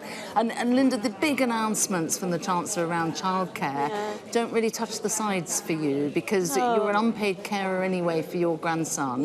Will they help your son and your daughter-in-law? Not really. And I mean, like I do a lot of the childcare to enable my son and daughter to go to work and go to uni and study and get a better job. But it only covers the 30 hours, which means I look after him 2 days a week, which is the situation for a lot of families. And like they're saying, they want the... I'm retired, NHS retirement, want us to go back to work, which I can't see happening. OK, so that's not really going to help you. But what you just mentioned there is also a key plank of Jeremy Hunt's budget, which is he wants people, particularly NHS workers, to go back to work. It's not going to affect your disability payments. Are you going to go back? Are you incentivised by that? No. Why not? Not at all. Well, I retired for a reason, because I've got several health issues. Okay. I'd absolutely love to go back to work, and I did actually try to go back to work. Okay. And especially with all the added pressures that the NHS is under, and with the striking and, so you know... It might have had good intentions, but it's not going to get Linda back into the workforce. So we're still going to be digesting with our panel here exactly what it means for them as we go through the day and we look more closely at the detail. We also, of course, want to hear your thoughts on the budget. What did you think of the Chancellor's announcements? Is it going to help you with the cost of living crisis, or was there an issue that you think he missed out? Certainly Linda thinks that there are more than one issue that was left out for her. Call us now on 0208 167 2200 to be part of a special phone-in programme to have your say, and you can also ask our experts any questions that you might have about your situation. You can watch the budget, your say. That's at 7 p.m. this evening, right here on Sky News. Back over to you, Sophie. Thanks very much, Sam. Lots more from Sam in Burnley as the afternoon wears on. And it really did feel, didn't it, that one of the biggest policies in the budget today, if not the biggest, whether in terms of impacting people's lives or in terms of the impact on the economy, was the childcare announcement. So we're now joined by Neil Leitch, who is the Chief Executive of the Early Years Alliance. Thanks so much for being with us. What did you make of the announcement then? I think on the surface it looked quite attractive, particularly to parents. But the reality is, I have to say, the investment is just a fraction of what's needed. Government's own statistics show that for the 3- and 4-year-old offer, which gets a couple of $100 million, it's actually 1.5 billion in terms of shortfall. So expanding a system that is already very vulnerable is, I have to say, not a great place to be. But the devil's in the detail. You're basically saying then that they're not putting enough money in to fund these places, so the actual nurseries themselves, the childminders, have to make up that money themselves, which puts them at risk. And they do that, frankly, dare I say, from those parents that don't qualify for these free entitlements. So historically it's been the 1-year-olds and some of the 2-year-olds, etc. Now, even if government adequately funds 1- and 2-year-olds, what happens to the funding for the 3- and 4-year-olds? That's what's been sending this sector into a crisis. That's why we've lost record numbers in the last 12 months. We've lost something like 5,500 providers from the sector in the last 12 months alone. It's interesting because, you know, I was talking to Beth about this before. My WhatsApp groups, because of the age I am, have just been lighting up about this policy. Everyone that I know seems to be, either really happy about it or really gutted because they've got a child who's 3 and they've just missed out on it. Sure. But people, I feel, would be really shocked to find out how much people are actually paying on childcare. If you've got 2 kids, it could be £60,000, £70,000, right? Where is that money going? Well, the reality is we just don't invest. I mean, the sad thing is we have some of the highest childcare and education costs for young children in the world. In fact, one of the OECD tables that we top is the percentage of a woman's salary that's spent on early years care and education. But if you look at the amount of investment that we put in, that's at the bottom end of the sector. And this is quite important, but back in December of 2018, when we were tired of hearing, dare I say, from government, we invest enough money into these systems, we said, well, if you think you pay enough money into these systems, show us your figures. It took us 2.5 years later, battle after battle, for the Information Commissioner's Office to rule and say, show the figures. And I'm sure you can assume why that was the case. Well, I'll tell you why it was the case. Their words, not mine. To adequately fund these entitlements would require an additional £2 billion. So an offer of 204 million, you can see it. It's 10% of what government said was the shortfall. They predicted that they would have to pay a rate for 3- and 4-year-olds per hour by 2021 of £7.49. They paid £4.89. So that's why we have a sector on its knees, and that's why, really, frankly, they should have done this a long time ago. It's interesting that it seems to have come to the fore when, frankly, parents are on their knees, providers are on their knees. It's a political position rather than, frankly, looking at what was right for our country. Quality of childcare matters an awful lot as well, right? And do you think that there is a risk that the quality of the childcare is going to be squeezed if there are these funding pressures? We're talking about the ratios as well. Well, I have to say one of the most appalling things in all of this was the Chancellor saying that he was going to change the adult-to-child ratios. Talked about consulting, talked about engaging. Who with? Parents don't want it. Providers don't want it. This is an economic decision to give more children to an educator to try and balance the books. We have educators leaving this sector in droves. We have a recruitment and retention crisis that we've never witnessed before because they're under pressure. They care for children, they educate children. And what do?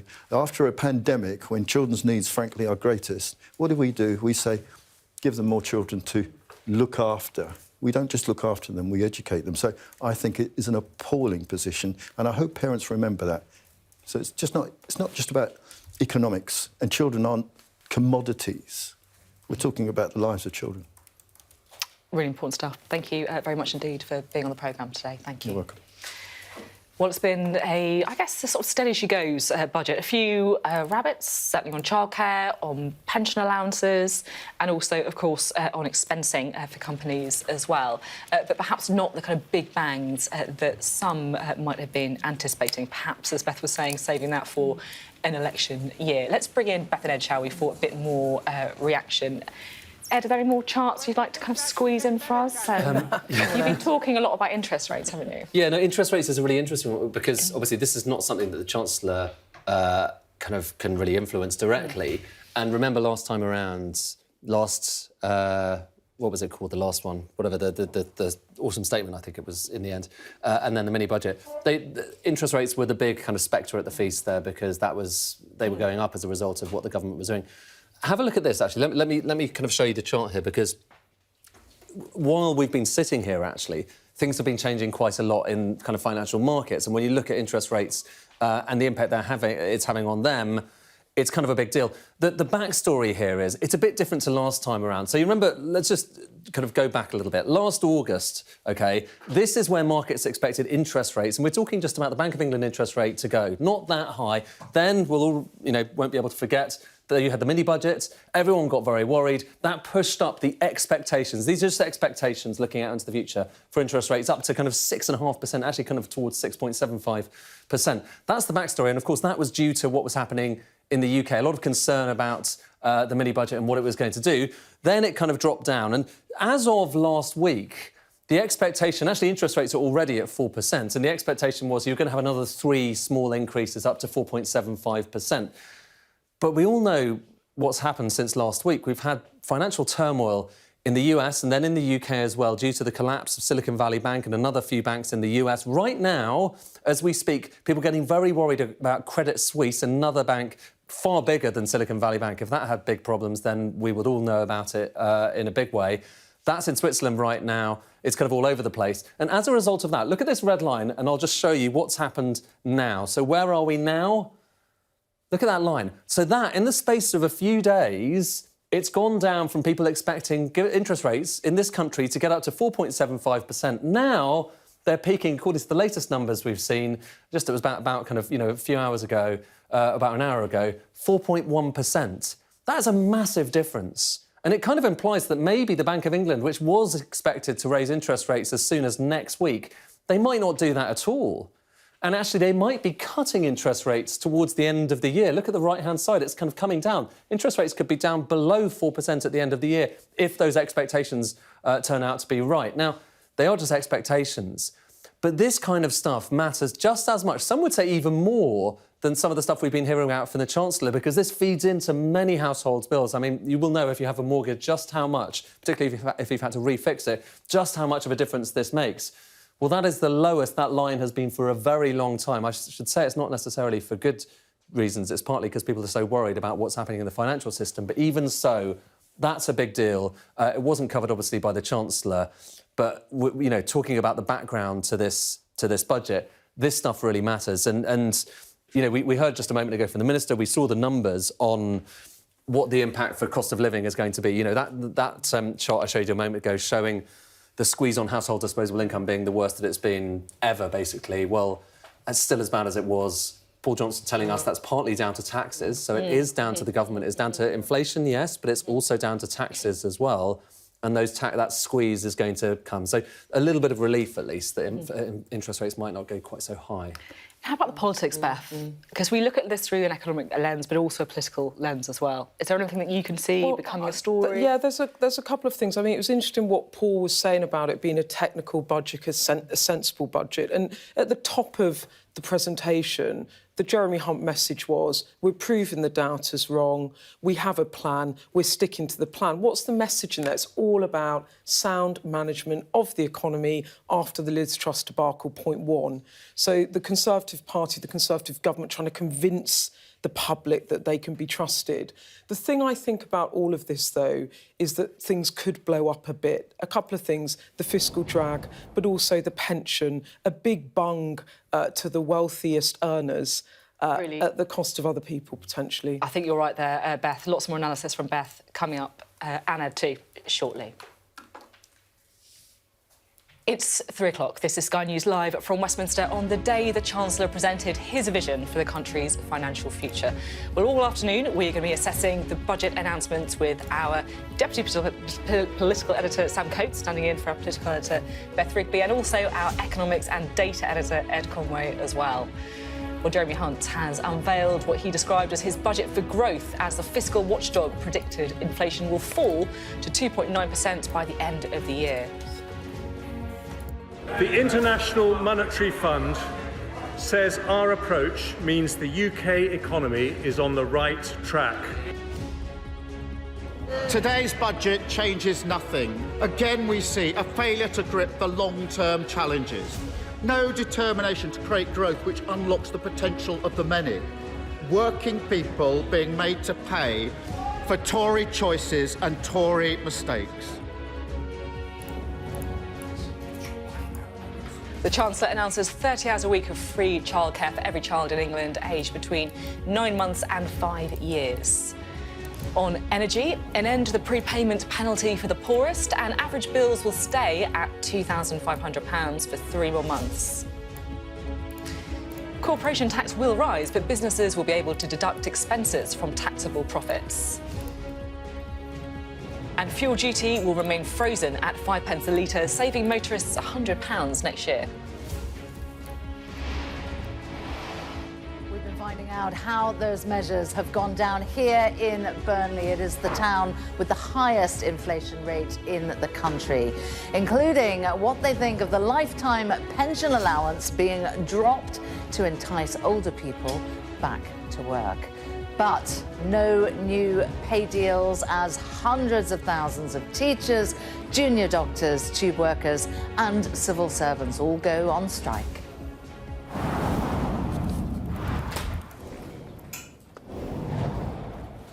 Hello, good afternoon. Live from Westminster. In his first budget as Chancellor, Jeremy Hunt said the UK is proving the doubters wrong, as he vowed the country is set to avoid a technical recession this year. Well, taking to his feet in the Commons, he painted a picture of falling inflation with announcements on childcare, fuel duty, pensions and more. Well, there is a lot, as always, with budgets to analyse, and we're going to be looking through all of the details. You can see them tapping away on either side of me. We were joined by Sky's Deputy Political Editor, Sam Coates, and Sky's Economics and Data Editor, Ed Conway, to try and decipher what the measures will mean for you. But first, we can just take you through some of those key announcements that were made today. Well, the Chancellor began his budget by announcing that the UK is expected to avoid a technical recession this year. Now, that's because of forecasts that say inflation is set to fall from 10.7% down to 2.9% by the end of 2023. The energy price guarantee will now continue until June, with household bills remaining at £2,500. And the Chancellor has promised 30 hours of free childcare a week to working parents in England with children aged between 9 months and 5 years. Jeremy Hunt also announced what he called full expensing. Now, that's a £9 billion scheme, which means every pound a company invests in IT equipment and machinery can be deducted from taxable profits. In an effort to boost growth, the government will also invest £80 million over 5 years in 12 new UK investment zones. And this is a big one, the lifetime allowance, which is a total amount that workers can accumulate in their pension savings before paying extra tax. Well, that has been entirely abolished. In addition, the pension's annual tax-free allowance will rise by 50%. In the autumn, we took difficult decisions to deliver stability and sound money. Since mid-October, 10-year gilt rates have fallen, debt servicing costs are down, mortgage rates are lower and inflation has peaked. The International Monetary Fund says our approach means the UK economy is on the right track. Yeah. But we remain vigilant and will not hesitate to take whatever steps are necessary for economic stability. Today, the Office for Budget Responsibility forecasts that because of changing international factors and the measures I take, the UK will not now enter a technical recession this year. Yeah. They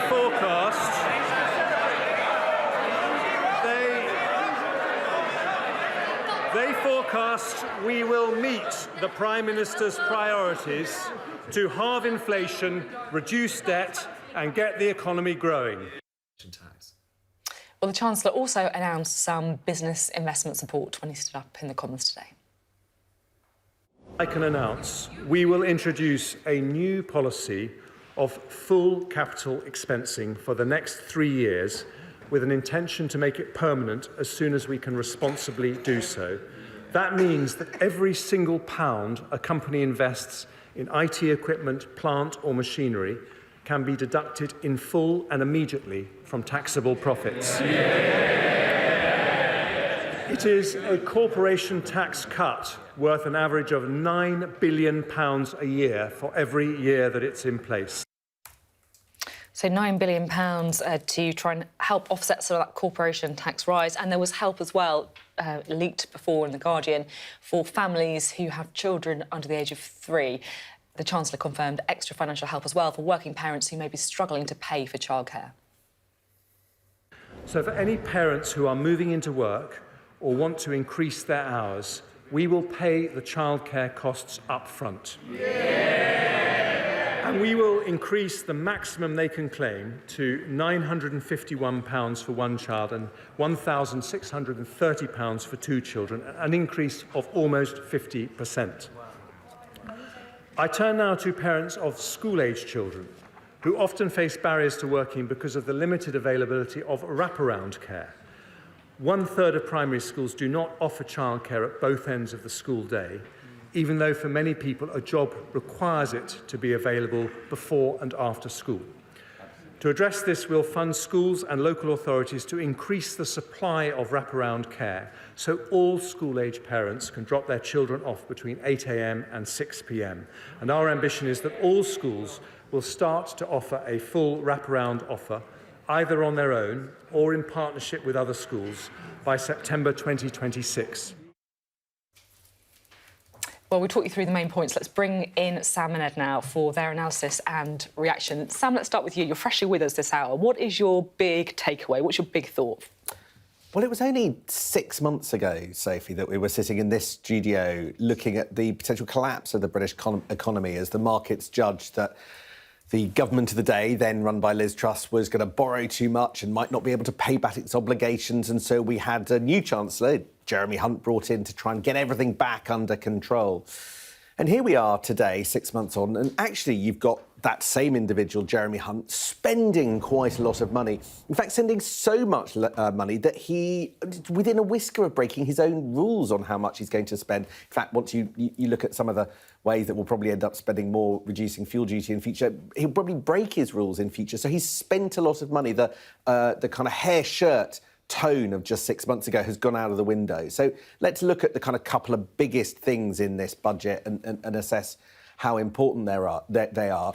Now, clearly a lot of Conservatives, a lot of businesses worried about corporation tax has gone up. As you've been saying, there is now this set of allowances, effectively tax breaks, to soften the blow of corporation tax going up. But will that boost growth? What's interesting about the detail of the financial watchdog, the Office for Budget Responsibility, is they say that that measure really might just bring forward growth, meaning rather than Britain growing more overall. So there's a small question mark over that, even though I think broadly speaking it will be welcomed by business. Another big part of this budget is trying to get more people back into work. And there's a huge, great suite of measures. So that's the reforms to disability allowance and basically making people who are reluctant to work or can't work more face more sanctions. And then the big part of that is the childcare announcement, help for parents of 1- and 2-year-olds, up to 30 hours a week funded childcare. But when you take all that package together and go back to that Office of Budget Responsibility report, they've looked at all of that and gone, well, after all those things have been done, we are only going to have an additional 110,000 people in work. Now, there's 7 million people who are economically inactive. Yet the consequence of the changes announced today seem to be really quite small. So we spent a lot of money. The question is, does it cause a lot of difference on the ground? That's interesting. Just 110,000 of, 7 million people who are not in work. Really interesting stuff, Sam. Let's bring in Ed, shall we? Because Jeremy Hunt made a big song and dance, didn't he, about the fact that we're going to be technically avoiding a recession, that the figures have improved. They proved the doubters wrong, in his words. What do the numbers show if you look under the bonnet, if you like? Well, yeah, I'll show you in just a sec the charts. I mean, a recession, what's a recession? The technical definition is it's 2 quarters of the economy shrinking, we're not going to have that, but as I'll show you, it's not exactly like we should be necessarily celebrating either. The overall picture, better than it was last time around, better than it was at the time of the mini-budget. But just have a look. This gives you a sense of it, OK? What we're looking at here, this is the level of the economy, OK? So the higher this is, the bigger the economy is, the bigger the kind of big pie of money that we're generating that's split amongst all of us, OK? And you can see it going up. This was pre-pandemic. It was expected to go up, up, up, up, up. Then, of course, we all know what happened. The pandemic happened, and then it kind of we have kind of growth that is getting up towards those pre-pandemic levels, but at a kind of remove from where it would have been otherwise. So we haven't kind of made good some of that difference. But here's the critical thing. That was last time around. So those are the November's numbers, that red line that you can see there. What do today's numbers show? Have a look. Slightly different, OK? So this line suggesting we've got slightly more of that growth coming earlier, and the line gets closer to where it was back in March 2020, to where it was expected to be. So that is good news, and it does mean maybe we've just about, if you look at the area where the line is falling, we might just about have avoided a recession there, but it's still essentially kind of flat or dipping a little bit at this point. But a couple of things to bear in mind. First of all, other people have a different view, OK? This is the Bank of England, what their forecast suggests. And they say, essentially, rather than going up like that, like the OBR is just saying now, we're going to be basically flatlining for quite a long time. That's kind of depressing, isn't it? And when you have a look at total household disposable income, so a different way of looking at, the sense of how the economy is doing, this is the kind of pound in your pocket stuff. So these bars basically show you over the course of the last few decades, going back all the way to the 1950s, this is the 50s here, anything above the line shows that we are all getting better off after you adjust for inflation, taxes, all of those kinds of things. Anything below the line, it's the other way around. And last time around, again, we're showing last time's figures. And I say last time, that means November. We were talking about two really grim, miserable years there. The year we're in at the moment and the next one. Those red bars going down a lot. The worst that we've seen in terms of our household disposable income, the feel-good factor, essentially ever, or at least as far as these numbers go back. Let's have a look at how they've changed. So keep an eye on these red bars and see how they change now when we bring on today's figures. Did you see that? Look, rather than being like that, they are like that. So they're still two pretty grim years. In fact, when you look at it and just kind of draw a line going all the way back, it's still the worst 2 years that we've had on record, going all the way back to the 1950s, possibly even before that, but it is a little bit less bad than it was previously. And when you look at this budget, there are, yes, a lot of measures in there that are designed to try to boost growth, but the question, of course, is whether they can actually do it. This is just showing you, it's called the scorecard, the overall amount of money that is kind of going into the economy from the exchequer in each of these years. And a couple of things to note here, OK? There are 3 years where these bars are very big, lots of money going out. Actually, about half of each of these bars is that full expensing policy. If you're a business, you're basically able to offset more of the money you're investing against your tax bill in the future. It's definitely a big deal. It's definitely expensive. But look at how in 2026-27, which of course is after the next election, these bars get smaller. That's because it's only a temporary policy. And part of the problem behind this being a temporary policy is it doesn't necessarily mean that businesses are investing in the long run. They might just be bringing forward some of their spending. And that's kind of what the OBR, the Office of Budget Responsibility, says is actually happening. So a lot of different measures here. The one thing that wasn't mentioned in all of the budget is what's happening with interest rates. And an awful lot is happening with interest rates right now, behind the scenes, because there's a lot of concern about what's happening in financial markets. It's worth just noting this, because when it comes to your cost of living crisis, interest rates is a big part of it. And last August, they were expected to go up not very much, frankly. Then you had the mini-budget. The expectation was they were going to go to 6.5%. As of last week, they were expected to go to 4.75% in the coming months. They're up at 4% at the moment, so still a little bit higher, with effects for many households. However, of course, we've had the collapse of Silicon Valley Bank. You've got concerns now about banks in Switzerland. As a result of all that concern, just look at this. In the last few days alone, that's down to expectations of peaking of 4.1%. It might well be that the Bank of England has essentially already hit the peak. So that is a massive, massive thing, which could be very consequential for many households. Not really, strictly speaking, part of the budget. But when we're talking about the cost of living crisis, that stuff matters. At least it should be said. When we're talking about interest rates today, we're not talking about, a financial crisis or a semi-financial crisis that was created in this country.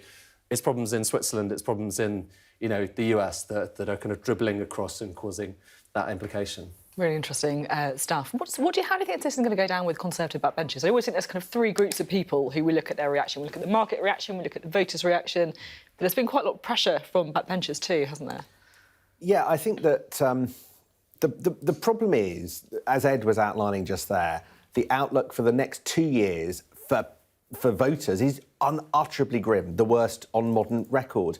And I'm not sure that the measures today go a long way towards helping most people in the country. There are small slices that are going to get some benefit. The Chancellor is funneling money in, but it's not going to be felt, I don't think, by the kind of people he's targeting. So yes, there are calls for immediate tax cuts. Yes, that will probably come this autumn or maybe next April. But the government and Jeremy Hunt has not left himself very much money to play with. He's spent a lot today. It's not quite clear that that would deliver a political dividend. That type of spending on companies and long-term reform delivers the kind of political dividend that's going to help the Tories in a matter of months. Really interesting. Well, one of the areas that the Chancellor did decide to spend some money on was in encouraging people back into the workplace, and this was all part of the pensions reform and the news that the lifetime allowance, which is the total amount that workers can accumulate in their pension savings before paying extra tax, that has been abolished. Now, the idea is this encourages people to stay in the workplace longer. But earlier I spoke to Paul Johnson, who's the director of the Institute for Fiscal Studies. He told me that he did have some concerns about the proposed changes. I think this was it was a technical budget. I think it was genuinely making some changes which will help. The Childcare corporation tax, I'm not so sure about the pensions tax changes, but it was, and actually changes to disability benefits. These are technical but important and, broadly speaking, I think, sensible changes. Just to jump in, why are you not so sure about the pension tax contributions? Well, I mean, several reasons. I mean, one, Chancellor talked about it as being a response to problems with doctors and the NHS. Well, if that was the target, he should have changed the NHS pension scheme. You don't need to change the entire tax system to do it. Secondly, it will, of course, also allow people to save more in their pension. So while some people may stay and work a little bit longer because they can save more, some people might actually retire a little bit earlier because they have saved more, because they've been able to. Well, let's bring in our business presenter, Ian King, who joins us now live from the city.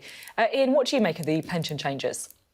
Well, I think, to be honest, it's one of the few decent pension policies that we've seen over the last decade. I mean, the lifetime allowance was introduced by Gordon Brown in 2006. It was then hacked away at by George Osborne over many, many years. It's increased the complexity of retirement planning for many thousands of people and contributed to this crisis in the NHS that Paul Johnson referred to. Now, there is a case for saying perhaps they should have just honed in on reforms to doctors' pensions. But the fact is, you don't even need a lifetime allowance when the annual amount that you can save into your pension is already capped, although Jeremy Hunt increased that annual allowance this year anyway. But logically speaking, there's no need for a lifetime allowance if you've got an annual allowance in place. And the fact that the lifetime allowance even existed really does point up the fact that it was essentially a stealth tax aimed at prizing more money out of wealthier taxpayers. Fascinating stuff, Ian. I'm keen to find out from you as well how the markets have reacted to the budget. We all remember, of course, what happened with the famous mega budget with Liz Truss and Kwasi Kwarteng, all eyes on the markets then. What's been happening this time round?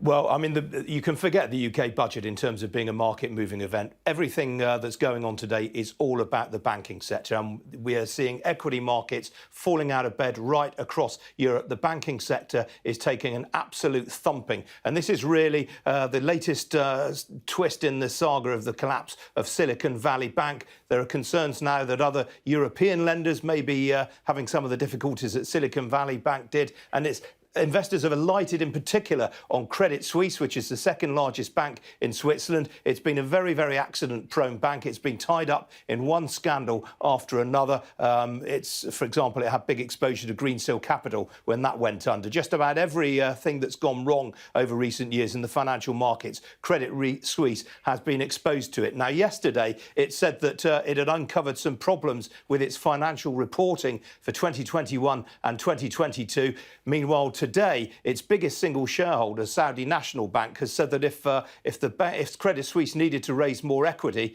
it would not be able to put in any more money due to regulation. Credit Suisse shares have fallen by 25% at one point. They're off some 13% now. We are seeing banking stocks right across Europe being absolutely smacked. For example, Commerzbank, Germany's second largest lender, off by 10% right now. Banco Sabadell, which is the TSB, Spain's parent company of TSB. All of these lenders are being hit. Here in the UK, Barclays is currently off by 7.75%. All of the main lenders down by between 5 and 7%. It's an absolute rout in banking stocks. But I stress, this is absolutely nothing to do with the budget. It is, however, the big market story of the day. Really interesting and important backdrop as well to the measures announced today. Thank you very much, Ian King. Now, funding to nurseries providing free childcare is rising to £288 million, and the childcare costs of parents moving into work or increasing their hours on universal credit will be paid upfront rather than arrears. That's increased by around 50%. Well, with us now is the founder of Pregnant Then Scrooge, Jolie Brearley. Thank you very much for being with us. I've got to talk about your name, first of all, Pregnant Then Scrooge. Just talk us through the thinking behind that first. Well, I mean, it is what it says on the tin. You know, we really believe that many women experience all sorts of types of discrimination and barriers to being able to work from the point that they get pregnant, and all of the evidence shows that. I had my own experience of pregnancy discrimination. I informed my employer I was pregnant, and the next day they sacked me by voicemail, and my employer was a children's charity. So, and this happens to 54,000 women a year. And then there are other systemic barriers that women encounter when trying to earn a living after having children. So we do get pregnant and then screwed. And of course, childcare is a big part of that. Look, it impacts men as well as women, as I'm sure the two fathers on either side of me will say as well. But of course, it does really impact women an awful lot as well, right? And the cost of childcare is kind of eye-watering, £60,000, £70,000 if you've got two kids by the time they reach school age. Do you think what's happened in the budget is going to help things? We are really pleased to see this significant investment in the childcare sector. We had conversations with ministers about childcare 3 or 4 years ago, and they'd look at you like you were speaking Klingon. So to now see this as such a major part of the spring budget is just so pleasing. We're so happy, and it will make an enormous difference to parents who are really struggling to afford those eye-watering fees. What we are still concerned about is the workforce strategy and plan around this, because we know that workers are leaving the childcare sector in droves, and without the workforce, of course, those places are impossible to deliver. So we want to see a strategy around workforce progression and pay. And we also need to know that this is going to be sustainable for providers, because we've lost so many providers. Waiting lists are out of control. So we're really pleased to see it. We just want to make sure it absolutely is sustainable and it's going to work. Yeah, on the waiting list, you often hear people, not often, but you do sometimes hear people who put their names down while they're actually pregnant before even giving birth to try and get on the waiting list for some of the companies. There's a bit of a concern about funding as well that you were alluding to there. If there is a bit of a shortfall in funding, then do you think that could put some more providers at risk? I mean, it absolutely will. And we know that the shortfall in funding for the current 3- and 4-year-old entitlement is about £4 per child per hour. And this is what's caused many of the problems, because providers have to cross-subsidise, so they pass those costs down the chain to younger children. It means workers are paid appallingly badly for this really valuable job that they do. They can get paid more working in Asda or McDonald's. And so that's why we've seen this sector crumble, because of this underfunding. So we have to get this right this time. There's no point in rolling out free hours if we don't actually ensure that the providers can deliver them. Do you think there is a problem about just not valuing the early years in the same way that, you know, we put money into universities, into education when people are a bit older, but those early years are absolutely critical, aren't they? Yeah, absolutely. And we know that as a proportion of GDP, we spend way more on children in those older years than we do on children in the younger years. Yet we know that the first 5 years of a child's life are the most foundational to their future. They have a huge impact on their well-being, on their cognitive and language skills. So it sort of doesn't make sense. Other countries do it the other way around, and as a proportion of GDP, it's very small compared to other countries, those early years. But there is also this sort of narrative around care. We expect women to do it for free. We think, you know, you've had children, you deal with it. And that means that the people that do this as a profession also are undervalued, and they also tend to be women. So there is a whole piece of work to do around valuing these brilliant, brilliant women who are doing this care and paying them properly to do that job. And I think, and you'll probably be more across this than me, but if you look at the kind of growth forecast, this is actually, the childcare policy is thought to be one of the biggest drivers for growth in the budget. Yeah, that's right. So it's, so part of the reason that it's not costing kind of as much as it, as a lot of people expected is they've scored it to look at the economic impact. And I suppose that kind of feeds into the fact that that's potentially more mothers in particular who are able to get back to work, who previously would have had to stay at home in order to do childcare, that aren't going to have to be able to do that. So there's an economic kind of side to this as well. Yeah, we know Canada, for example, invested $30 billion in their childcare sector to create a system that costs no more than $10 a day, which to parents in England $10 a day. $10 a day. Move to Canada. It's just, mind-blowing. And they did that because they crunched the numbers. They tested it in Quebec, and for every dollar they invested, they got between $1.80 and $2.50 back into the wider economy. Australia did it. They found for every dollar they invested, they got $2 back. So we absolutely know that this is a mechanism for growth, but what we forget in this is the child. And it's also a really incredible opportunity for a government to invest in children in those early years so that they really do better in the education system and you're not paying more further down the line. So we do need to remember the child in all of this, as well as women being able to go back to work. Especially post-pandemic, after so many children have lost years of their education as a result of lockdowns. Oh, that's it. We know that from report after report that children sadly are falling behind because of the pandemic. So it's really critical that the first 5 years we get those right. Really interesting to talk. Thank you very much for being on the programme. Thank you. We'll have more analysis from Sam and Ed coming up, but just want to show you these images because while the Chancellor was delivering his budget inside Westminster, the streets outside were filled with tens of thousands of striking workers who marched through central London. Now, ministers have resisted the demands for public sector pay rises to keep up with inflation. And as a result, more than 400,000 workers across a range of sectors are on strikes in disputes over pay.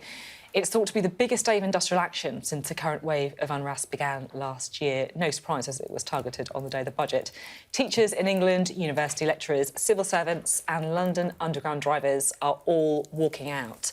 And junior doctors as well are into the final day of a 72-hour strike affecting hospitals across England. Now, Jeremy Hunt, in the budget, saying that he is not going to be embedding any inflation encouraging pay rises into the system. That's been his line throughout, but of course those strikes continuing, and you can see the number of people taken to the streets today. Well, we can get a bit more reaction to the budget now from the Shadow Economic Secretary, Tulip Siddiq. Thanks very much for being on the programme today. No recession, more money for childcare, some things to enjoy from the budget. Well, I think the devil is in the details. So I just heard you speaking to Jolie before about childcare. Now, with someone who has 2 small children, I would have definitely benefited from what's been announced today. But I want to see how it's funded for a start. It is something we've been calling for from the Labour Party for a long time. You've probably seen that the budget has Labour's and fingerprints all over it in terms of things. So you must really think it's a great budget then? Well, we would think of it as a great budget if we knew how it was going to be funded for a start. But also, I did want to see some announcement, which I was a bit disappointed about breakfast clubs, for example, which is one of the things that constantly comes up when I'm visiting nurseries. They did say about wraparound care for schools, though, didn't they? Did they say about breakfast clubs? Wraparound care, 8 a.m. till 6 p.m, I think, by 2024, I believe. Well, let's see how that works out and how it's funded. But the one thing I was very worried about, I don't know if Jolie mentioned it because I didn't watch the whole thing, was about the childcare ratio. So one of the things I hear constantly when I'm speaking to people, and I was in shadow education before, is the fact that before, I think you had 4 children, and now he's saying that maybe it would be 5 per person. I don't know if you've ever tried to look after 5 children. With my 2, I struggle anyway. But there was a consultation done last year on ratio and children's ratios in nurseries. There was no response to that. The government didn't even respond to the consultation. And now they're saying 5 children. They're not saying it's compulsory, just to be clear, but they're saying it's advisable. And I think that's very worrying. How about the wider kind of economic picture as well? The figures do seem to be improving slightly. Well, it's felt to me like there was a series of announcements, but there was no long-term sort of growth plan, and that's what I'm worried about. I looked at the figures in the OECD, and we rank 25 out of 38 countries in terms of growth. We're the only country in the G7 that hasn't gone back to its pre-COVID levels in terms of growth. So I really wanted to see some sort of sustained plan for growth, and I didn't really feel we saw that. We saw the announcement about pensions, obviously. I just saw Paul Johnson from the IFS saying that it will only benefit a very small minority of people. And we think it could be a very costly mistake if it doesn't work out. So people who are in the 1% of the country in terms of earning will benefit from that policy. We haven't seen the figures yet, but if you have a £2 million pension, you'll be paying £275,000 less. Now, obviously, I want people to get into the workforce. Obviously, I want to strengthen the numbers in the NHS. But it could be a very costly mistake if it doesn't. It's a gamble if it doesn't pay off. So we've asked the Treasury for numbers on this to support the fact that people will go back into work. So let's see. I mean, it's always difficult, isn't it, to have this sort of immediate reaction to a budget that's only been delivered. But that's a bit of a red flag, then, the policy on the lifetime pension allowance, you think? The only reason we're worried, to be honest, is because it sounds like it's going to be a multi-million-pound policy, and it may not pay off in exactly the same way that the government wants. And it feels like it's not just the Labour Party, but the IFS is saying that as well, saying it would only benefit a very small minority of people. Now, it may affect, like we think, 1% of the population who are very rich. That's not going to help our economy, really. So, like we said, we've asked for the figures. Let's see what they say. If they say this is amazing and this many people are going to be retained in the workforce, somehow I don't feel so optimistic about it, just judging from the numbers at first sight. Just on that, I think the government think that it's going to cost about £850 million a year to fund the scrapping of the lifetime tax allowance and will benefit tens of thousands, about 10,000 people. On that basis, do you think you'll support or oppose it?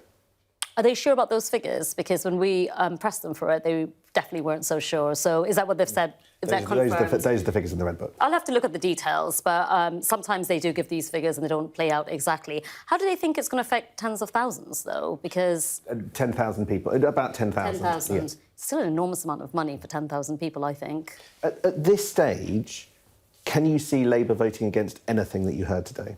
Well, one of the things we are quite concerned about is fuel duty, because I don't know if you have more information than me. Obviously, we were calling for it to be frozen for 3 months, but we were going to pay for it, we said, by bringing in a proper windfall tax. And I'm sure you know all of this, but just for the benefit of anyone else listening, we wanted to backdate it. We wanted to tax oil and gas rates as the same rates as Norway and other countries. We also said we were going to close a loophole, which was the fossil fuel investment loophole, and that would raise £13 billion. That was going to form part of the basis of how we pay for freezing fuel duty for 3 months. How have the government said they're going to pay it? Because is it just going to be transferred to working people who have to pay the burden? Because I don't know if you guys know, but we were quite worried about that. Who's going to pay for this freezing? It seems what's interesting, actually, though, is that's fuel duty is kind of one of our green taxes. It's probably the biggest green tax that we have in this country. You know, we talk about green taxes, talk about trying to get to net zero, trying to have a kind of joined-up strategy. Isn't there a kind of inconsistency in being kind of saying that you want to reach net zero, you want to do it potentially faster than the Conservative Party, and yet you're supporting this plan to cut the biggest green tax? You know, maybe you'll make up some of it from windfall taxes, but all the same, it does seem a little inconsistent, doesn't it?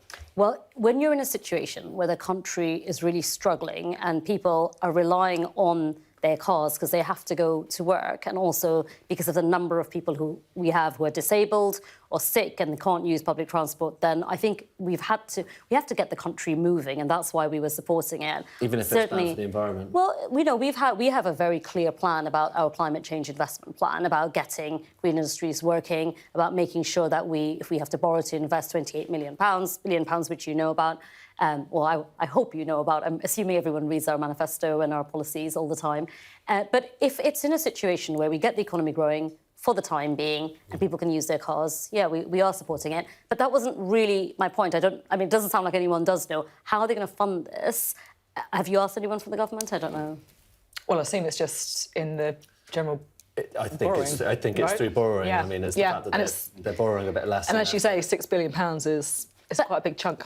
I mean, I have to say, I genuinely don't know why, when they did bring in the windfall tax, they didn't bring in the proper windfall tax, because they could have, and they could have raised £13 million from it. And they have taken lots of our ideas, and if it gets the country growing, we're happy with that.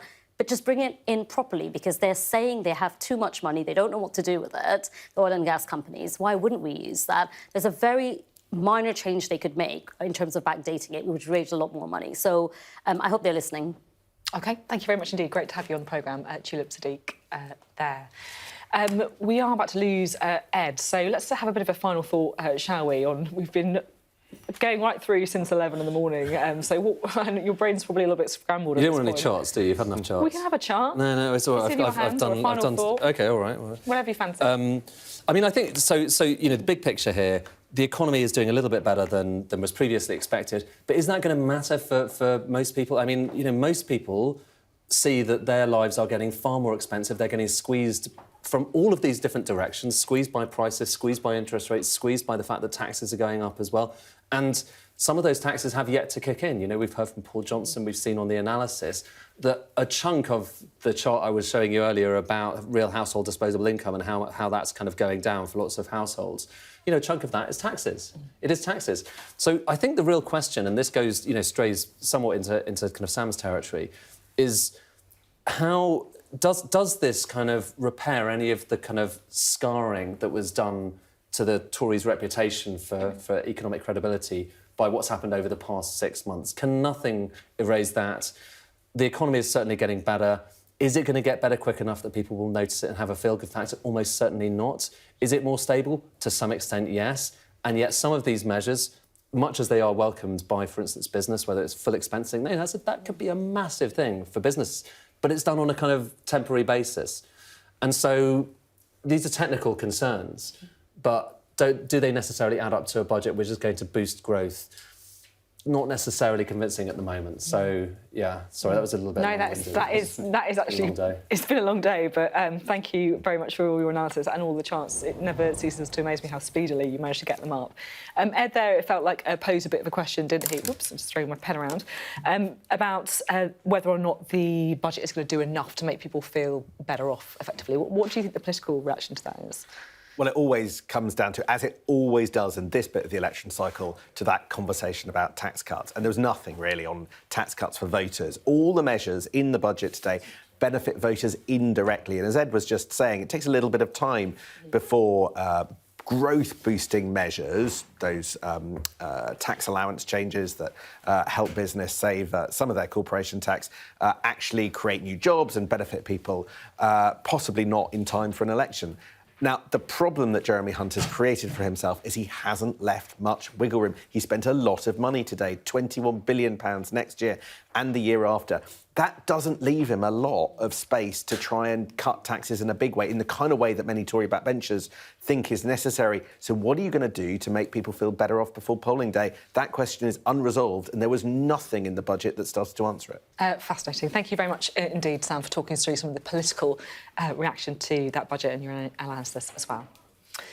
So is there good news for household finances? Let's try and bring in Greg Marsh, shall we? Because we're talking about how people are going to feel it in their pockets. Greg, what's your take?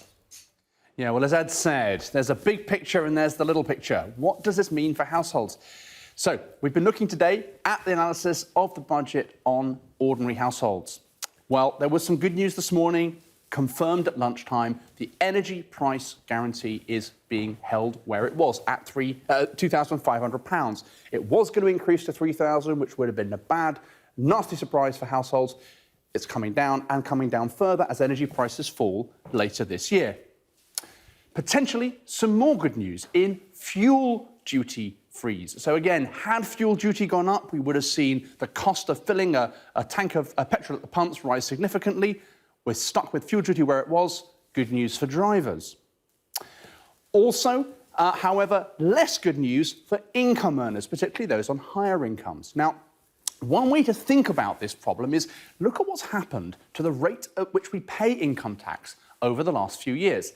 It's increased a little bit. It's hard to see it if we look at it like this. So let's look at it in a slightly different way. Let's look at what's happened to the rate of tax depending on your income level. Those on a median income in the UK, as a result of tax thresholds being frozen where they are, today no change to tax thresholds, but incomes rising, an average income increasing about 7% this year, means that the average family is paying more tax. But higher income taxpayers, higher earners, earning between 50 and 100,000, the effect of that so-called fiscal drag, it's a kind of stealth tax. It means that those income earners are paying significantly more, and even higher income earners, 100,000 or more, paying an awful lot more tax as a result of those tax thresholds not moving in line with earnings increases. What does this mean for actual households? Well, we've met Mike over the course of the day, and we've been spending some time with Mike. Mike is an IT consultant. He's comfortably off. He owns his own home. As a result of running the analysis on Mike's income and Mike's household, we can see that Mike's energy bills will be better than they were because that price cap guarantee in a larger house, a bit more even than some households. Similarly, the freeze in fuel duty, good news for Mike. However, the effect of those frozen tax thresholds for a household like Mike's is very significant, potentially more than offsetting the giveaways in the Chancellor's budget today. Our analysis is that on a net basis, Mike's household probably about £100 a year worse off as a result of today's budget. Let's look at a very different household. Leanne is a self-employed fitness instructor, and Leanne has a young daughter, 4 years old, so unfortunately too old to benefit from any of the childcare giveaways in today's announcement. But Leanne and her husband in their household are beneficiaries of that freeze in the energy cap. Good news for them there. Similarly, the increase in child benefit, an inflationary increase in child benefit, about £114 a year of good news for this household. Because Leanne's husband drives a lot for his job, runs a removal business, even better news on the fuel tax freeze. So a very significant increase. However, those income-earning households, like Leanne and her husband, like Mike's, are seeing that offset effect of those frozen income tax thresholds. So again, overall, Leanne's household better off as a result of today's budget. So it's not a disaster at all, but it's a mixed picture. A household like Leanne's, slightly better off. A household like Mike's, slightly worse off. Now, hopefully we can go live to Sam in Burnley, who's got Leanne and Mike with her, and so we can get their reaction live. Sam, over to you. Thank you very much, Greg. Welcome back to Burnley here in Lancashire. We've been at this drop-in centre, Church on the Street, all day long. It has now closed. As you can see, it's emptied out behind me. It was absolutely full of throngs of people coming in here earlier to get a hot meal, even to take away some clothes on a cold day like this. But as I was saying, life goes on for them. They have gone home. Many of them weren't even that interested in what Jeremy Hunt had to say today in delivering his budget. But of course, many of those announcements will affect them one way or another. We didn't actually hear Burnley mentioned. There were a lot of towns and cities mentioned. The reason we came here, of course, is because Burnley is the place in all of Great Britain with the highest inflation rate. Well, we're joined now by two of those people who have stayed on to carry on analysing the budget and what it means for them. Here today, we've had Mike. We've been speaking to Mike all day. He's an IT consultant. And we also have Leanne Bruce. She's a fitness instructor. Hello there to you, Leanne. We haven't actually had you on television yet, although your finances have been all over Sky News. I hope that's all right. Greg Marsh was there explaining that actually there's some marginal benefit for you with this budget, but overall it doesn't do much for you. I know you're a fitness instructor, you've got a little girl, but the childcare benefits, which are the big thing about this budget, don't affect you. She's 4. Yeah, we've just missed out. She just started school, so unfortunately we're just 12 months too late for that one, but it is beneficial, and it's something that I think has been definitely a long time coming. It's going to really help working parents get back into work with that extra support. So. Yeah, I was reading that you went part-time, didn't you? Because the cost of childcare was just too expensive. So if this had happened then, would that have made a big difference to your decision to work full-time? Possibly not full-time, because even then, you know, the rates are just extortionate. You're talking sort of £50 a day, which, you know, if you need full-time childcare, that's going to mount up across a month. But I could only afford to put her in nursery, you know, for one full day and 2 half days, really. So women have to make a lot of decisions when they decide about whether they work, particularly also if you're self-employed, and I think your husband's also self-employed. You're both out on the road a lot, so your fuel expenses were really high. What was in the budget for you, do you think, in terms of freezing of the fuel duty? Is that going to make a difference? I mean, it's not going to make things any worse, but let's face it, they do a good job about singing and dancing in Parliament, you know, making it sound like they're doing all these wonderful things to help people, and it's not helping. It's not helping at all, you know. Everyone is still much, much worse off than we were. My husband has a removal business, Damien Bruce Removals, and, you know, he's paying £20, £40 a week more in fuel costs than what he was previously. So it's not going to get much worse, but I can't say that it's better because it's just not really. All right, well, you've got a nice little plug in there for his business. We'll let that one go, given the circumstances. Mike, coming back to you, when we started talking to you, you were telling us that actually your pension was a victim of the Liz Truss mini-budget. Yes, it was, because of what happened in the money markets. And, of course, as you get closer to retirement age, like you are, if you don't mind me saying, your pension starts being lifestyle, so move more into the money markets, which is why you lost that money. When you look at the measures that put forward by Jeremy Hunt today, who is trying to correct that impression that the budget isn't just for the wealthy, what do you think? Well, what I'd say is I don't have £1 million in the savings pot for my pension. So you're referring to that lifetime allowance, which is now scrapped? Yes, and I don't think there would be many people in Burnley who do have that kind of a pension pot, let alone the ability to supplement it tax-free. From what I've been reading in the reports, that move is a large tax giveaway to the very rich because they can add to their pension pot tax-free, and the rest of us just don't get a slice of that pie, which is a real shame. And as you say, I lost about a third of my pension pot over 49 days last year.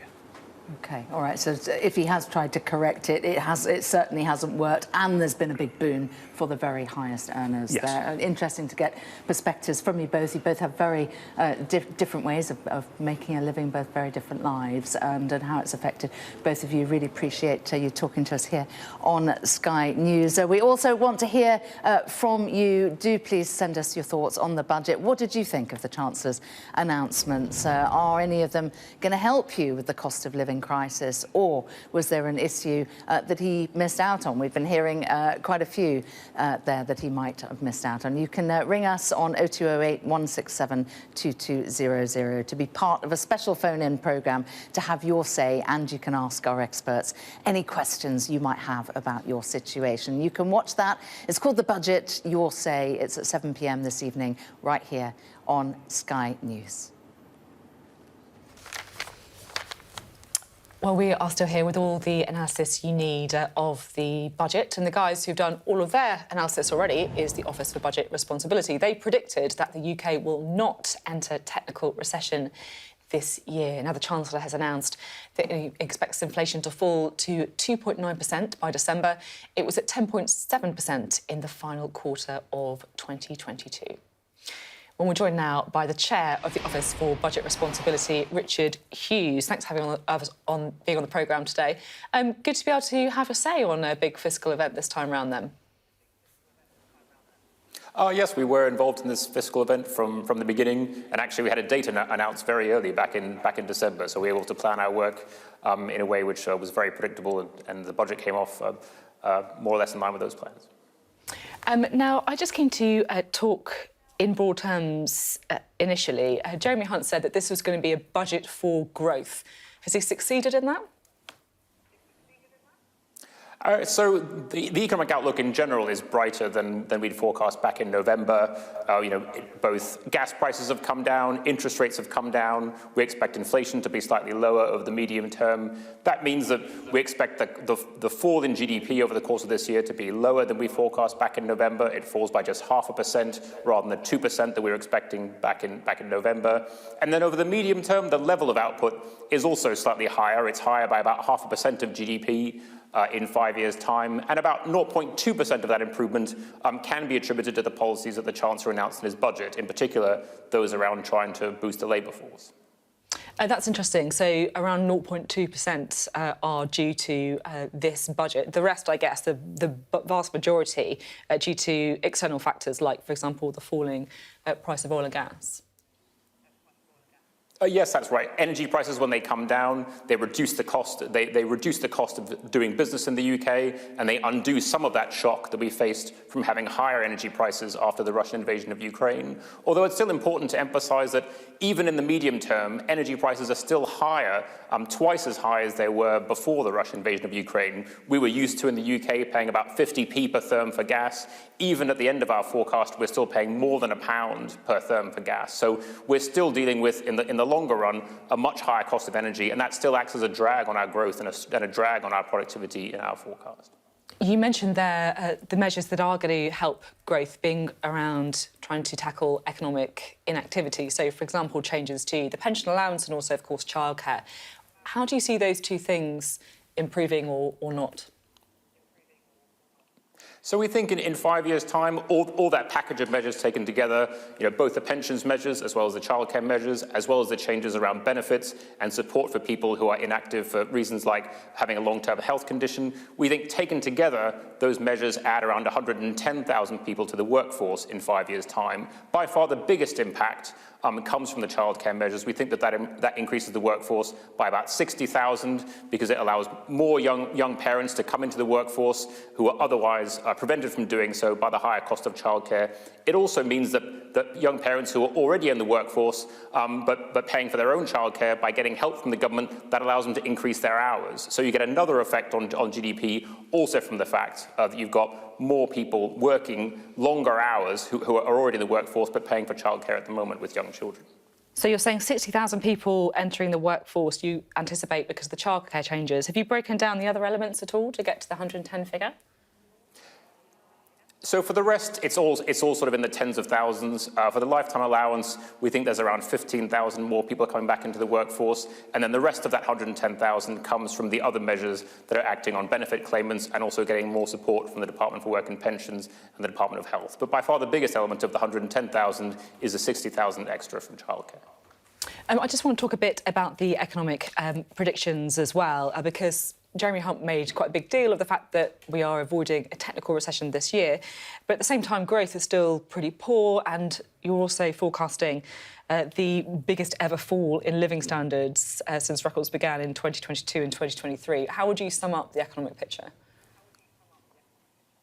So it's brighter than it was in November, but it's still being held back by these structural challenges that the UK economy faces. We lost 500,000 people from the workforce.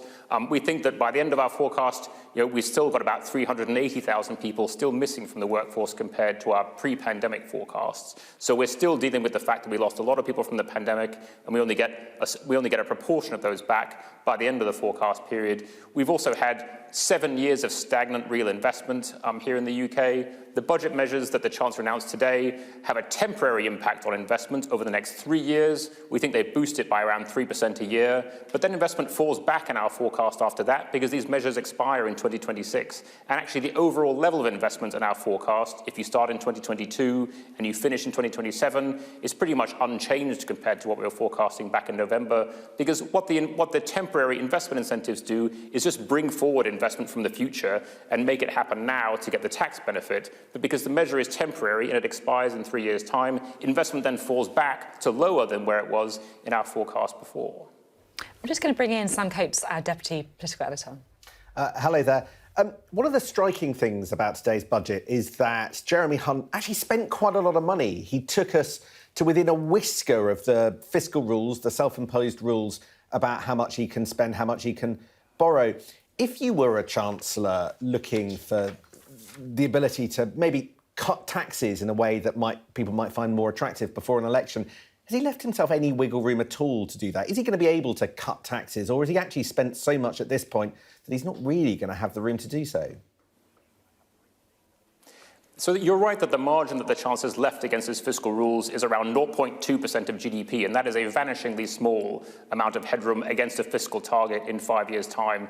And even by historical terms, the average Chancellor's left himself a margin of something more like 1 to 2% of GDP against his fiscal targets. And so it's very much a white-knuckle ride between now and the fifth year of our forecast. But one thing to remember about the nature of the Chancellor's fiscal rule is that it's actually a rolling fiscal rule. So it always targets the fifth year of the fifth year ahead. And as we move into, and when we do our next forecast in November, the forecast is going to roll on a further year. That gets him another year to hit his target. So it's a sort of manana rule, which you can always put off by another year because you're always trying to reach it in 5 years' time. It never actually falls due in the current year because it's a target about what happens in the forecast, not a target about what happens today.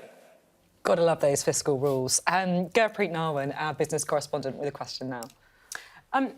Your forecasts are more optimistic than they were back in November, but they're even more optimistic than the Bank of England's. Why? Can you explain that discrepancy between your forecasts and the Bank of England's forecasts? And then just secondly, we know your forecasts are based on assumptions about where interest rates might be. We've seen following the collapse of Silicon Valley Bank that the outlook for interest rates has shifted. What does that mean for your forecasts? That's right. Our forecasts differ from the bank in a number of respects. One is that we're both forecasting in a very volatile economy. And so that means that depending on when you're forecasting, you have different assumptions about energy prices and different assumptions about interest rates, both of which have been jumping around a lot in recent weeks. And so because we were forecasting later than the bank, interest rates had come down a bit, energy prices had also come down a bit. That meant that we had less of a drag on growth in our forecast than the bank had when they put theirs together.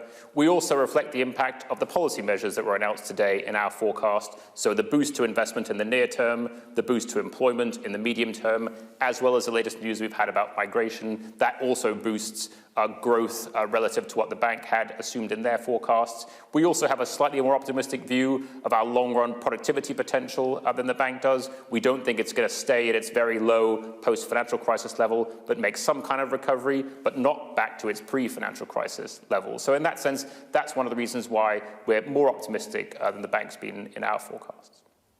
OK, thank you very much indeed. That was Richard Hughes there, the Chair of the Office for Budget Responsibility. Thank you for being on the programme. We'll have lots more analysis from Sam and Gurpreet as the afternoon continues. But that was the budget for growth, and that was how it was billed by the Chancellor, Jeremy Hunt. Still pretty poor economic figures, but they're less bad than they were previously, so a small win perhaps for the Chancellor. And the measures that were there were all about trying to get people back into the workplace with an eye-catching policy announcement, particularly on childcare. Lots more coming up on the budget. We'll have more analysis and reaction in the next hour.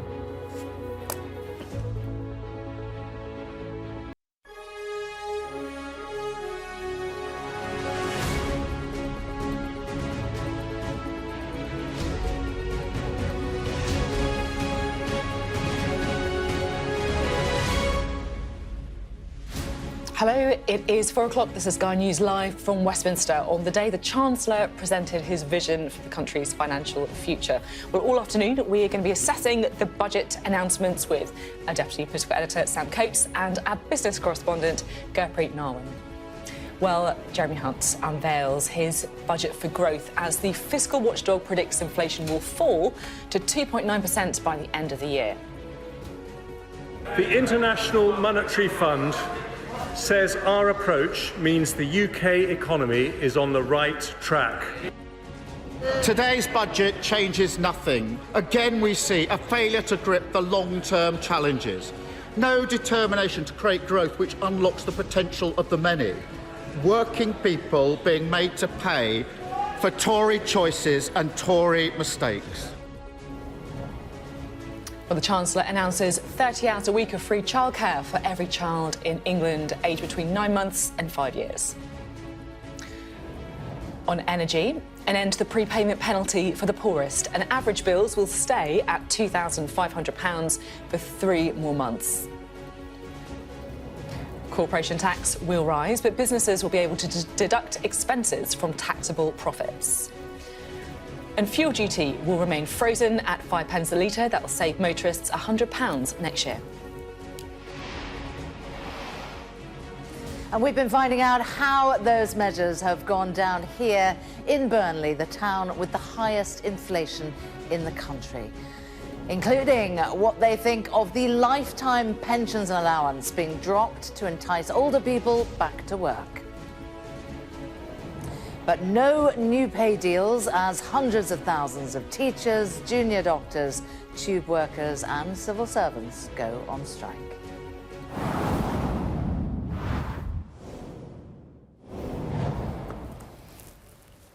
Good afternoon, live from Westminster. Well, in his first budget as Chancellor, Jeremy Hunt said the UK is proving the doubters wrong as he vowed the country is set to avoid a technical recession this year. Taking to his feet in the Commons, he painted a picture of falling inflation with announcements on childcare, fuel duty, pensions and more. Well, there's lots to analyse. We're going to be looking through all the details, joined by Sky's Deputy Political Editor, Sam Coates, and also Sky's business correspondent, Gurpreet Narwan, alongside us to decipher exactly what the measures will mean for the economy, but also for you as well. But first, let's just try and take you through some of the key announcements today. Well, the Chancellor began his budget by announcing that the UK is expected to avoid a technical recession this year. Now, that's because forecasts say inflation is set to fall from 10.7% to 2.9% by the end of 2023.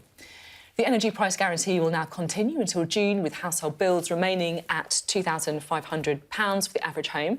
The Chancellor has also promised 30 hours of free childcare a week to working parents in England with children aged between 9 months and 5 years.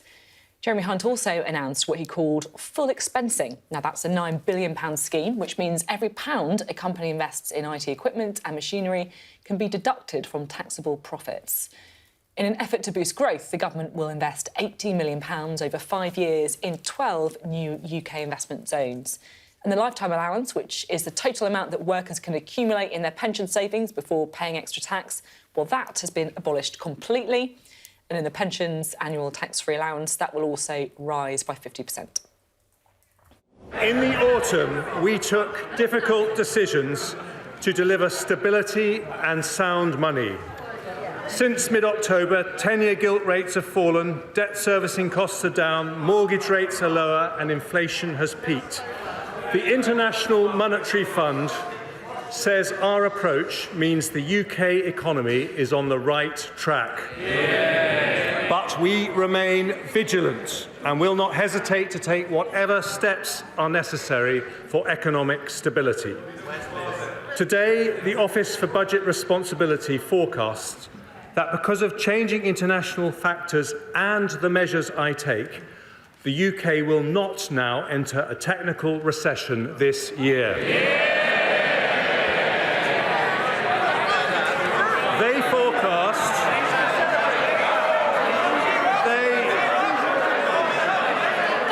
forecast we will meet the Prime Minister's priorities to halve inflation, reduce debt and get the economy growing. Well, the Chancellor also announced business investment support as well when he stood up in the Commons a little earlier. I can announce we will introduce a new policy of full capital expensing for the next 3 years, with an intention to make it permanent as soon as we can responsibly do so. That means that every single pound a company invests in IT equipment, plant or machinery can be deducted in full and immediately from taxable profits. It is a corporation tax cut worth an average of £9 billion a year for every year that it's in place. So that was Jeremy Hunt's £9 billion attempt to try and lessen some of the impact of that corporation tax hike. And there was also some news for working parents as well, because the Chancellor confirmed extra financial help for parents who might be struggling to pay for childcare. So for any parents who are moving into work or want to increase their hours, we will pay the childcare costs up front. And we will increase the maximum they can claim to £951 for one child and £1,630 for two children, an increase of almost 50%. I turn now to parents of school-aged children, who often face barriers to working because of the limited availability of wraparound care. 1/3 of primary schools do not offer childcare at both ends of the school day, even though for many people a job requires it to be available before and after school. To address this, we'll fund schools and local authorities to increase the supply of wraparound care so all school-age parents can drop their children off between 8 a.m. and 6 p.m. And our ambition is that all schools will start to offer a full wraparound offer, either on their own or in partnership with other schools, by September 2026. And the Chancellor also, of course, announced the extension of the 30 hours of free childcare to all children from 9 months. Now, the Labour leader Keir Starmer criticised the new budget for not showing signs of what he described as real ambition. Madam Deputy Speaker, these are the organising principles of Conservative economics. Judge them by their choices. The running down of our public services, paid for by working people. The disaster of the Tory mortgage premium, paid for by working people. The opportunities still missed for a proper windfall tax, paid for by working people. That's what makes the Chancellor's boast about lower inflation so ridiculous. The idea that it's a tax cut. British people can see through that. They see their tax burden at its highest level for 70 years. And they know it's not the government that's lowering inflation, it's working people, earning less, enjoying less. It's their sacrifice that is helping to bring inflation down. And they deserve better than another cheap trick from the government of gimmicks, making them pay whilst trying to claim the credit. And even with the price guarantee, the average energy bill has doubled in 18 months. Because of their recklessness, the average mortgage payment is up £2,000 a year. A massive hit to living standards, however they cook the books. And yet, still, no real ambition on industrial strategy. No real ambition on the clean energy that will give us cheaper bills. No real ambition on house building. The same old Tory choices. Sticking plaster politics, no growth for the many, working people pay. Well, that was Keir Starmer's reaction to the budget. We can bring in Sam and Gurpreet now to get their reaction to the budget. Sam, first of all, what's your sort of main takeaway? Well, here we are 6 months after, really, the economy was at a brink and we're back to another spending budget. Jeremy Hunt adding about £21 billion to the economy for each of the next couple of years, so decent sums. But what's interesting is how he and Rishi Sunak have chosen to spend the money that they have, not things that you might do if you had an election in mind. There weren't big tax cuts. He didn't tackle the public sector strikes, which are causing misery today for lots of parents, lots of commuters. But instead, primarily, this was a budget that centred around trying to boost growth. And as they've been talking about for several days, the idea of today was to try and get more people back into the workforce with a suite of measures, basically targeting different people, from pensioners. They changed the pension rules.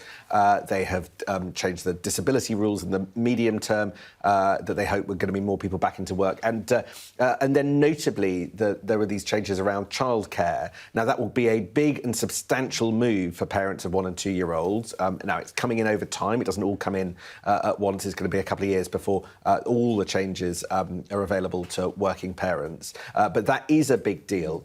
But what's interesting is when you look at the fine print, the Office for Budget Responsibility say that actually, even though there are perhaps 7 million people who could be filling vacancies in the economy, this is only going to mean another 110,000 people are back in the workforce in 5 years' time. So a big change, but not necessarily a big effect. And some political dangers, I think, with the fact that the pensions changes will basically only benefit the very richest. So this is a budget where I'm interested how it lands and whether it makes an impact with the voters or whether some of the measures actually slightly backfire. Yeah, it's interesting. I think the OBR told us, didn't they, just a moment ago, that 15,000 people they expect to come back to the workforce because of the pension changes, which is quite a small amount of people, I guess, when you think about the amount of money they might be saving.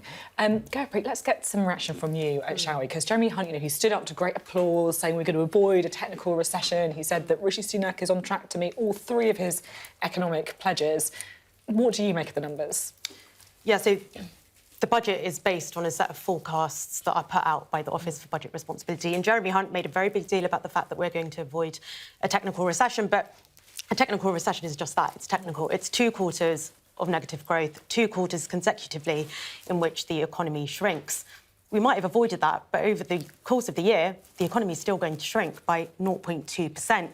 That's a small upgrade on November, but most people watching at home will probably be able to recognise that when it comes to their living standards. Living standards over the 2 years, that's this year and next year, they will shrink by almost 6%. Again, a small improvement, but still the biggest decline in living standards over a 2-year period since records began in the 50s. Can I ask a stupid question? When we talk about a decline in living standards, what do we mean? We mean how much money people have to spend, how much disposable income they have at the end of the month.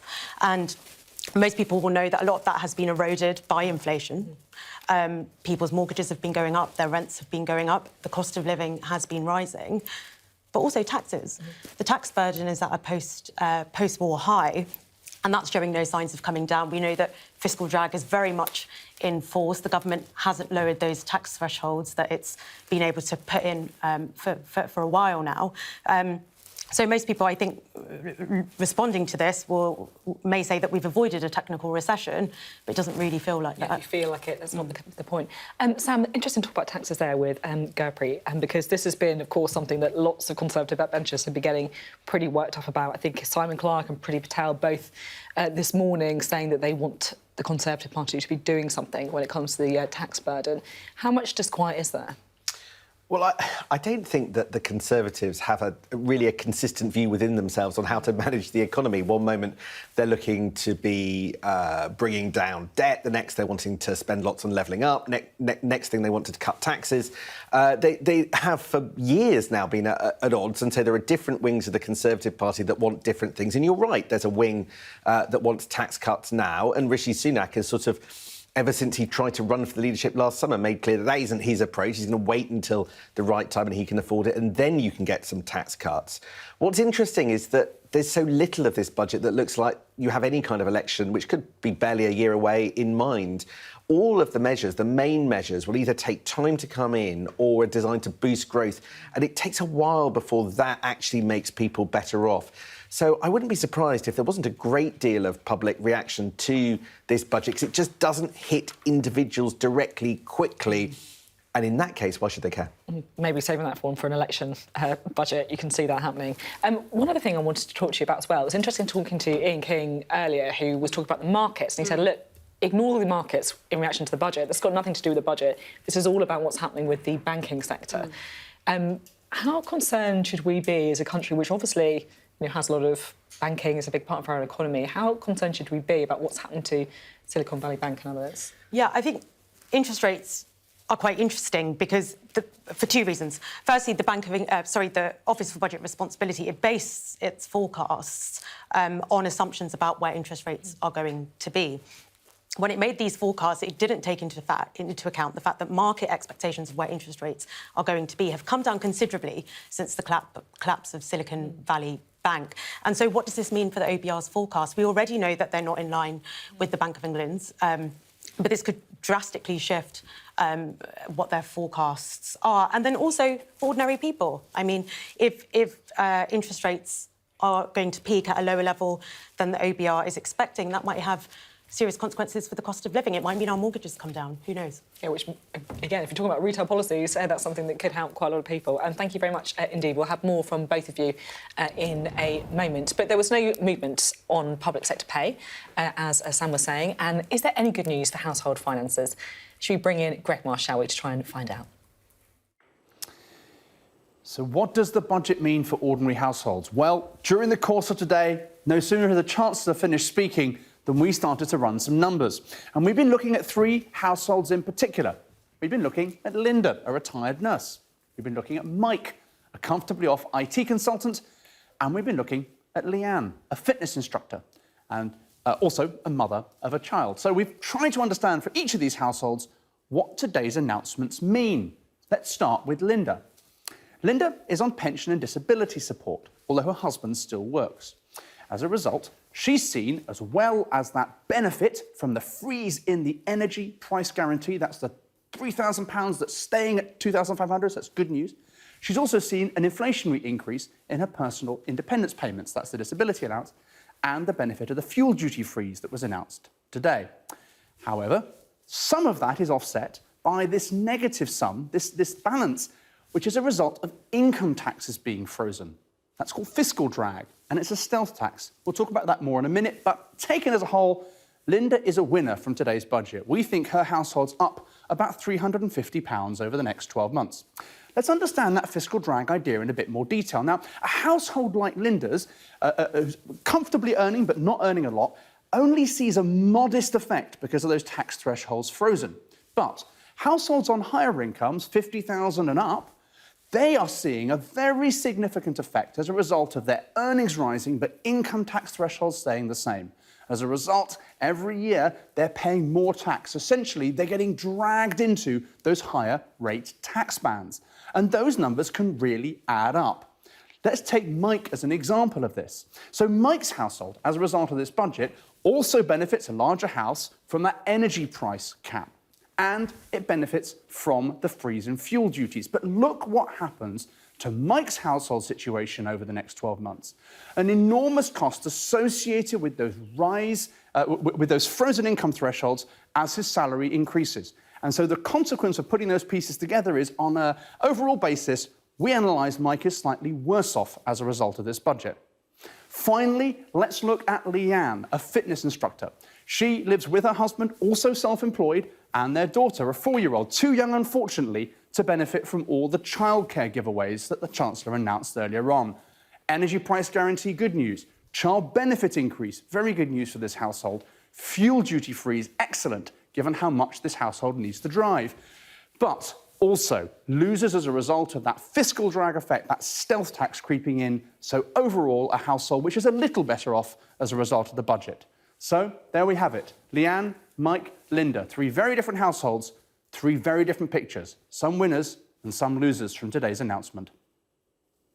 Sam, I think you're live with us in Burnley, and maybe even have some of those people with you so we can get their live reaction. I do indeed. Thank you very much, Greg. Welcome back to Burnley in Lancashire. We've been here all day at this drop-in centre where people have been coming in to get a hot meal, even take a hot shower in those shower rooms just over there. They've all gone home now. It is closed. They've gone home to get on with their lives. Most of them weren't terribly interested in watching Jeremy Hunt, feeling that 200 miles away in Westminster, nobody cares much about their lives and day-to-day struggles. We are, of course, in Burnley because it has the highest inflation rate in the whole of Great Britain. And Greg was just spelling out some of the situations there of people that I've been talking to while I've been here today. We still have 2 of them with us. We still have Mike and Leanne. Leanne, coming to you first. You're a relatively young person. You have a young daughter. Yeah.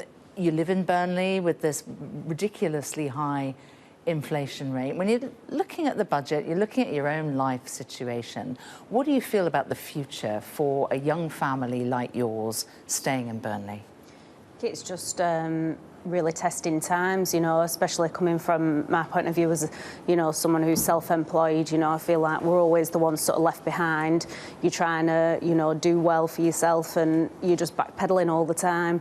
And I think the government really needs to step up and help the working person because they're just left behind and costs are increasing all the time across the board. Everything's going up and up and up. And they make it sound like, you know, by keeping it at a level rate that are not increasing it anymore, that they're doing us a favour, but actually they're not. People are struggling and mental health, everything like that is on the rise. Suicide You do a lot rates. of outreach work as well, don't you? So I do, yeah. You're talking to a lot of young people. Is there enough support for what people are going through? No, the support's just not there at all, and it's people of all ages, you know. I deal with people from toddlers right through to adults, you know, and I'm seeing it across the board. Children are suffering following COVID and everything else, and then now with the cost of living crisis, people are just really, really struggling. The support's not there at all, and it needs to be. We were hearing from Mike there that just marginally you benefit. There's not much in it. No. It needs to be more than that, doesn't it, for you? You're self-employed, your husband's self-employed. just talk us through the challenges and what it feels like to think, well, this budget's supposed to be for people like me, but there's only really a marginal difference. Yeah, and that's it, you know, it needs to be more support, because if things keep going up and up, it's just going to get worse. The situation's just going to be on a downward spiral. People cannot cope with any more increases. They just cannot, you know, can't do it. People are already at breaking point and beyond, you know, and for people that are on borderline, if things get any worse, then I dread to think what's to come. Mike, moving on to you, you're relatively unusual in Burnley. You're in a relatively prosperous situation, albeit this budget is not to your advantage because of that so-called fiscal drag. Where does it leave you? What does it make you think about how the budget has really treated people like Leanne and everyone else in Burnley? Well, I think that's where the problem comes. As I said to you earlier on, I'm in a reasonably comfortable position. The stabilisation of the tax rates will cost me a little bit of money, but I am in a comfortable enough position that I can ride over those bumps. I can tighten my belt a little bit. For people like Leanne and people like the people in here, they don't have any more belt to tighten. So, Jeremy Hunt, it's not really a surprise that a lot of people here haven't been paying too much attention to the budget because there's been nothing in it for them. You're in business, you're an IT consultant. We were expecting corporation tax to go up, which it has. In terms of the measures in there for business, what do you think it's going to mean for kick-starting growth in the economy? Because that's what's desperately needed. Well, we are an IT consultancy, so the R&D tax offset should help a little bit, I think. But it rankled a bit to see Jeremy Hunt stand there and say we are lowering taxes and Labour will raise them while raising corporation tax to 25%. That was already presaged, but they could have helped business by not raising it by quite so much, I feel. All right. Well, really appreciate your time that you've spent with us here on Sky News throughout the day. As I was saying, Mike and Leanne are going to go home. It's just another day. They'll be thinking about work and childcare, whatever else it is, tomorrow. There's a real sense here in Burnley that what goes on down in Westminster, more than 200 miles away, is like it might as well be on another planet, as far as people think that the Chancellor has them in mind with the measures that he has put in place. It's been very much the sense I've picked up here all day here in Burnley, the town with the highest inflation rate in Great Britain. Let's head back to you now, Sophie, in Westminster. Thanks very much, Sam. So much coverage from Sam from Burnley, talking to some of the people that the Chancellor needs to win around in his budget. Well, let's turn to pensions now, and that news that the lifetime allowance, which is the total amount that workers can accumulate in their pension savings before paying extra tax, has been abolished. Now, the idea is that this is going to help drive more people back into the workplace who might have been tempted to take earlier retirement, but may now think that actually if they can get a bit more in their pension by working longer, they might be tempted to stay on. Well, earlier I spoke to Paul Johnson, he's the director of the Institute for Fiscal Studies. He told me he does have some concerns about the proposed changes. I think this was it was a technical budget. I think it was genuinely making some changes which will help. The childcare corporation tax, I'm not so sure about the pensions tax changes, but it was, and actually changes to disability benefits. These are technical but important and, broadly speaking, I think, sensible changes. Just to jump in, why are you not so sure about the pension tax contributions?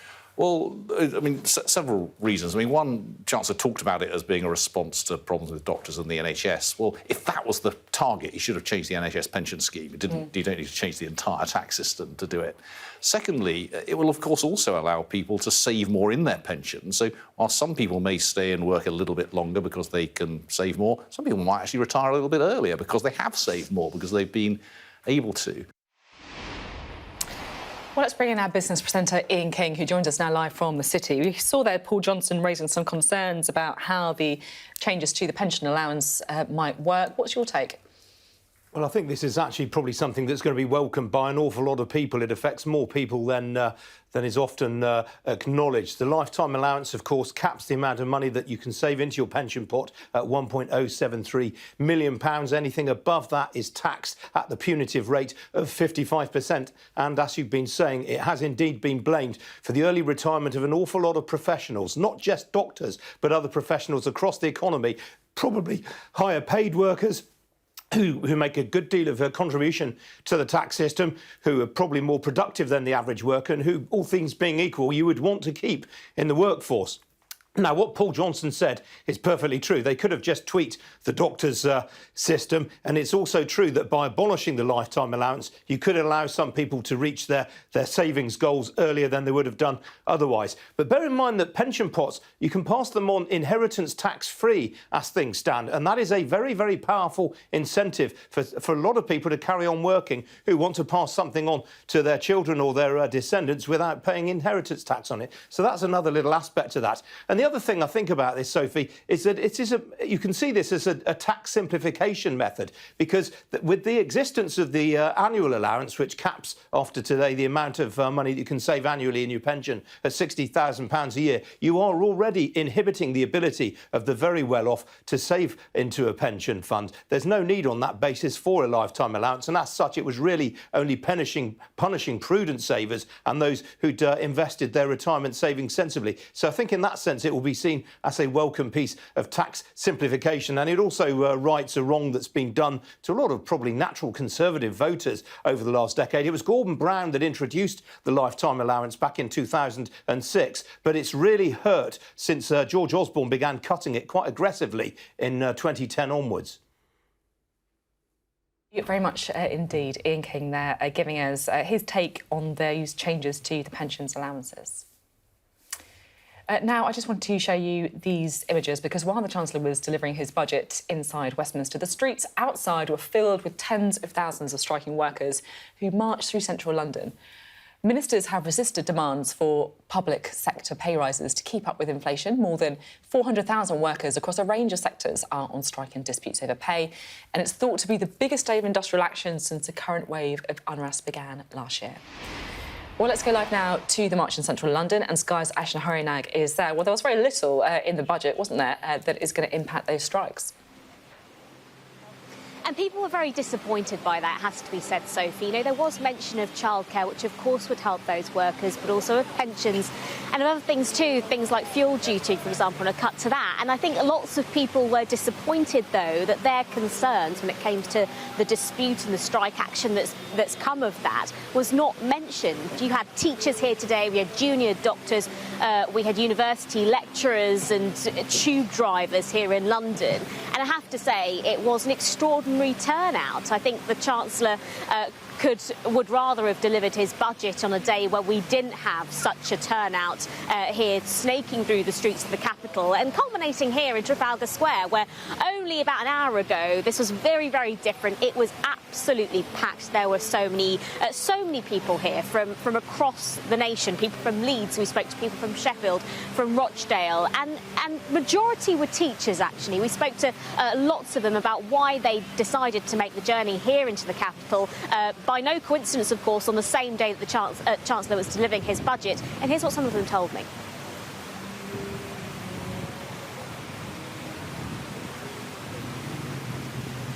Well, I believe that we can't bring you those people that we spoke to earlier on, but some of the things they noted, particularly those teachers, were the fact that teaching assistants in their classrooms, some of them didn't have them anymore. They said that resources, they were really struggling with a lack of those, not only things like rubbers and pencils, but actual physical staff. They also said that many of them had a problem with retaining those staff numbers, and it's not just a problem that's affecting primary schools, but secondary schools too. There was such a strength of feeling where we saw so many of the union general secretaries taking to the stage, some of them saying this is what solidarity feels like, and there was a real feeling of camaraderie here in central London. I mean, from the government's point of view, they have said they've come to the table on numerous occasions and those negotiations still need to be had.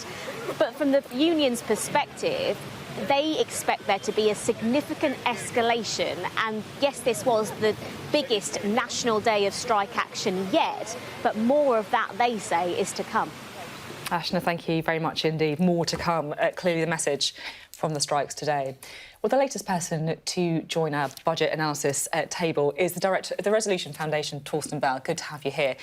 Look, we've just been seeing those pictures of the strikes, and it just strikes me that we talked an awful lot about what was in the budget. One thing that didn't seem to be in the budget very much was the public sector and public services. Do you think that that was surprising? Yeah, I think that's broadly right. The Chancellor's interested in some long-term reforms that make a difference to growth, be that on investment by businesses or who's going into work. What he didn't focus on is the public services generally. That's true in the short term in terms of public sector pay. The Treasury wants to leave that to be dealt with in the next few months, doesn't want to pretend that there's more money on the table now when they haven't resolved those pay disputes. And he didn't want to make a difference to the longer term problem, which is really quite tight, probably implausibly tight, public spending plans for after the next election. Those have all been left in place and they'll be dealt with by another budget or another Chancellor. Implausibly tight. What expand on that? So we are penciling in about a 1% real growth in public spending in the years beyond this spending review, which basically means this Parliament. If you want to also increase spending on defence to 2.5% of GDP, and you want to protect the health service, and you'd like to protect schools to some extent, that would mean pretty huge cuts to other departments. Those aren't going to happen. That's interesting. Let's talk about what was in the budget, shall we? Jeremy Hunt dubbed it a budget for growth. Do you think that's a fair assessment? Well, when he says budget for growth, he means two objectives, getting business investment up and getting economic inactivity down, which is a posh way of saying getting more people into work. And on the second of those, he had quite a lot to offer, and in particular on childcare, that will make a big difference to a particularly small group of parents, those with young children. I think that's a pretty big change, what's happening there. So yes on employment, and on investment, no, because we've unwisely gone ahead with yet another temporary change to the corporate tax regime rather than putting in place a long-term settlement. And the result of that is that we're bringing forward some business investment, so we'll get some next year, but we won't see any permanent increase in business investment. And the long-term problem for the British economy is that our businesses do not invest at the rates we see in France, Germany and the US, and this isn't going to solve that in the medium term. It's quite expensive, though, £9 billion. I mean, more than the childcare package, right? Yeah, but 9 billion, but temporary. And the reason it's temporary is because the Chancellor's trying to stick to his fiscal rule to have debt falling by the end of this forecast period, and he doesn't want to raise any taxes because he's already being clobbered over the head by Conservative MPs for that. And if you bring those two things together, you end up with a silly situation which you've announced another temporary corporate tax regime, when what businesses want is a good corporate tax regime, but they also want one that stays and is certain. And we've just said to them again, we can't do that. Sam. Torsten, if you were the Chancellor and you knew that there was an election a year away, you had decided not to do anything that really helps people in their pockets today, but you're going to want to do tax cuts at some point before the next election. What's striking today is that Jeremy Hunt ended up spending so much money, leaving himself so little wiggle room. He really does, as you were just saying, care about those fiscal rules. Hasn't he bound his own hands today and left himself very little to play with in the run-up to the election?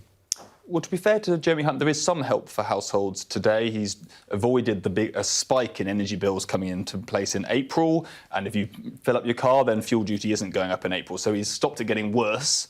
And that people notice things that haven't come in. And people may not feel that it makes them feel like good news because everyone's incomes are going down again next year. In fact, it's the biggest fall of incomes over 2 years on record. But he's doing something, and that's why he's spending quite a lot of money. In terms of the money the OBR gave him today, in terms of improved forecasts, he's spending about 2/3 of that. But you're right, he's not spending it at the back end, and that's because he's got himself a fiscal rule that is binding. He's got the lowest headroom on record against that rule, so not much space if he sticks with that rule for tax cuts next year. All I would say is that headroom can change a lot with a number of different assumptions changing, and he's got probably 2 more goes for that headroom to exist. And he doesn't need that much headroom if he's immediately before an election, because he can then run right up to the wire in terms of that fiscal rule if he is not doing the prudent thing and giving himself a big amount of headroom. But the big lesson from history is that chancellors should be leaving themselves more headroom against their fiscal rules so they don't end up doing short-term things just to make sure they stick to those rules. But that's not what he did in the autumn,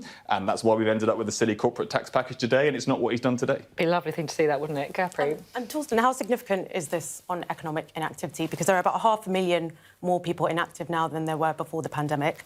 The OBR says that these policies will get 110,000 people into work. Is that significant enough?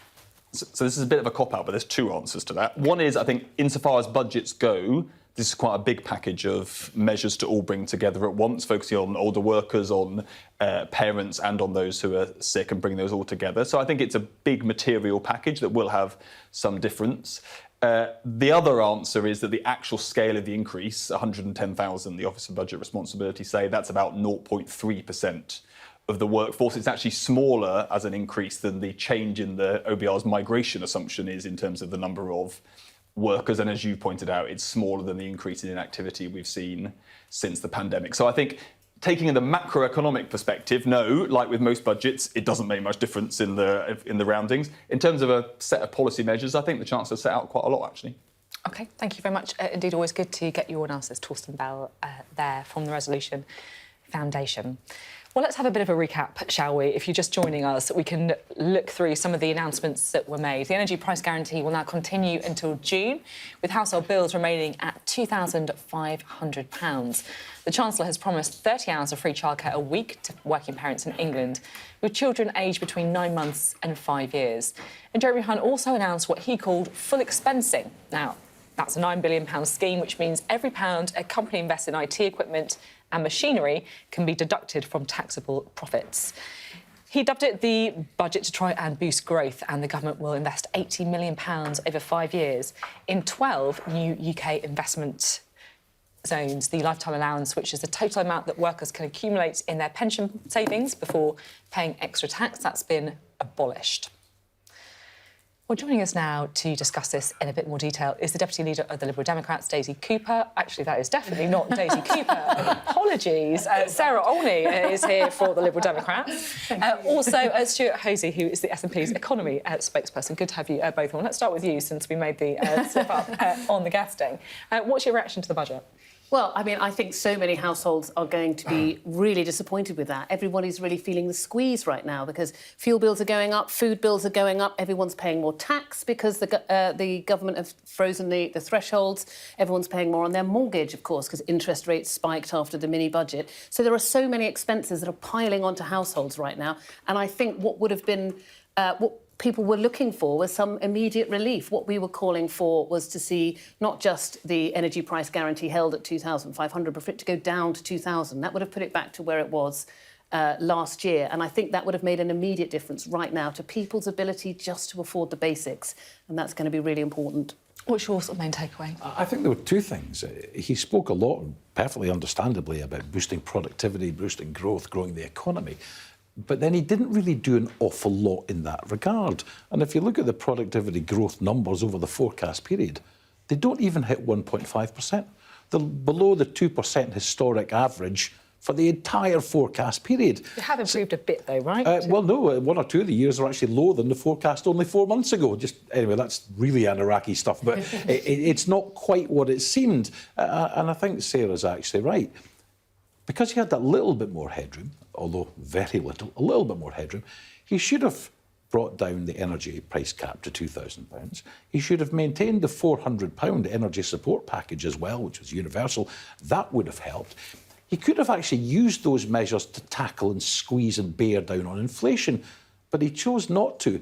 And if he's hanging his hat on inflation falling off to 2.9%, while ignoring grocery inflation at 17%, telecoms inflation at 15%, he might be in for a heck of a shock next spring or next autumn. You must welcome, Sarah Olney, though, some of the childcare measures. We've had some support from the Labour side on this. Well, absolutely. In the 2019 Liberal Democrat manifesto, we had a really generous childcare package, and it's great to see that the Chancellor seems to have adopted most of it. But I think there's some questions outstanding. I think we've got some questions certainly about the ratio and comparing it to Scotland, obviously. But in Scotland, they have higher requirements for skills and so on. So I don't think it's a direct comparison. But also big questions about if you're going to boost the demand for childcare, which is what this will do, what are you doing to increase the supply? And I would have loved to have heard some more there about training childcare workers, bringing people in. boosting pay for childcare workers. It's so important that we have quality childcare. And I'm speaking very much from experience here as one of those people who, over the last decade has had to spend a lot of money on childcare. So I'm really well aware of the issues that working parents are facing, but you've got to be able to guarantee good quality childcare. Otherwise, I don't know that people are necessarily going to be tempted to take it up. I'm keen to bring in both Sam and Gurpreet, but before I do, can I just ask you, if I may, about another story Yes, away from the budget? Because there's been an open letter on behalf of 2 of the 3 candidates in the SNP leadership at a competition. They want to know the number of SNP members in the electorate, saying that the HQ are keeping the details secret, that there's concerns about the way that the process is being run. What on earth is going on here? Well, what on earth is going on is all 3 candidates have said, we publish the membership numbers, and I'm perfectly relaxed about that. I would say one thing, this is an internal SNP election, and if anyone around the table can give me the precise membership of the Labour Party, the Tory Party and the Lib Dems, I'll give them a fiver. Parties tend not to publish these things, but I've got no problem if those numbers are published. It feels like there is, shall we say, the whole contest is exposing some of the factionalism within the SNP.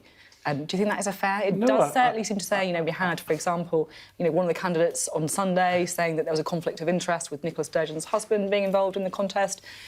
What's going on? Nicola Sturgeon's husband isn't involved in the contest. He's the chief executive of the party.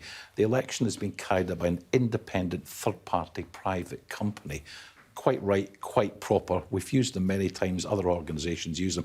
There's a lot of Trumpian conspiracy nonsense being spoken. 2 of the 3 candidates. Let's be real. Letter. The membership will be published.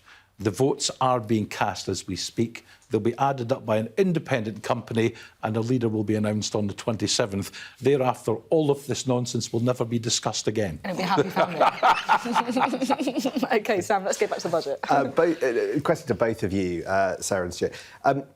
Talking to the Labour Party, it wasn't clear to me that actually they're going to vote against anything in today's budget if it pushed the vote. There are controversial things in today's budget. I think the abolition of the pensions cap could turn out, because it benefits the wealthy, a small number of people, could turn out to be quite divisive. As it stands, do you think that the SNP, do you think the Liberal Democrats will oppose anything that you've seen today? Yes. I mean, it was obvious when he was talking about economic inactivity. He had to do something to bring more people back into the labour market. Self-evidently the case. Some of the measures are expensive, but they might not bring huge numbers back. But, of course, the sting in the tail, because Tories always do this, is they intend to be more punitive to universal credit claimants. I think that's something the SNP absolutely would oppose 100%. It's difficult to know what kind of votes we're going to get. It won't be votes on individual measures, but... you can always push one. So imagine that you can pick one that you want to oppose. I tend to agree with Stuart. He didn't elaborate too much on what he meant about that, but that's something that I do find really concerning. We already see so much hardship across all of our constituencies, and so much of it arises from the sanctions regime in benefits. And it does always feel like, for those on lower incomes, it's sanctions to get you back into work, whereas those on higher incomes, they get the carrot. So I'm not going to sit here and say absolutely definitively, yes, we're going to vote against this, but that would certainly be something that would concern me. There is another measure. Of course, he announced this money for small nuclear modular reactors. Not a single one of these has a design which has yet been approved. How much money is he prepared to commit to an untested technology in the nuclear field? Again, I wouldn't be at all surprised if we look extremely carefully at that and say, we might be better deploying that money for real green renewables. Just a question to both of you on the energy price guarantee. Do you really think that's the most sensible way to be supporting households? I mean, it's a completely untargeted policy, and it has the potential to actually increase inflation, because you're putting money into people's pockets, rich and poor, and you're giving them money to go out and spend in the real economy, which has the negative effect of boosting inflation. It's something that economists have warned about. So do you not think that maybe a more targeted approach would be better to supporting households? So I think in the context of all these other squeezes on people's income, I think a bit of extra support for people's fuel bills when they are at historically high levels, like I say, £500 higher than they were last year. I think you're right, it would be better if it were targeted, but what they found when they were implementing the scheme is there is no good way of targeting. We don't have a sort of a list of everybody's income, and we can't say who's really struggling with their fuel bills and who's not. So that's why it's always been a kind of a universal scheme, just simply there's no other way of doing it. And what I'm talking about is getting money into people's pockets right now, not in 2025 when the free childcare comes in. This is something we need right now. We need this summer because people are really struggling right now. We think inflation overall will come down by the end of the year, and so we'll be facing a different situation, you know, in 12 months' time. But right now, this is the thing that could really help. The thing that I would quite like to talk to you both about is something that wasn't actually in the budget, but something that was going on outside, which is those huge action day of strikes. And we are, of course, seeing strikes continuing across the country. I know that lots of people watching are going to have kids at home, and they may be watching the TV while juggling two kids who, because their schools are shut because of strikes. We've had transport workers striking today as well. Nothing in the budget on that. What should be done to try and solve this? Well, these strikes are only happening because of the financial pressures.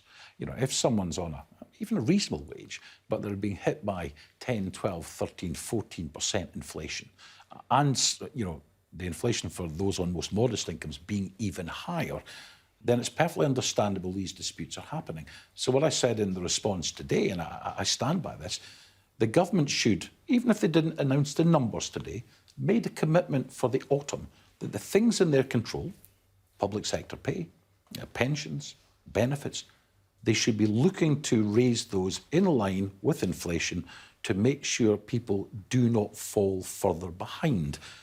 That would take away a lot of the pain, a lot of the heat. But on some of those disputes, there's a secondary political issue. UK government ministers have got to get round the table and actually negotiate.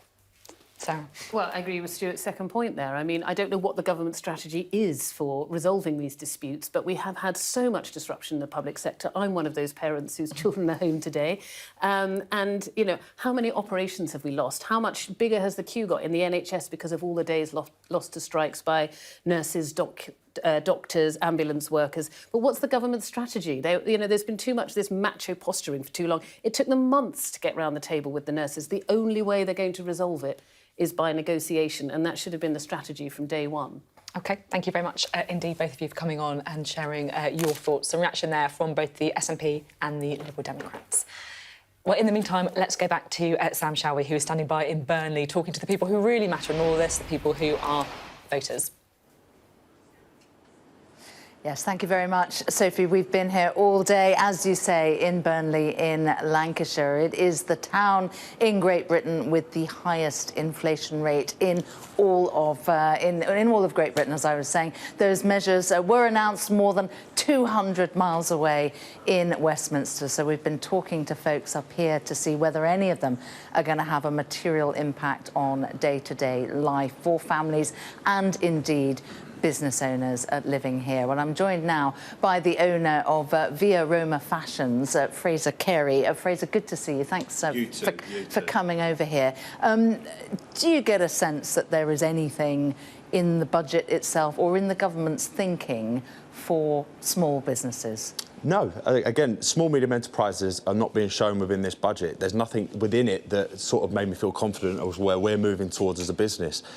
Is this energy price cap that they're doing and they're carrying on for another couple of months, in comparison to this time last year in April, is still 20% more expensive, you know. So our consumers aren't feeling like the pressure is off. So we're, you know, it's just becoming, every single week it's getting more and more difficult, and we're seeing it as today. I've been working today, we've had a couple of people in, and people just don't have the disposable income at the minute to be buying the luxuries. Yeah, I mean, because you are a luxury clothing Yes, it is business, luxury, aren't yeah. you? We can kind of tell that by Yeah, looking at your get-up today, Thank you. Fraser. But business has been slow, it's fair to say. Yes, it has been slow, and the budget announcement hasn't made that any better, and there's nothing within that that makes me feel confident that things are going to get better.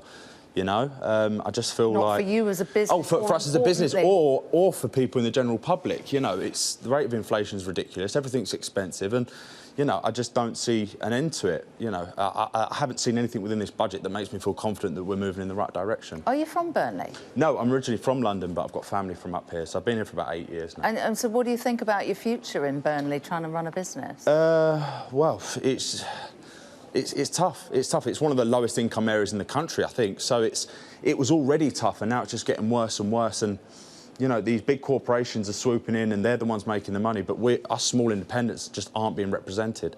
And I didn't really get to listen to the budget properly because I've been working, but from just the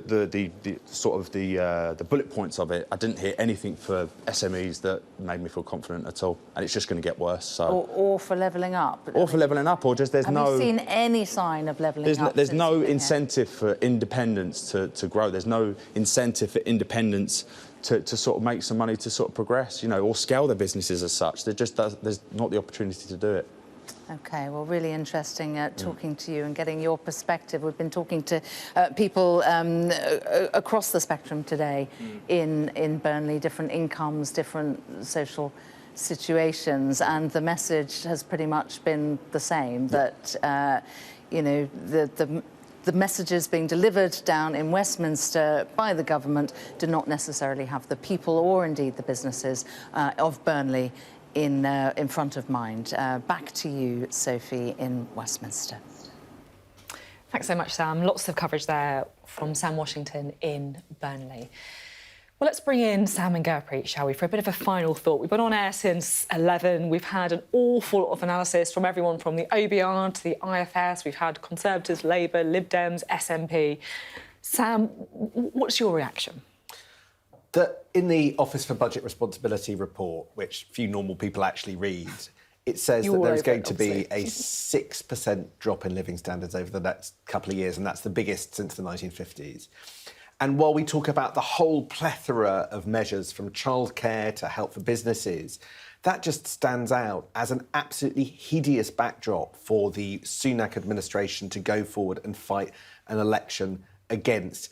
There was a bit of help, largely to stop more bad things happening, not really that people will feel. If anything, more people are going to be paying more tax because of what's known as fiscal drag, and people being caught up because of inflation.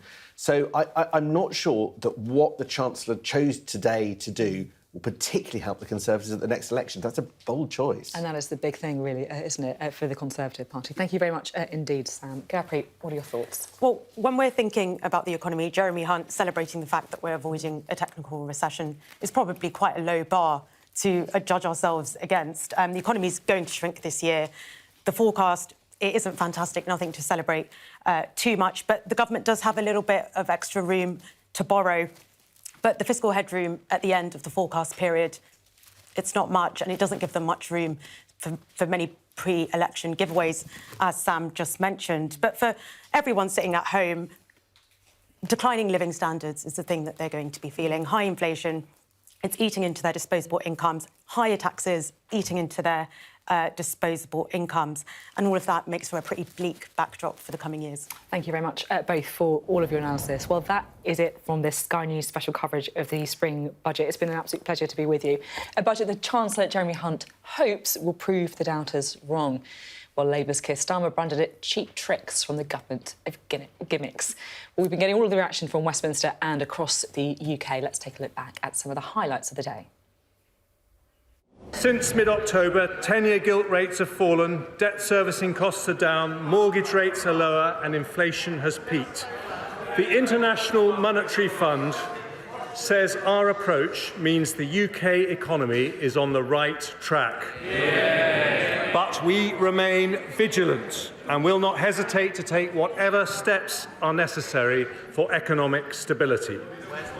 Today, the Office for Budget Responsibility forecasts that because of changing international factors and the measures I take, the UK will not now enter a technical recession this year. And they know it's not the government that's lowering inflation, it's working people, earning less, enjoying less. It's their sacrifice that is helping to bring inflation down.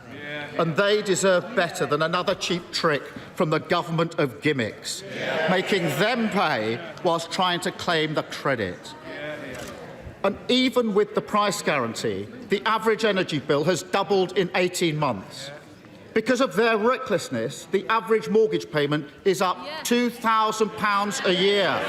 A massive hit to living standards, however they cook the books. You're going to lose the energy bill support, and that's the thing that was really affecting your budget most, energy bills. Yeah, it's £67 a month, which I'm going to be losing, which is a lot of money. You know, I mean, I know they've put the cap, stopped the cap from going up, which is good, but then they're taking it out in the other hand with the support, energy support grant. So I can't see how I'm going to be better off at all, really. Well, they might be avoiding a technical recession. They may have improved slightly when it comes to those economic forecasts, but still predicting the biggest fall in living standards since records began. That is it from me. Mark Austin, though, is going to be guiding you through all of the budget analysis coming up.